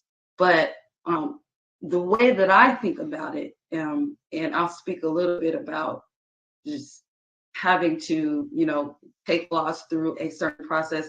Certainly can't speak about that on the state level, but I'll speak about that just a little bit on the city level. But as far as being divisive, I think it is also the way that we frame it.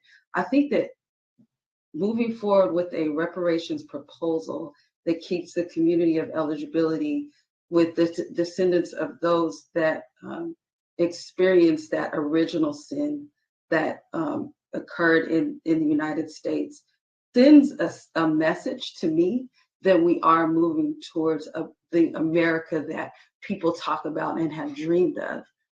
I don't think that it has to be divisive at all. It depends on the way that we talk about it. I see this as a foundation for doing a lot of other things in the state that we need to do to make it equitable and fair. It's not the be all to end all. I don't see it like that. I don't see any of our work that we do in our respective communities stopping here. Member Holder, we can't hold a candle to what you do and what you have said, but I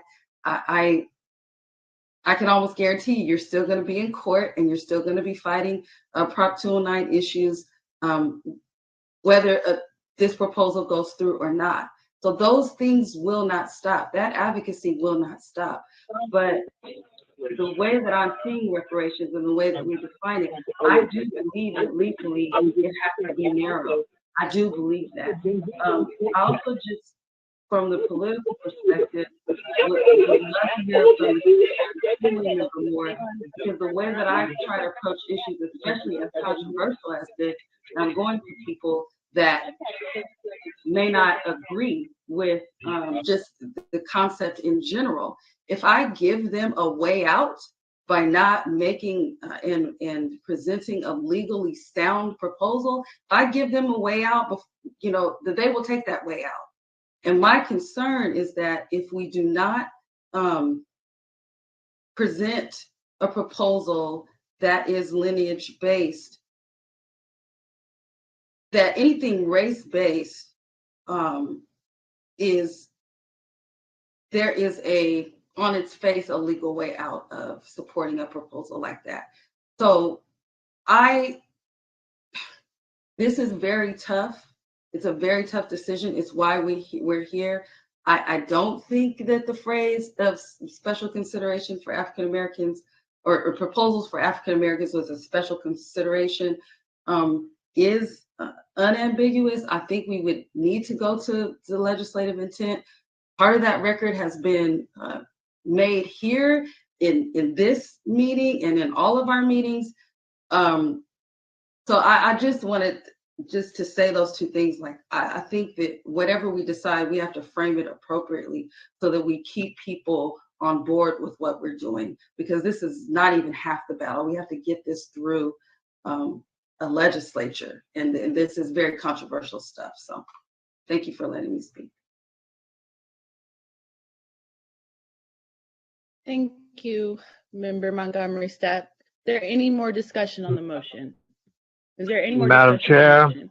Madam Chair, Madam Chair. Vice Chair Brown, you're recognized.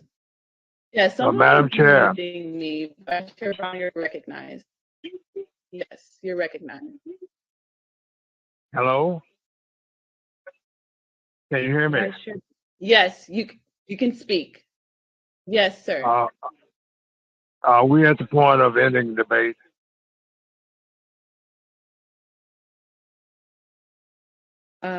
I believe we are. Madam Chair. Well, I'll call for the question, please, ma'am. Thank you. The question has been called. Parliamentarian Johnson. Yes. You establish a roll call vote on. Yes, we will vote on the call for the question. We'll begin the roll call. Chair Moore. Chair Moore. Vice Chair Brown. Aye, calling for the question. Time for us to vote. Thank you. Member Bradford.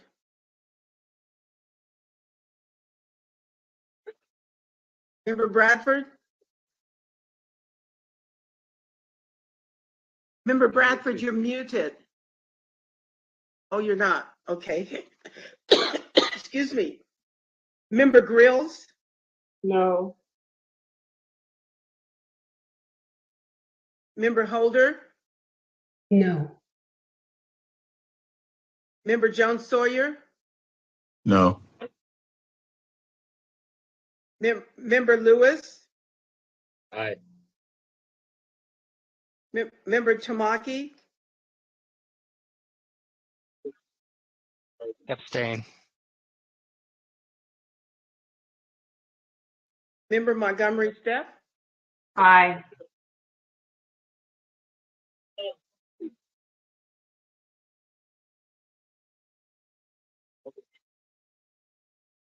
Member Moore. I'm sorry, Chair Moore.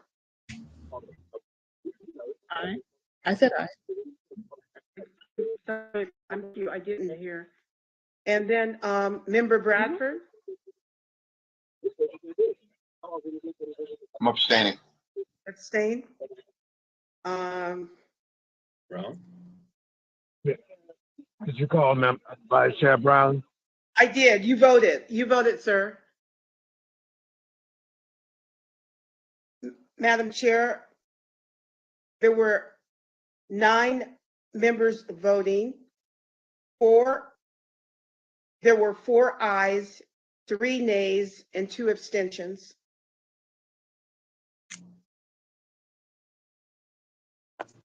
Thank you. So the motion passes. The question has been No, it called. does not. Parliamentarian Johnson. You need 5 votes. You need 5. You need 2, yeah, you need 5.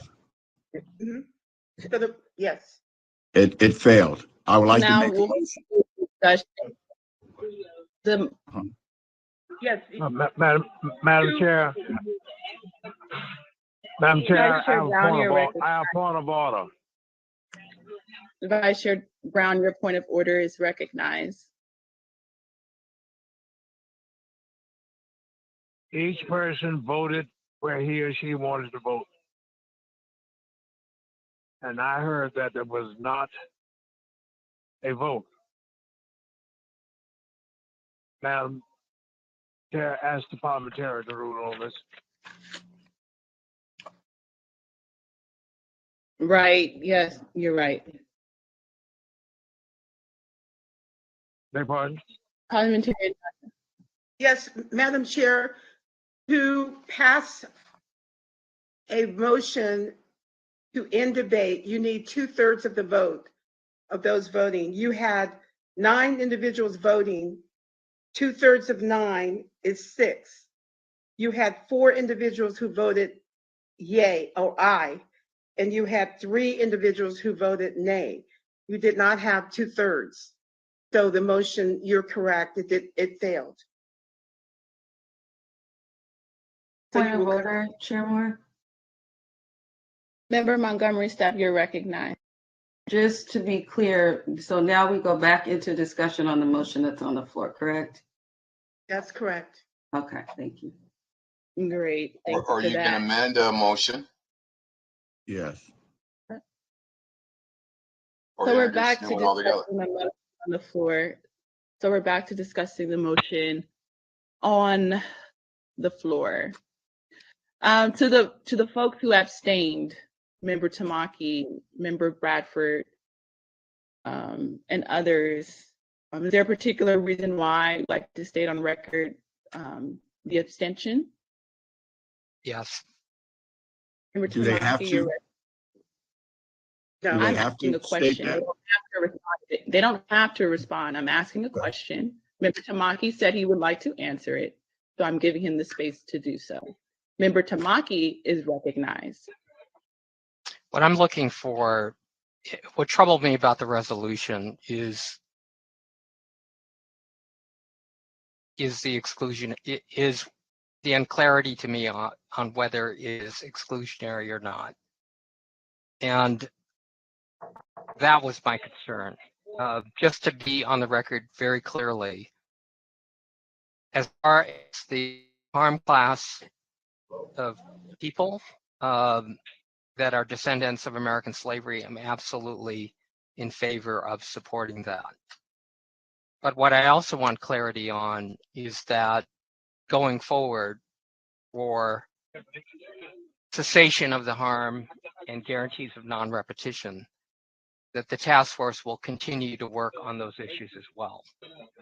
And so because of that unclarity, and that was caused by the back and forth between task force members, in which, you know, there was some sharp rebukes going back and forth, it looked to me that some were interpreting that as being more exclusionary only. And my problem is, you know, we're dealing with all of these other issues, particularly the present day ones, that continue, but you really can't separate it on the basis of lineage. And again, I throw out the example of criminal justice. And the administration of policies based upon racist policies based upon just anti-Black hatred. At the same time, however, Professor Lewis's remarks that the wellspring of that hatred stems from American slavery. So I really think that has to be acknowledged front and center. I get his point about identity and carving a clear identity that's different from Black immigrants. I think that is also valid. So if somebody could propose an amendment that would clarify that ambiguity, Madam Chair. that would help me a Madam Chair. lot. Madam Vice Chair. Chair Brown, you're recognized. Yeah, you're recognized, Vice Chair Brown. Please, permit me to say.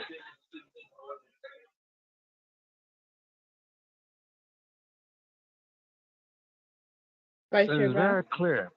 It's very clear that this is not an either-or matter.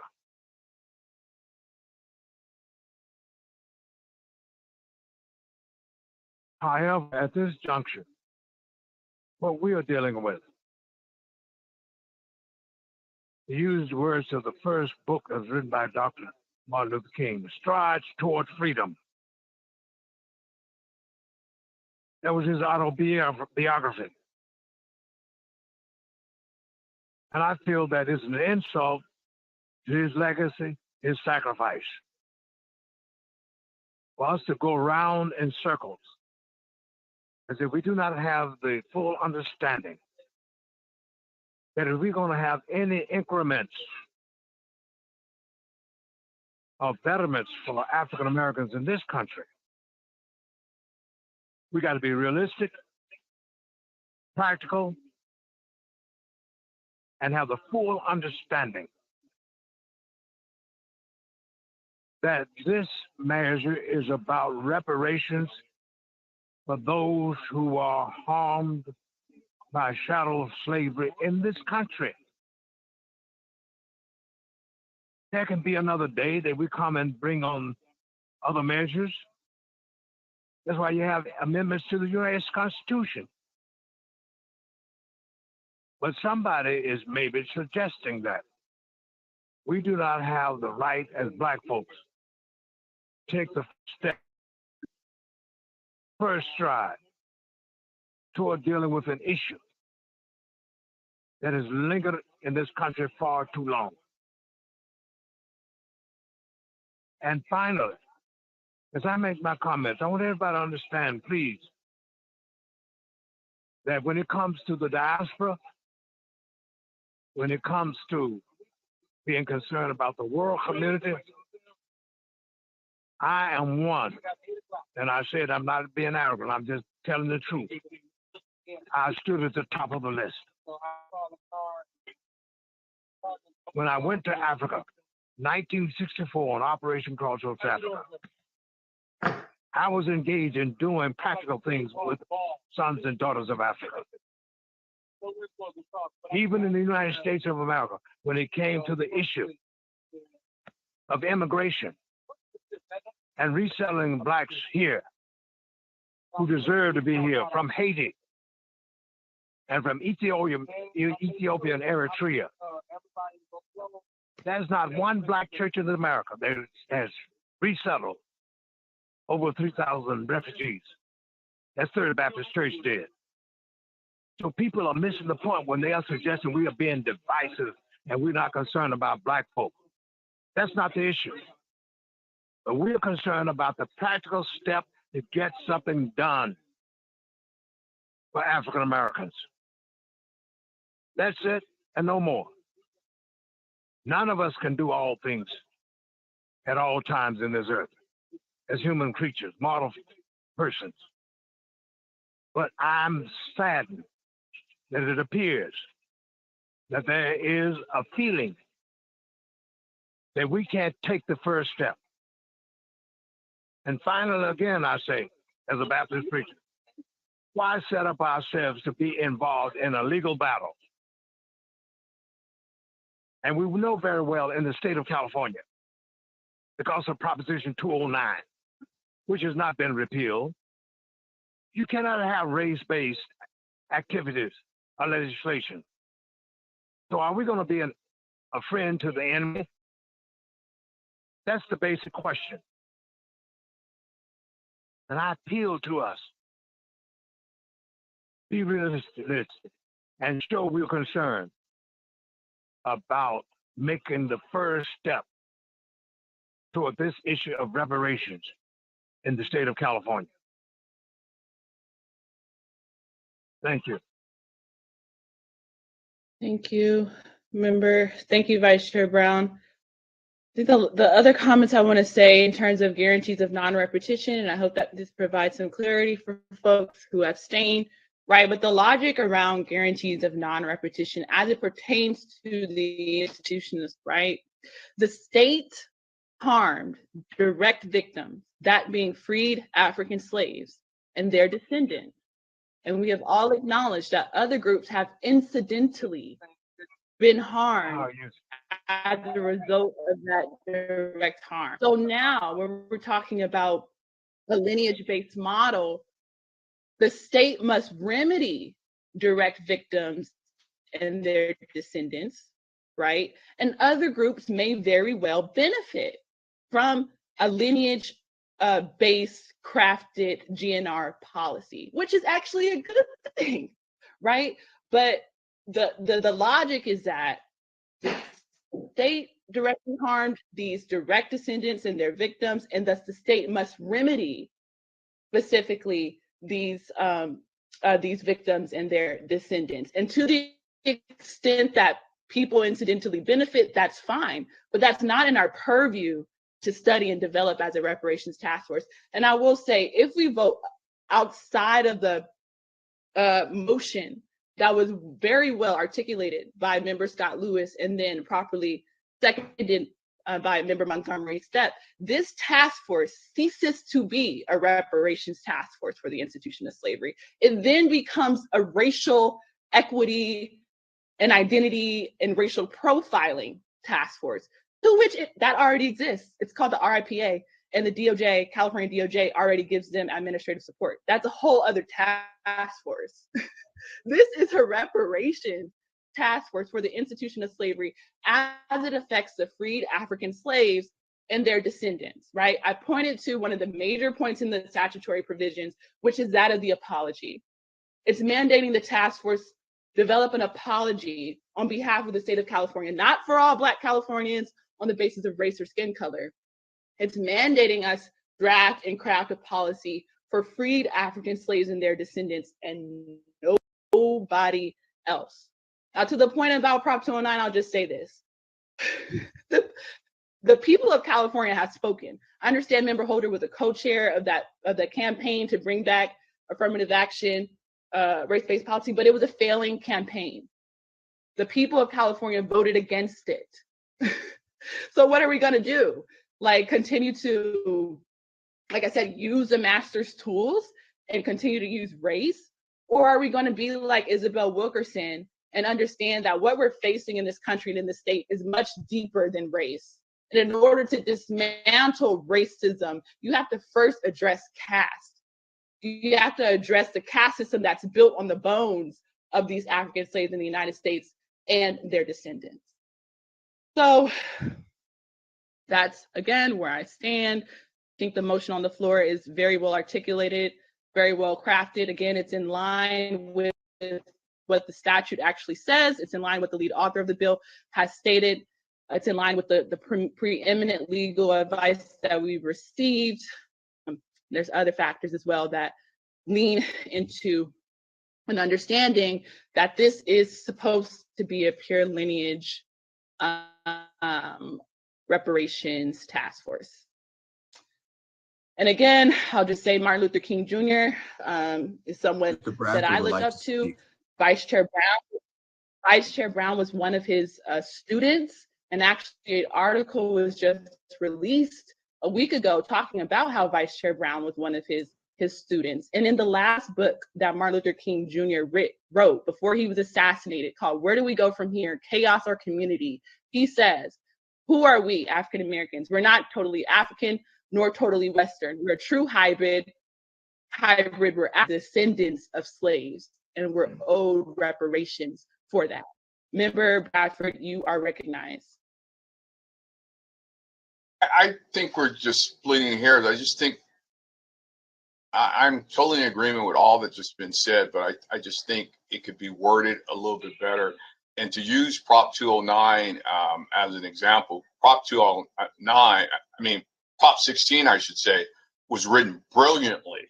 It was a lousy campaign. And those are two different things. The policy was straight on point because I was involved with that. The campaign was chaotic. And we had people who were running the campaign who never ran a ballot initiative. So, but the intent of Prop 16 is what I'm trying to capture. And not trying to capture here, but it's some validity of what they were trying to do. So I would use that as an example that where we're trying to go right now with this motion is wrong.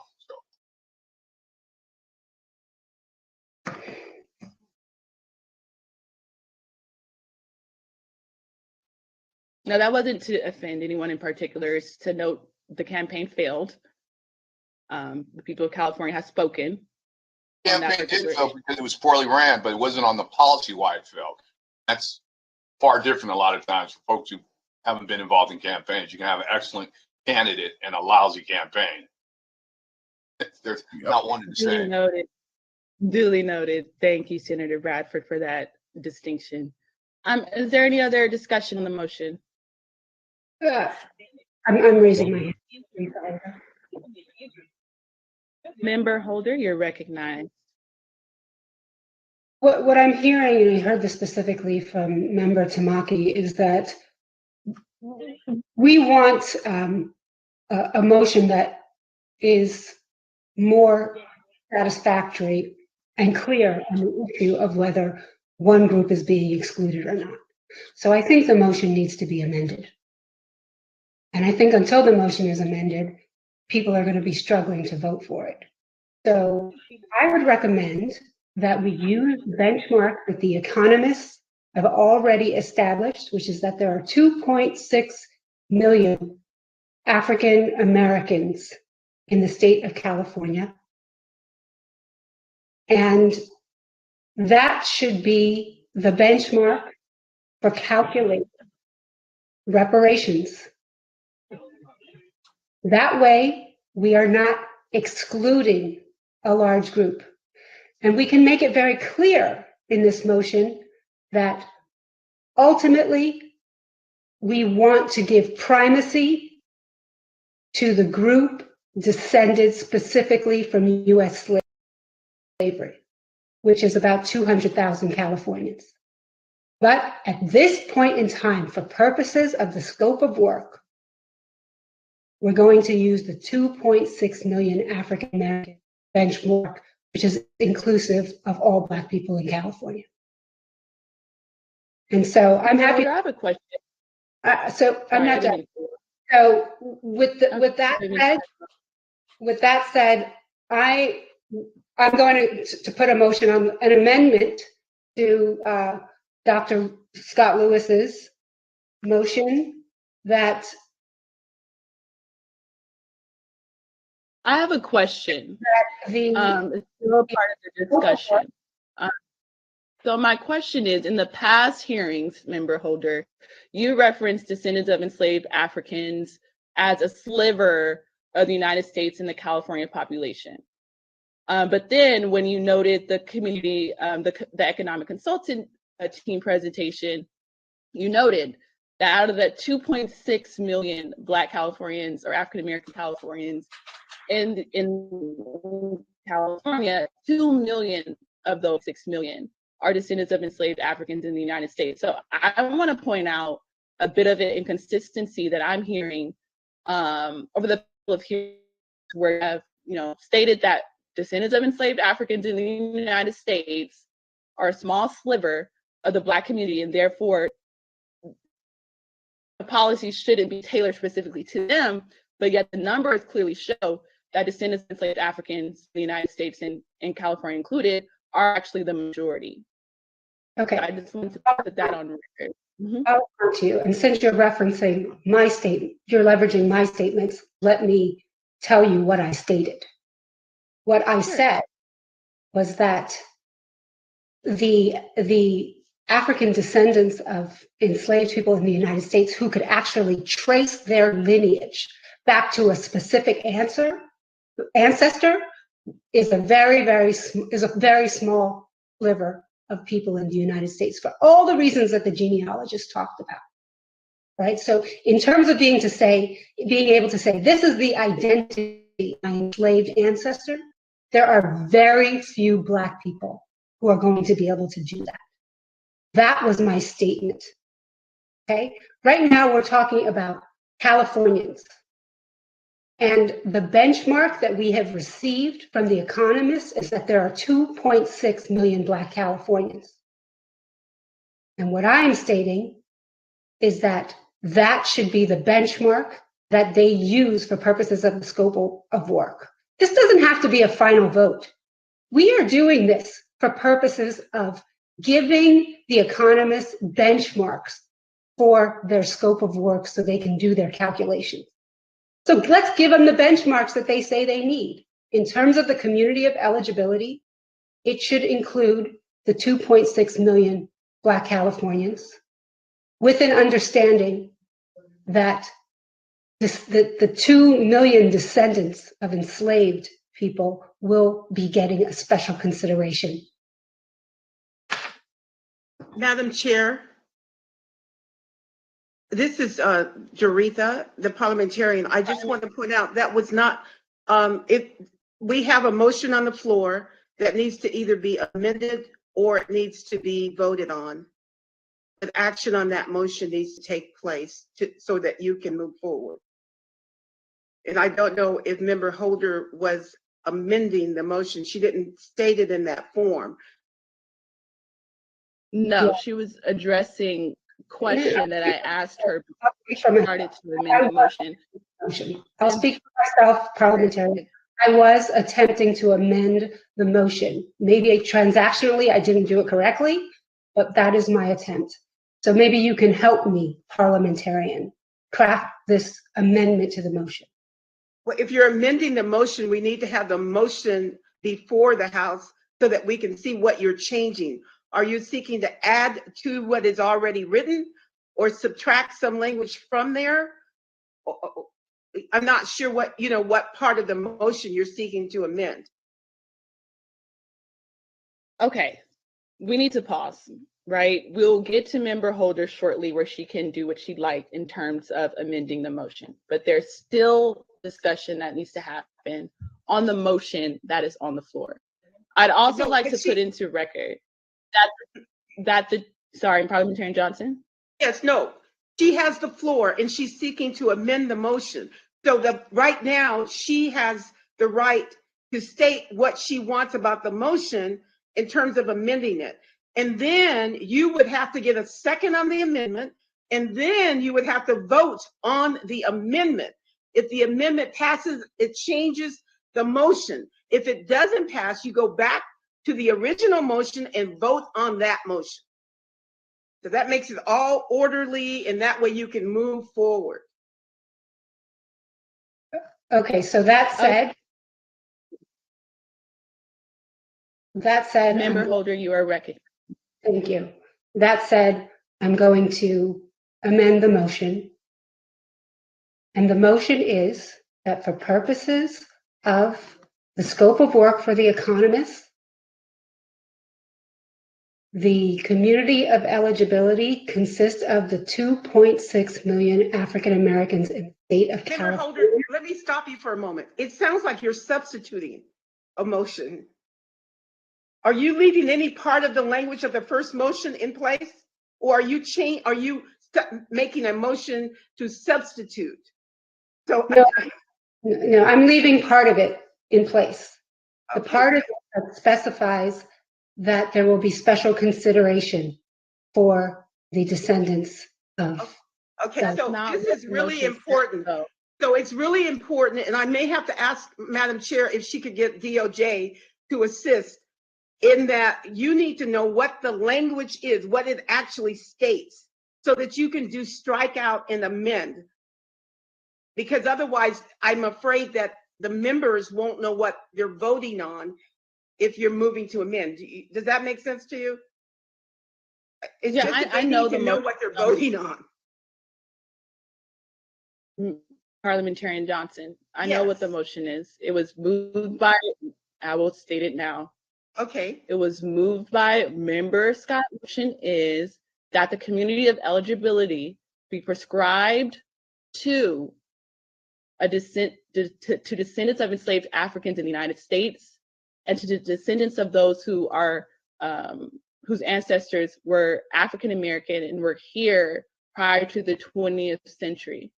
That's the motion on the floor. So it does sound like Member Holder is trying to substitute the entire motion. Okay, so she said she was leaving part of it in place.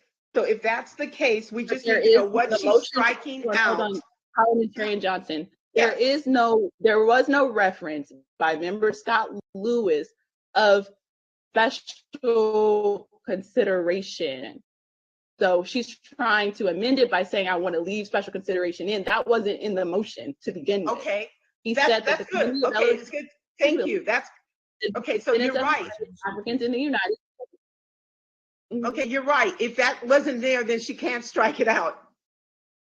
So we need, so we need to know what you're doing, member holder, in terms of the specific language. Yeah, I'm actually trying to write down what the specific language is. It's very hard to just know all of it, but I'm looking at it.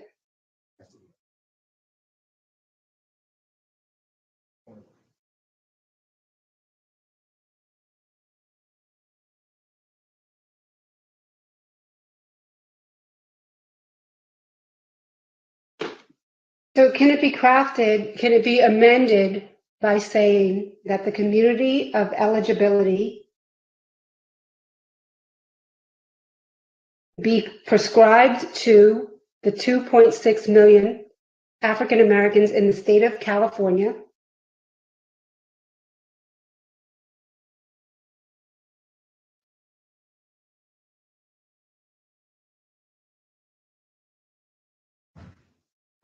with a recognition that the descendants of enslaved people in the United States will receive a special consideration? Would that be considered an amendment or a changed proposal?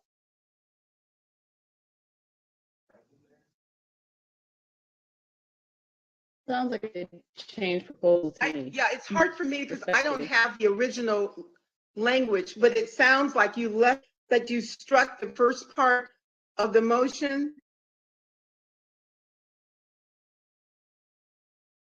on a whiteboard or something so that you can see the language so you know what you're striking out. Is that possible? Parliamentarian Johnson, are you suggesting that we put up some sort of slide for the task members to see that contains the language of the motion that member Scott Lewis proposed? Yes. And that way, when the amendments are made, that they know exactly what they're striking and, adding, so we can see what it is, that they're proposing as an amendment.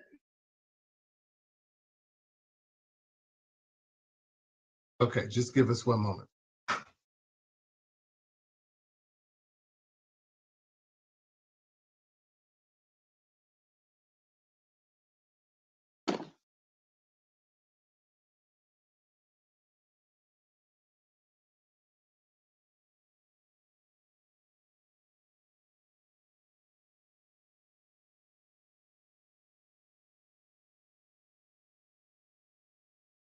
Record that all the genealogists at the end of their presentation, even the ones who in their presentation initially spoke about the difficulties of a genealogical approach and even spoke against it in some ways in their presentation, at the end of their presentations, when I asked them, what would you go for in terms of lineage or race? They all said lineage. Even Tony Burrows and Dr. Antoinette Harrell and Dr. Robin Semple, who were the ones who showed the most hesitancy about a lineage-based approach. At the end of the day, though,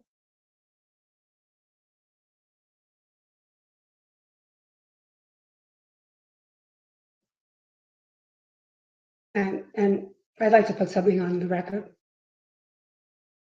With all due respect, that was a false dichotomy.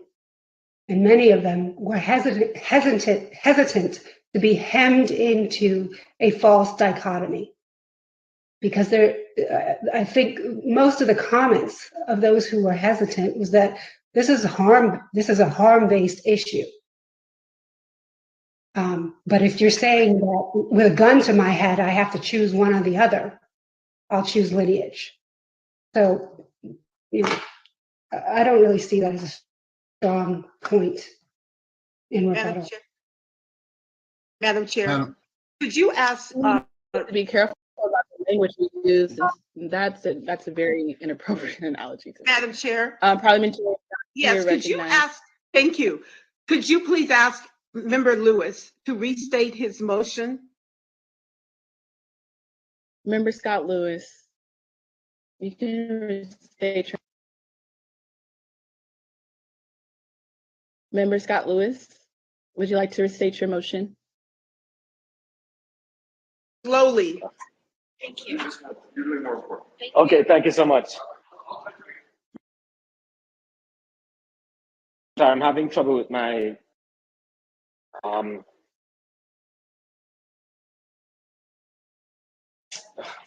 hello, you want me to restate the motion? Is that what you asked? Yes, slowly, please. Okay.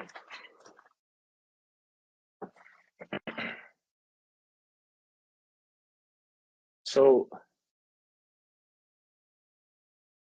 I move that we define the community of eligibility based on lineage determined by an individual being an African-American descendant of a chattel enslaved person or the descendant of a free Black person living in the United States prior to the end of the 19th century.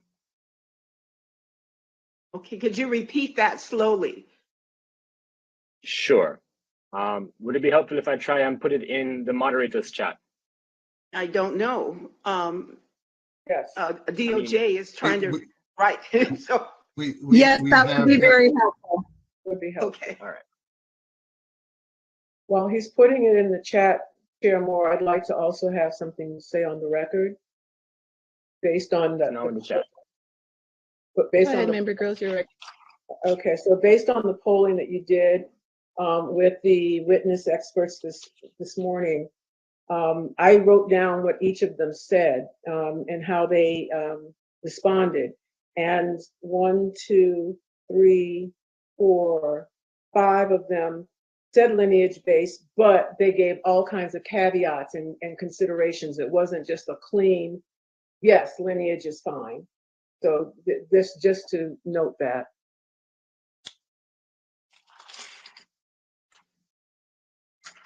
Actually, 6.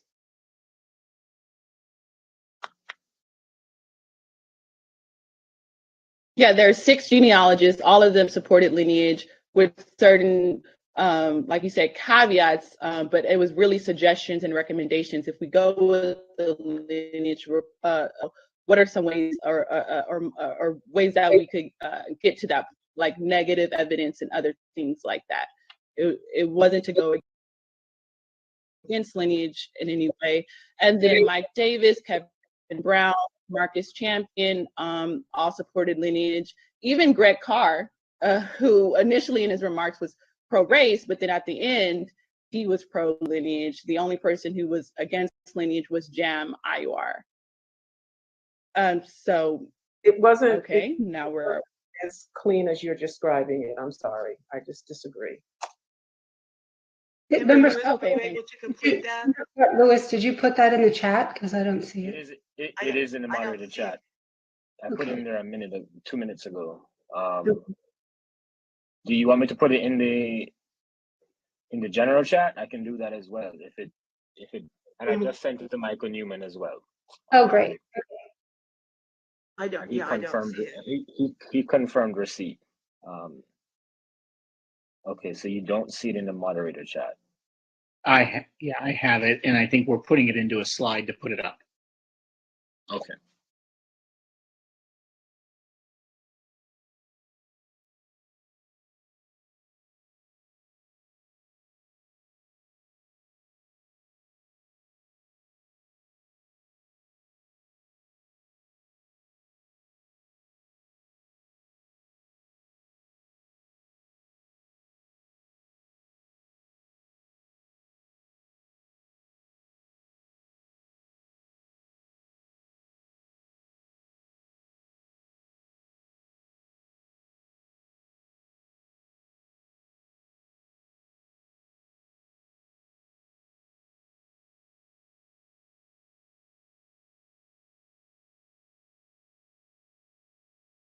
Okay.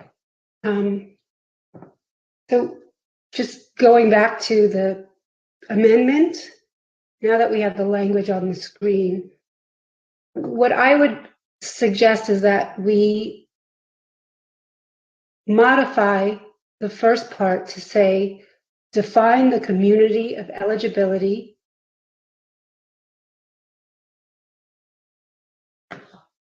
to be consistent with the 2.6 million African Americans in the state of California.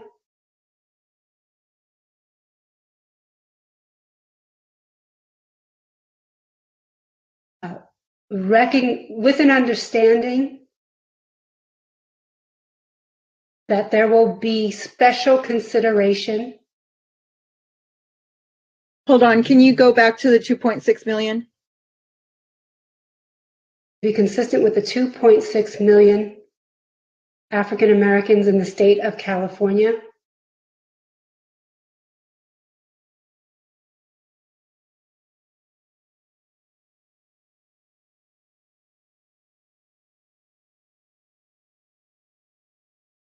With an understanding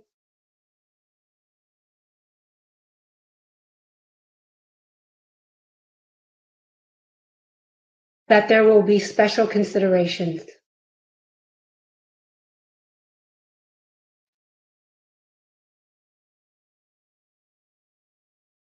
And then just go to where it says determined and use all the rest of that language.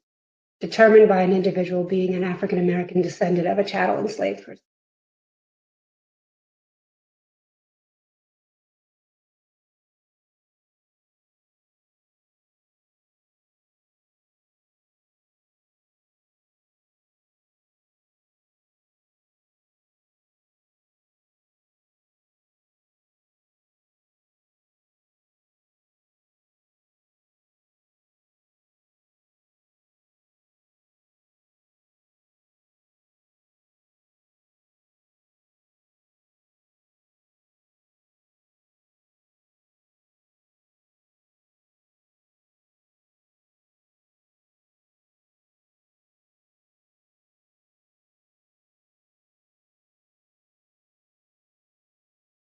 Parliamentarian Johnson, Yes. I have a question. Is this an amendment? Because it seems as if it's a substantive. Well, it is substantive, but it is an amendment because the bottom part is the same. So the strikeout is I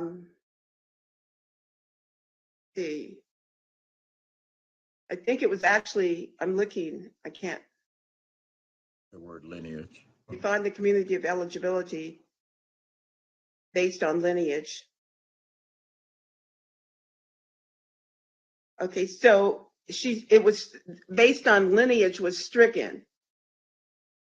And then it was in the following language was inserted after eligibility to be consistent with the 2.6 million African Americans in the state of California, with an understanding that those will be special, that there will be special considerations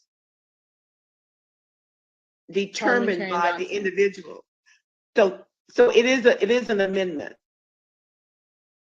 My concern with the amendment is that is now, it's a new motion. You're changing the community, changes the motion.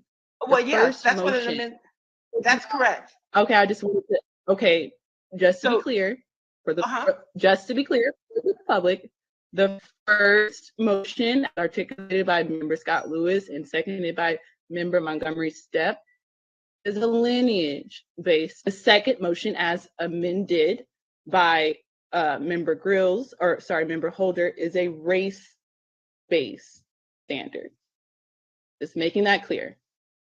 Okay, now, so you're going to first vote on the amended motion, the amendment.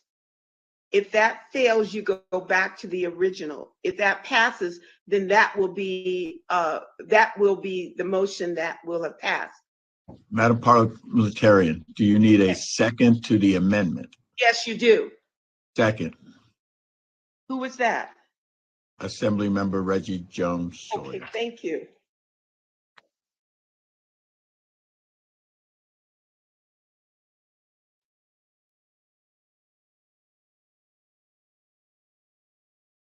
Help me understand, couldn't the word lineage still be used in the amended version to determine by individual with lineage to African, to not throw that in there and still capture what you want? No, Madam Chair. Madam Chair. And Vice Chair Brown, you're recognized, Vice Chair.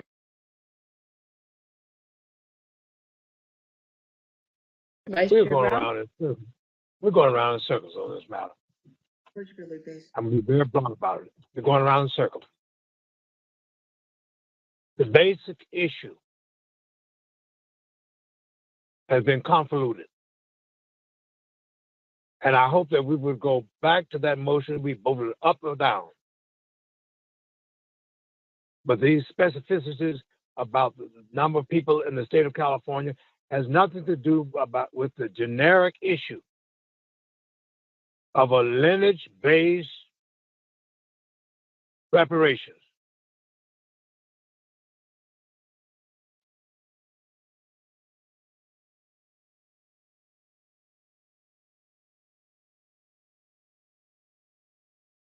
Hello? The question that was raised was whether or not you could include the phrase based on lineage determined by an individual. I was going to make a suggestion. Line 1, 2, 3, 4, which says special considerations determined by an individual. This is for the maker of the amendment. Can you put special lineage considerations determined by an individual? Or is that That's fine. I think we can, that makes sense.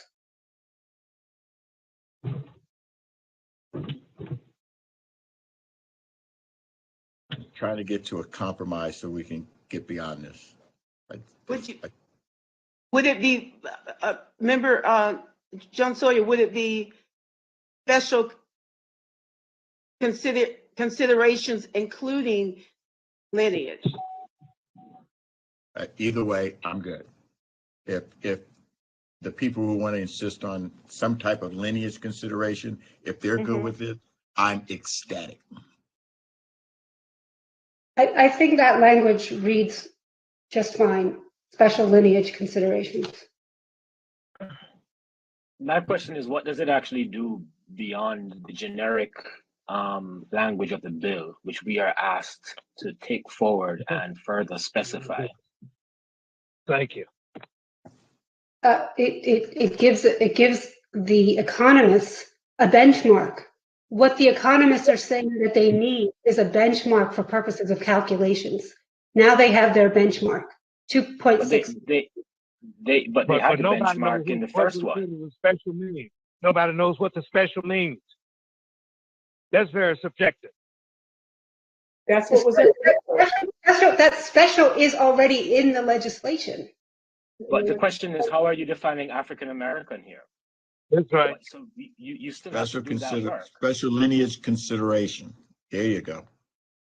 So are you saying that you're for a moment you're using the language of African American, but what you really mean are people who can, who have this lineage, or are you trying to create a two-tier system or something where you are looking at the general population of people who we can consider Black, and then you want to have some kind of special consideration provision for people who can identify themselves or who identify themselves in a lineage model? And descendants of a free person living in the U.S. prior to the end of the 19th century.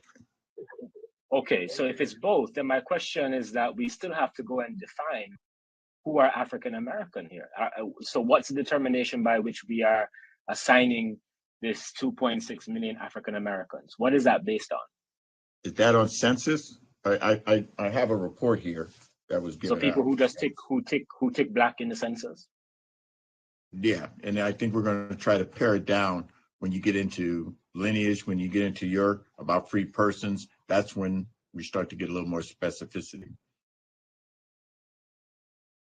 I'll just say I think that's incredibly problematic because an article just was released about Native American. In 2020, the number as Native American and Alaska Native alone on the census was 9.7 million, which And Native Americans have this because they realize their numbers aren't that large, but yet the census allows for self-selection. And so people who are not, in fact, Native American, are not, descendants of indigenous peoples whose lands were stolen, are self-selecting as Native American. And it's taking away from the specific needs of recognized tribes. That's not and using it as a benchmark is extremely problematic. I'm sorry, Madam Chair, Madam Chair, you're cutting in and out. There's something wrong with your internet. I can't make out everything. Okay, anyways. Sorry, I didn't mean to impose. Member Scott Lewis.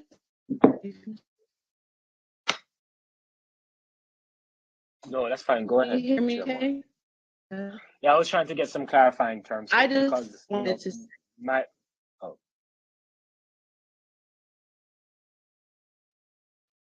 Go ahead, please, Chair Moore.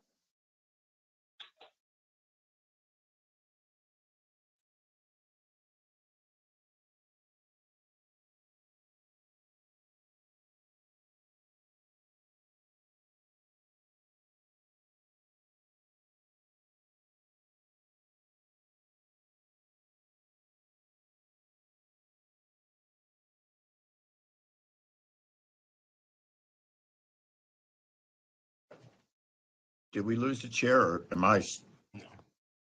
No, I see you and hear you, Member Jones Oil.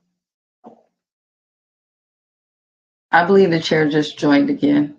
Sorry. Okay, there you are. I apologize. I didn't mean to cut anyone off. I just wanted to say that there was an article that was just released about how people have been self-selecting as Native and Indigenous on the census forms, which is directly harming the Indigenous and Native American population that actually does have lineage to the original peoples of this land and were robbed of their land by colonizers. And so to Member Scott Lewis's point, okay, we're using the census, which is a self-selecting process. That in and of itself as an initial benchmark is problematic in and of itself. I'll just stop there. If I can say something, I think when you say the 2.6 million African Americans in the state of California, that language is self-evident. You have to have benchmarks at some point. The economists have told us that there are 2.6 million Black people in the state of California.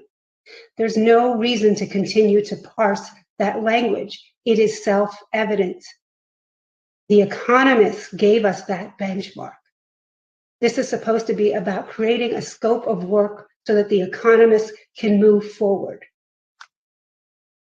As I said, this does not have to be a final vote. We've been told all along that the urgency today is to get benchmarks to the economists. That's what this vote is about. Would not the 2.6 million capture all the individuals that Dr. Scott Lewis is trying to target? I mean, doesn't that capture everybody in the lineage base? Wouldn't that capture them? Giving them special consideration first on the food chain for reparations, and then, desegregating out after that. I just want to be clear. You're the maker of the motion, so I just wanted to make sure, amending that, does that not still capture all the folks that would fall under lineage base?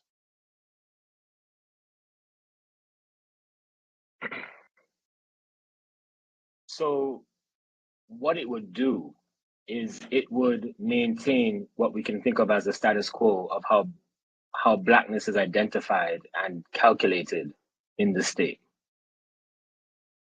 Meaning you're using effectively a racist model for identifying a group of people. That's right. Without actually giving that group of people the terms by which they can identify themselves. And so in principle, the question you pose, it's one that I really can't answer, because to say yes would mean that I am also subscribing to that model, and I don't. What I'm saying is that to be Black, and to be Black with a heritage that comes out of the period of enslavement in this country, is a very specific thing. It is a very specific group of people, and it is on the basis of the injuries of those people that the bill is asking for us to come up with a remedy of reparation. So you're saying that number would be smaller than 2.6 million?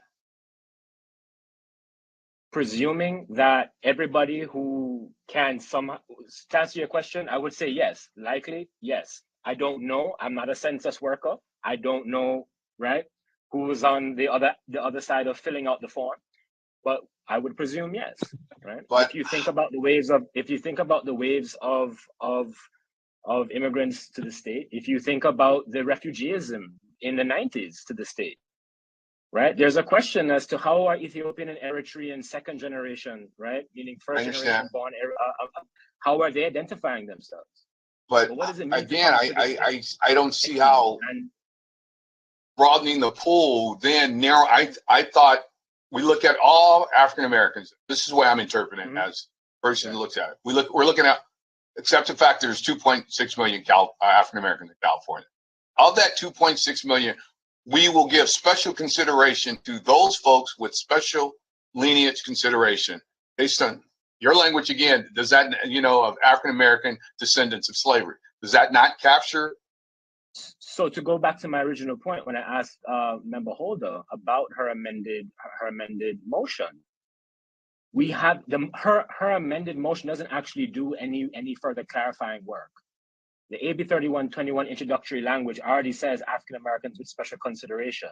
If that were the definition, then we wouldn't be asked in the following lines to actually identify who's eligible. So that means that the expectation of determining eligibility moves past just that generic language of African Americans with special consideration. Because if that were the task, then we wouldn't actually be asked to identify who is eligible. So my view is, well, okay, I understand what you're saying, and I understand the logic. If you just say all Black people, then yes, logically, within all Black people, the universe of all Black people, there will be lineage-based Black people, right? To use that language just conveniently. The point is that the job, right, is to go and actually define. So if Member Holder, or if you, Senator Bradford, explain to me what special consideration actually means, right? That would actually give me some sense of what is being proposed here. But what's being proposed is simply a reproduction of the generic language, which is only the starting point based upon our duties. Okay, so then my question for you, since you've been interfacing with the economists, is,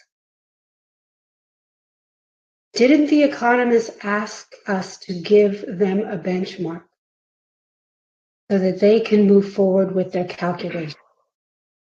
And isn't 2.6 million African Americans a benchmark for them to move forward with their calculations? So Member Holder, the economists, what the economists shared is not prescriptive for us in the way that we are meant to take it to make our decisions.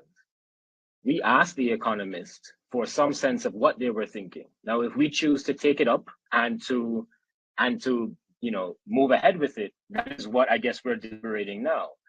But they are not expecting us to take their recommendations or their statements of 2.6 Black people, because that's the generic recommendation. That's what's available to them. It's our job to actually come back with a more refined sense of what we're talking about. Or alternatively, we can just take what they've asked for. I mean, what they provided, but that's not what they've asked for from us.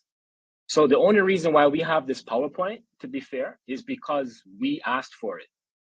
The economists did not want to offer up this amount of information. They wanted to take their direction wholly from us and then go away. The only reason why we have this is because we asked for it, because we were unwilling to make the decision ourselves last time. But ultimately, it sounds like what you're saying is that the only decision that is available to us is an exclusively lineage-based decision. An exclusive. I'm not saying that. I'm not saying that's all that's available to us. Benchmark. Because you're saying that you can't use the 2.6 million as a benchmark because it's not specific enough. And so the only thing available is the lineage based.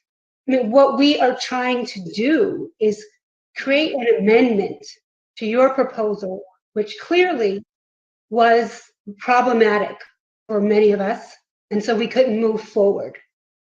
So this is the amendment. Let's vote on it. Well, no, because what I'm asking is for actual clarification of what special consideration means.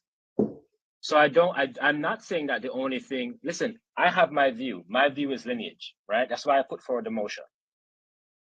What I'm saying is that my problem with your amendment and why I find your amended motion problematic is that it doesn't actually provide any further clarification than the generic language of AB 3121. So to give you a bit of insight into the conversations that Chair Moore and I had with the economists, we were very clear to them about where we were in terms of where we thought the debate would end up with a race versus lineage consideration. So what we discussed with them and what they agreed to do in principle, if it were in fact advanced, was that we would take a lineage-based model and then apply it to the various incidences of injury in the state of California. That was one. So if we had gotten to that conversation today, that would have been what was discussed. So for example, if you qualify based upon the category that I put forward in my motion, this lineage-based model, and then you also happen to be in the state of California during the pioneer period, and then during the period of urban renewal and Jim Crow segregation, and during the period of mass incarceration, you would then have these further refinements of your eligibility. But what they wanted to know was who were the effective universe of eligible persons who could then be further defined, right? Based upon, and this is only a consideration, based upon the various incidences of injuries that took place in the state of California. So what I'm saying is that if you're trying to advance in your amendment, this 2.6 million, that's fine. What I'm asking for, meaning I don't agree with it, but what I'm saying, it's fine for you to do that. But as a member of the task force, what I'm asking for is further clarification about the special consideration, because it means nothing more than it meant to us in June of last year, when we first talked about the question of special consideration and what it meant. This is why we had Shirley Weber come to talk to us a few meetings ago, because we couldn't understand, or we couldn't come to terms on what special consideration meant. Shirley Weber came and told us it meant African Americans descended of slavery. She told us that. We asked for clarification, she provided it to us. And this is why I based my motion the way that I did. Okay, but people were not satisfied with the motion that you crafted. So now I'm trying to put forward an amendment that gives a broader universe, a more inclusive universe for purposes of eligibility. And you're saying that I understand that. But what I'm saying is that the bottom line is this an amendment that we can vote on? Or is there something I don't understand that makes it impossible for this to be the amended language? So I'll repeat myself again then. The reason why I find it problematic is that it does not actually clarify anything beyond the generic instruction of AB 3121, which also mandated us with further defining the community of eligibility. What I want to know, member holder, is that when you say special consideration, what does that mean? That's right. Because if we go to the economists with this motion, how are they meant to factor in the special consideration? What does that mean? A 10% increase on whatever injury model we're creating? Is it a 50% increase of harm? And that's why, just from a practical standpoint, the lineage argument made sense to me. Right? And I'm saying this as a person, right, who really has no dog in this fight in that regard. Okay, I think member Tamaki has his hands up. And so the point is that special consideration needs to be actually defined for it to be remotely useful. may I make a comment? Member Tamaki, you're So, recognized. I throw this out there to be responded to by Member Holder and Professor Scott Lewis and of course everybody else. But I'm trying to stitch together two concepts. And one is to be specific enough. I think Professor Scott Lewis has a point about not providing any greater clarity than what we had before.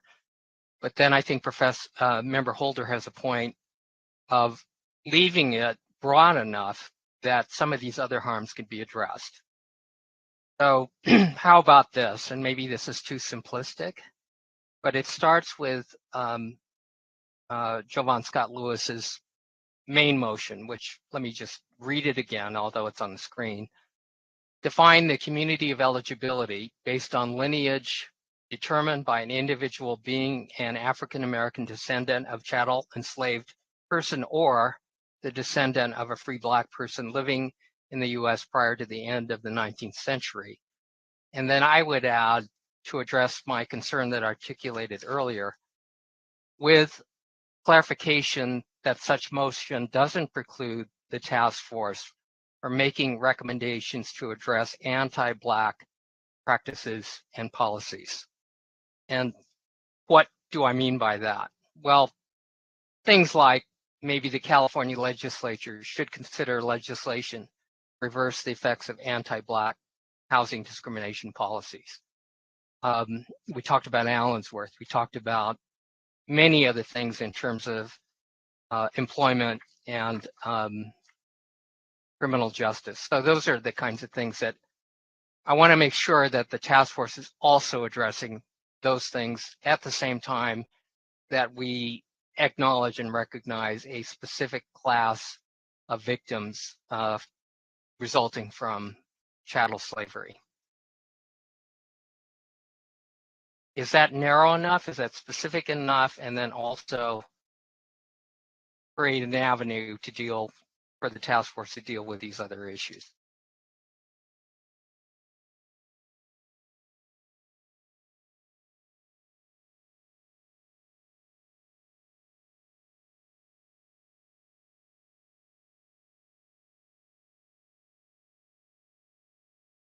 If I respectfully, Member Tamaki, I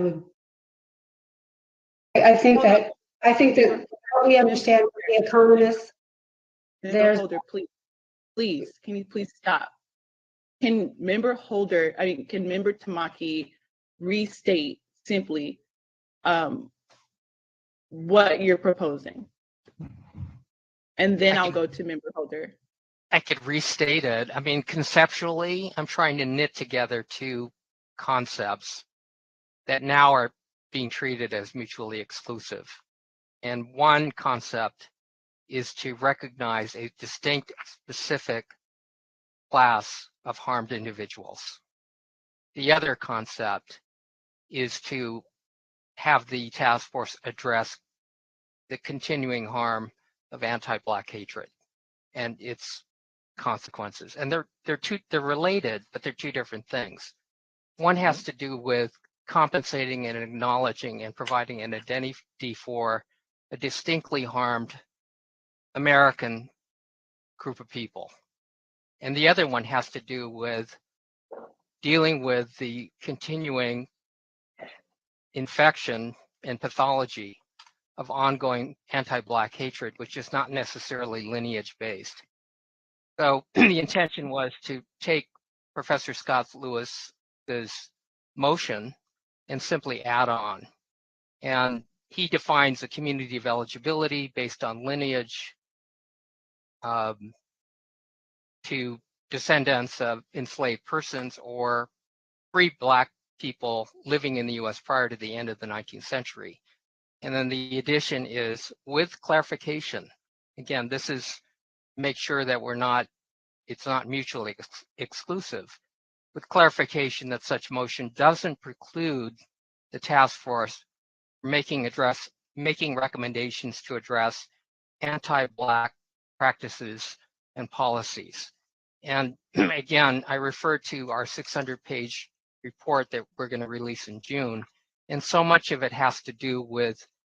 recommendations that I hope we would make dealing with each of these subject matters of housing, employment, political disenfranchisement, and so on. Madam Chair. Yes, Madam Vice, Chair. yes, Vice Chair Brown, you're recognized.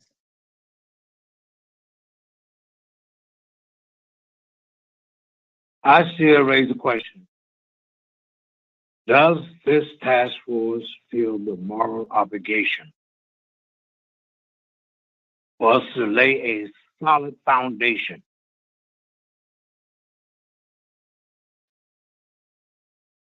or do we wish to set up ourselves with what I call cotton candy politicization?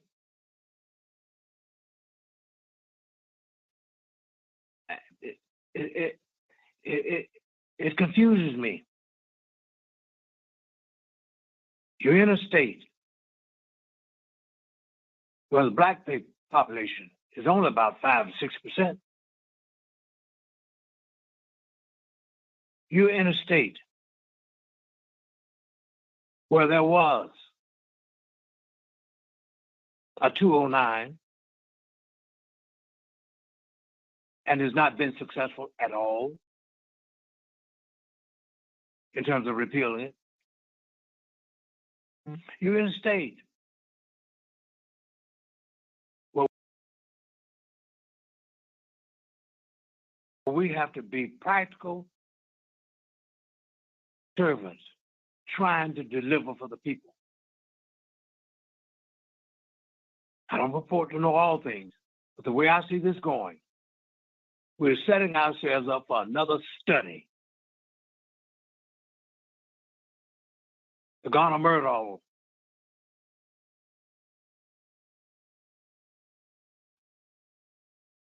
Another study. The Kerner Commission report. Another study that was represented in Andrew Hacker's book, Two Nations Divided and Unequal and Hostile. Is that what we want to be known for? Another study? Are we going to give a basic plan to hold this state accountable, to do something, to pay back, to give release for those descendants of chattel slavery who are still there in that state of California?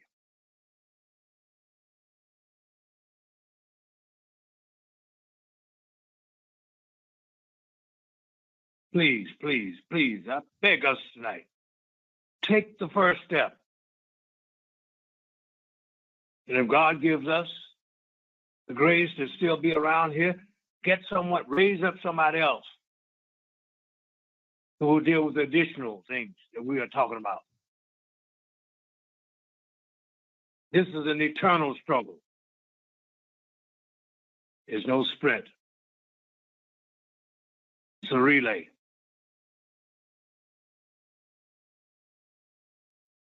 Thank you, Vice Chair Brown. I'll just say quickly, and then I'll go to Member Holder. I think Member Tamaki, I think there might be a misunderstanding on your part in terms of what the mission of this task force is as it's outlined in the statute.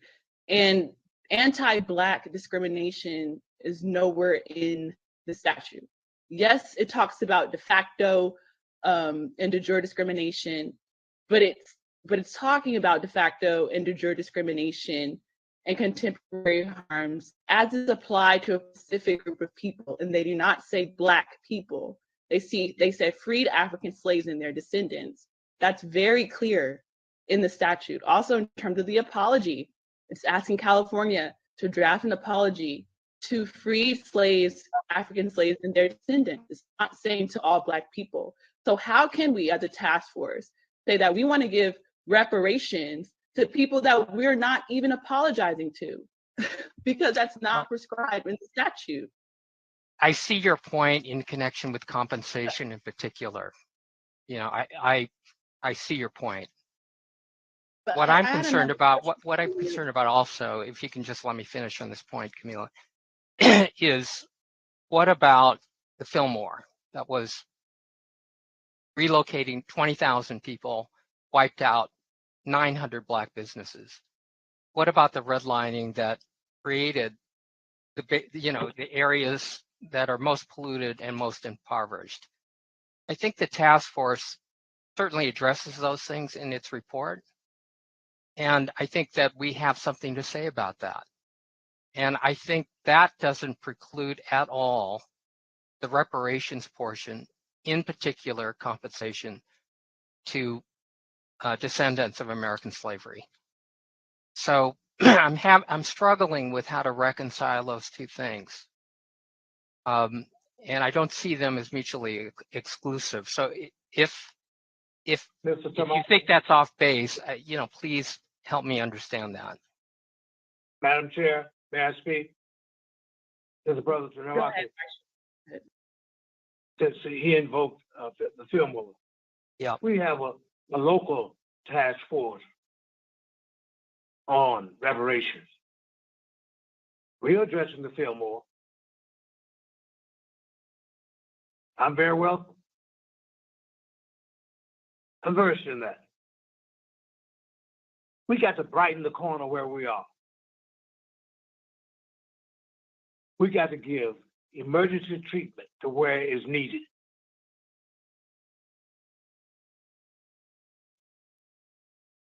That's what we need to do.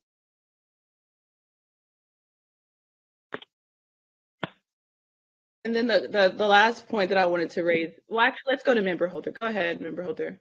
Mm-hmm. I think it's 6:30 and we have to take a vote. And I think that the language in the original motion was unsatisfactory. And so I've tried to amend it to respond to the concerns about making it too exclusionary. So this broadens it. And now this process is being blocked. And I feel like we're being told that, no, we're not going to accept any amendment that broadens it. Can we vote on the amended version? For my part, Member Holder, I'm not trying to block it. I'm asking for further clarification on what you mean by special consideration, and I haven't been given an answer yet. What I will do is I will share an email that Chair Moore and I, as advisory group members to The Economist, just received from Garrity and Mullen. And it reads, Dear Chair Moore and Member Scott Lewis, guidance on the benchmark from the Reparations Task Force can include direction to do our calculations based upon a subset of the 2.6 million. There's nothing sacred about the 2.6 million figure. We used it for illustrative purposes. We also illustrated in our PowerPoint what might be done with an estimated 2 million who are Black American descendants of US slavery. And so this, and I mean, I can add that to the chat if it's helpful. So again, that 2.6 million, as I mentioned earlier, was not meant to be prescriptive from The Economist. It was used for illustrative purposes in the absence of clear guidance from us about which community we were talking about. But in effect, that is saying that the only language that will be acceptable for purposes of a vote is if we have 2 million. We can't use the broader 2.6 million. And may I add something? I've been raising my hand for a while here. And Member Gross, you're recognized. Mm-hmm. So we're talking about two classes of people and two important forms of harm and those two forms of harm were specified in the bill. It's about what happened for those of us who were our descendants. Hello? Yes, and yes. Who is this? Karen Johnson, you have to turn off your. Yes. Can I help you? What is it? Karen Johnson, you're not on mute. Up on mute, please. Thank you. I lost my train of thought. So anyway, that we're talking about two classes of harm that the bill said we needed to take a look at. And the reality is that the legacy of the enslavement period impacts all Black people in California that our findings have clearly illustrated. And so is there a way to think about this community of eligibility with the special consideration, meaning that we, and now I actually think we're starting to get into forms of reparation, and that's where the special consideration will then need to be further defined. But that for folks who are direct descendants, that there are certain forms of reparations that are dedicated specifically to them. And that then those who have been harmed by anti-Blackness, which is the legacy of enslavement, that casts a net that is broad enough to include everybody Black, no matter where you came from or when you came, but that you are here, then those calculations are based on the broader 2.6 million. But it does seem like, Member Scott Lewis, that you're taking us a little bit ahead in further defining the special consideration into the forms of reparations. Respectfully, Member Groves, what you and Member Holder are outlining is outside of the scope of the statute. And what Member Jovan Scott Lewis moved and Member Scott Montgomery Stepp properly seconded is in alignment or is within the scope of the statute. I just want to continue to make that clear. I referenced in my presentation at least 4 different statutory provisions that reference the lingering negative effects on slavery, which requires the task force to study and develop reparations proposals on the lingering negative effects of slavery against freed African slaves and their descendants, nobody else.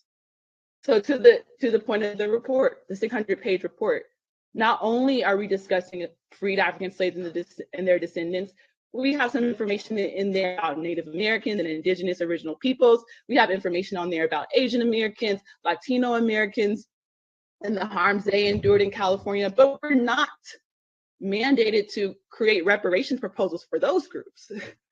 The statute tells us that we need to develop reparations proposals as it pertains to freed African slaves and their descendants who were deemed United States citizens from 1868 to present.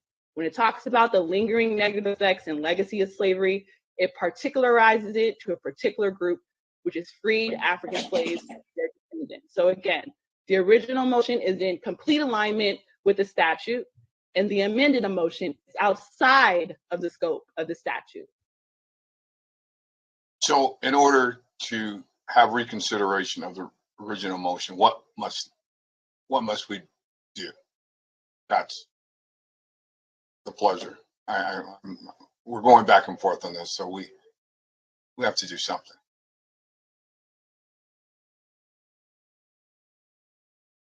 Parliamentarian, I have a question for the Parliamentarian Johnson. Can we call the question on the amended? Yes, you need to get a second. Did you get it? Oh yeah, you did. I'm sorry. Yes, you can. Someone can call the question. Then you would vote on the question, 2/3 majority to end debate, and then you move to the amendment. And you vote on the amendment. Or no. Okay. That's right. So this has all been a discussion of the seconded motion, Lisa. Right. Okay. So then that's why I was asking for further clarification on special consideration, because I was participating in the discussion about your motion. Understood. And I think that Professor Grills responded to that. I agree that calling for further clarification on special consideration takes us further down the line into the forms of reparations. I think for purposes of the scope of work for the economists, so that they can get going, the 2.6 million benchmark gives a broad and inclusive benchmark for beginning the calculations. I'm going to ask to call the question. Wait, did you answer the question? So did you answer the question in terms of, because he asked repeatedly in terms of what special consideration means in this particular amendment? That's right, because you are using the language in your motion for defining the community of eligibility, right? So I can't be extending, my interest into actual proposals for recommendation by way of my interest in having special consideration defined when it's you who've added the special consideration language to it, which is meant to help us define this community of eligibility. So what I want to know, because you put it in your motion, is that what does the special consideration mean when you're talking about the community of eligibility?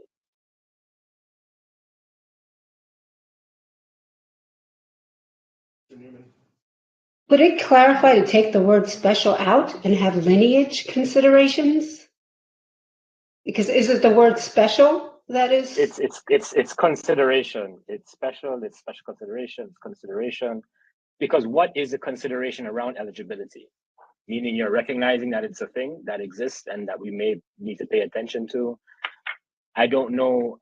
I understand what you're saying and what Member Grills is saying, that when we're thinking about, okay, there's a portion of money that's called reparations, we're gonna give special consideration to lineage-based African Americans, right? And to refer back to Senator Bradford's comment, that may mean special consideration looks like going to the front of the line, right? To use Senator Bradford's language. But when we're defining eligibility, I can't understand what special consideration means within the very specific task of defining eligibility.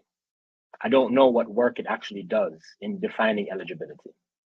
Okay, so perhaps we can say with an understanding that there will be lineage-based considerations determined by lineage-based considerations or lineage-based eligibility. Is, I mean,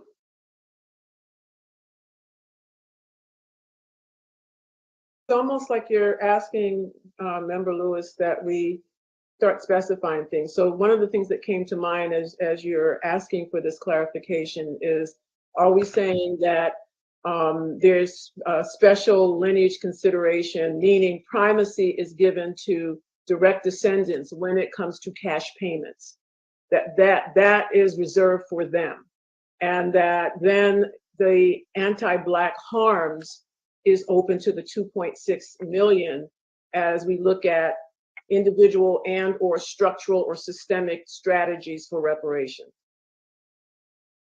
Again, respectfully, Member Grills, your anti-Black harms is not in the statute. Okay. So, but as an example, though, if I may. The legacy of enslavement, that is in the statute. It pertains to freed African slaves and their descendants who were deemed United States present, who were deemed United States citizens from 1868 to present. So essentially, Member Holder and Member Grills, you all are asking for the statute to be rewritten to include other groups and to include anti-Black discrimination. That's what you're asking for. That needs to be very clear.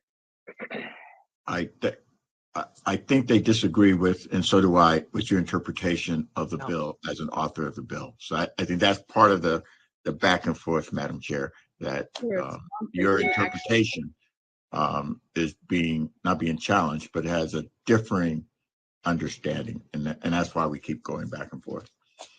Madam Parliamentarian, can we have reconsideration on the motion? On which motion? On the amendment? On the first motion. Well, there's an amendment.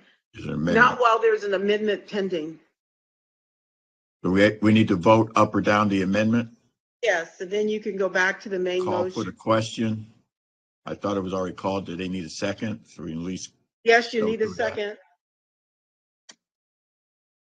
A second. Interim. Yes, I'm sorry. This is the vote on the call of the question, call for the question, the previous question. Chair Moore, Aye. Vice Chair Brown, What are we voting on? the call of the question, call the previous question on the What amendment. previous? On the Restate the amendment. motion. Pardon me? Restate the amendment. Restate the amendment, please. Okay, this is to end debate on the amendment. And then All he's right, asking. we can have the end of the debate. Yes, and Yes. Vice Chair Brown, did you have any further questions of me? no, I'm saying if this is up to end the debate, my Yeah. vote is yes. Is yes? Thank you. That's all. Member Bradford, Purposes of ending the debate, yes. Aye. thank you. Member Grills, Aye. Member Holder, Aye. Member Jones Sawyer, Aye. Member Lewis, Aye. Member Tamaki, Aye. Member Montgomery Stepp. Aye. Thank you. Madam Chair, there were 9 members voting. There were 9 ayes and 0 nays to end debate. Thank you. So the debate has ended. And so the amendment's already on the floor. It's been properly moved and seconded.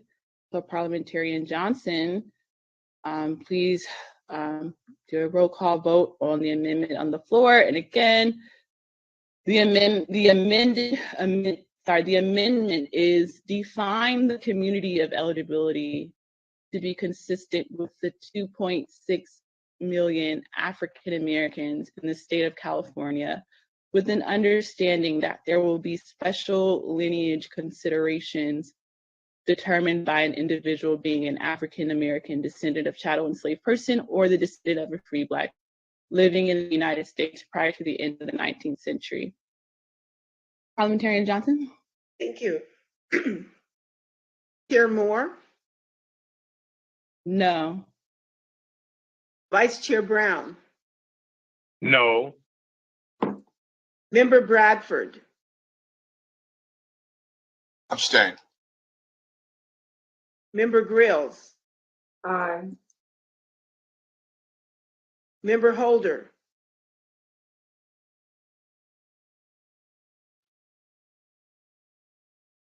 Member Holder, I can't see you. I'm sorry. Aye. Can you hear me? Aye. Thank you. Member Jones Sawyer, Aye.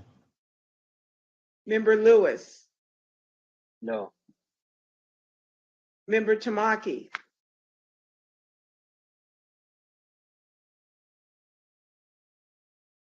Abstain. Member Montgomery Stepp. No. Madam Chair, there were 9 members voting.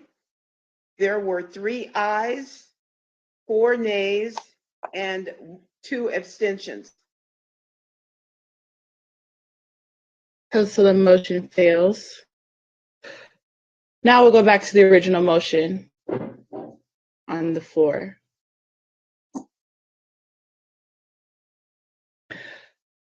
Reconsideration.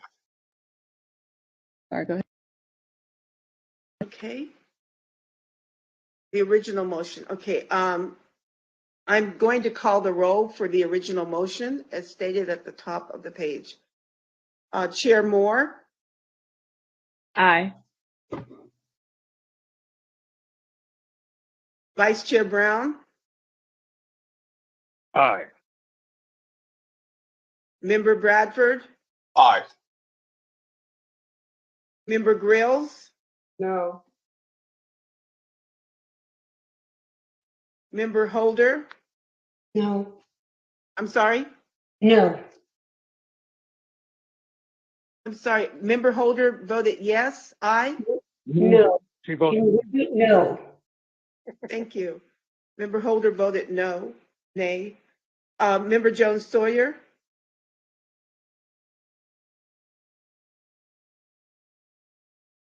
Member Jones Sawyer? No. I'm sorry, the paper is hiding you all, so I can't see if you I can said speak. no. Thank you.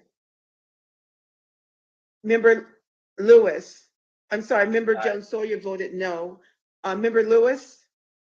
Aye. Member Lewis voted aye. Member Tamaki? No. Member Tamaki voted nay. Member Montgomery Stepp? Aye. Member Montgomery Stepp voted aye. Madam Chair, there were 9 members voting. 5 members voted aye, and 4 members voted nay. Thank you. There are 9 members voting, 5 members voted aye, 4 members voted nay. The ayes have it and the motion carries. So the community of eligibility will be based on lineage determined by an individual being an African American descendant of a chattel enslaved person or the descendant of a free Black person living in the United States prior to the end of the 19th century. And we will use this community of eligibility standard to instruct the economic consultant team with next steps. Thank you. Okay, so we will now move to the next item on the agenda, which we know has been tabled right until tomorrow. Attorney Newman, Parliamentarian Johnson, are they still here, or we're moving to discuss it tomorrow, right? It was tabled till tomorrow. Okay, great. All right, let me go back to my agenda. All right, so that concludes our agenda today, and we will recess until tomorrow morning at 9 a.m. Thank you, esteemed task force members. Thank you to DOJ staff. Thank you to the members of the public and the press who have endured technical difficulties throughout the day. Really appreciate it. And we will recess until tomorrow morning at 9 a.m. Thank you.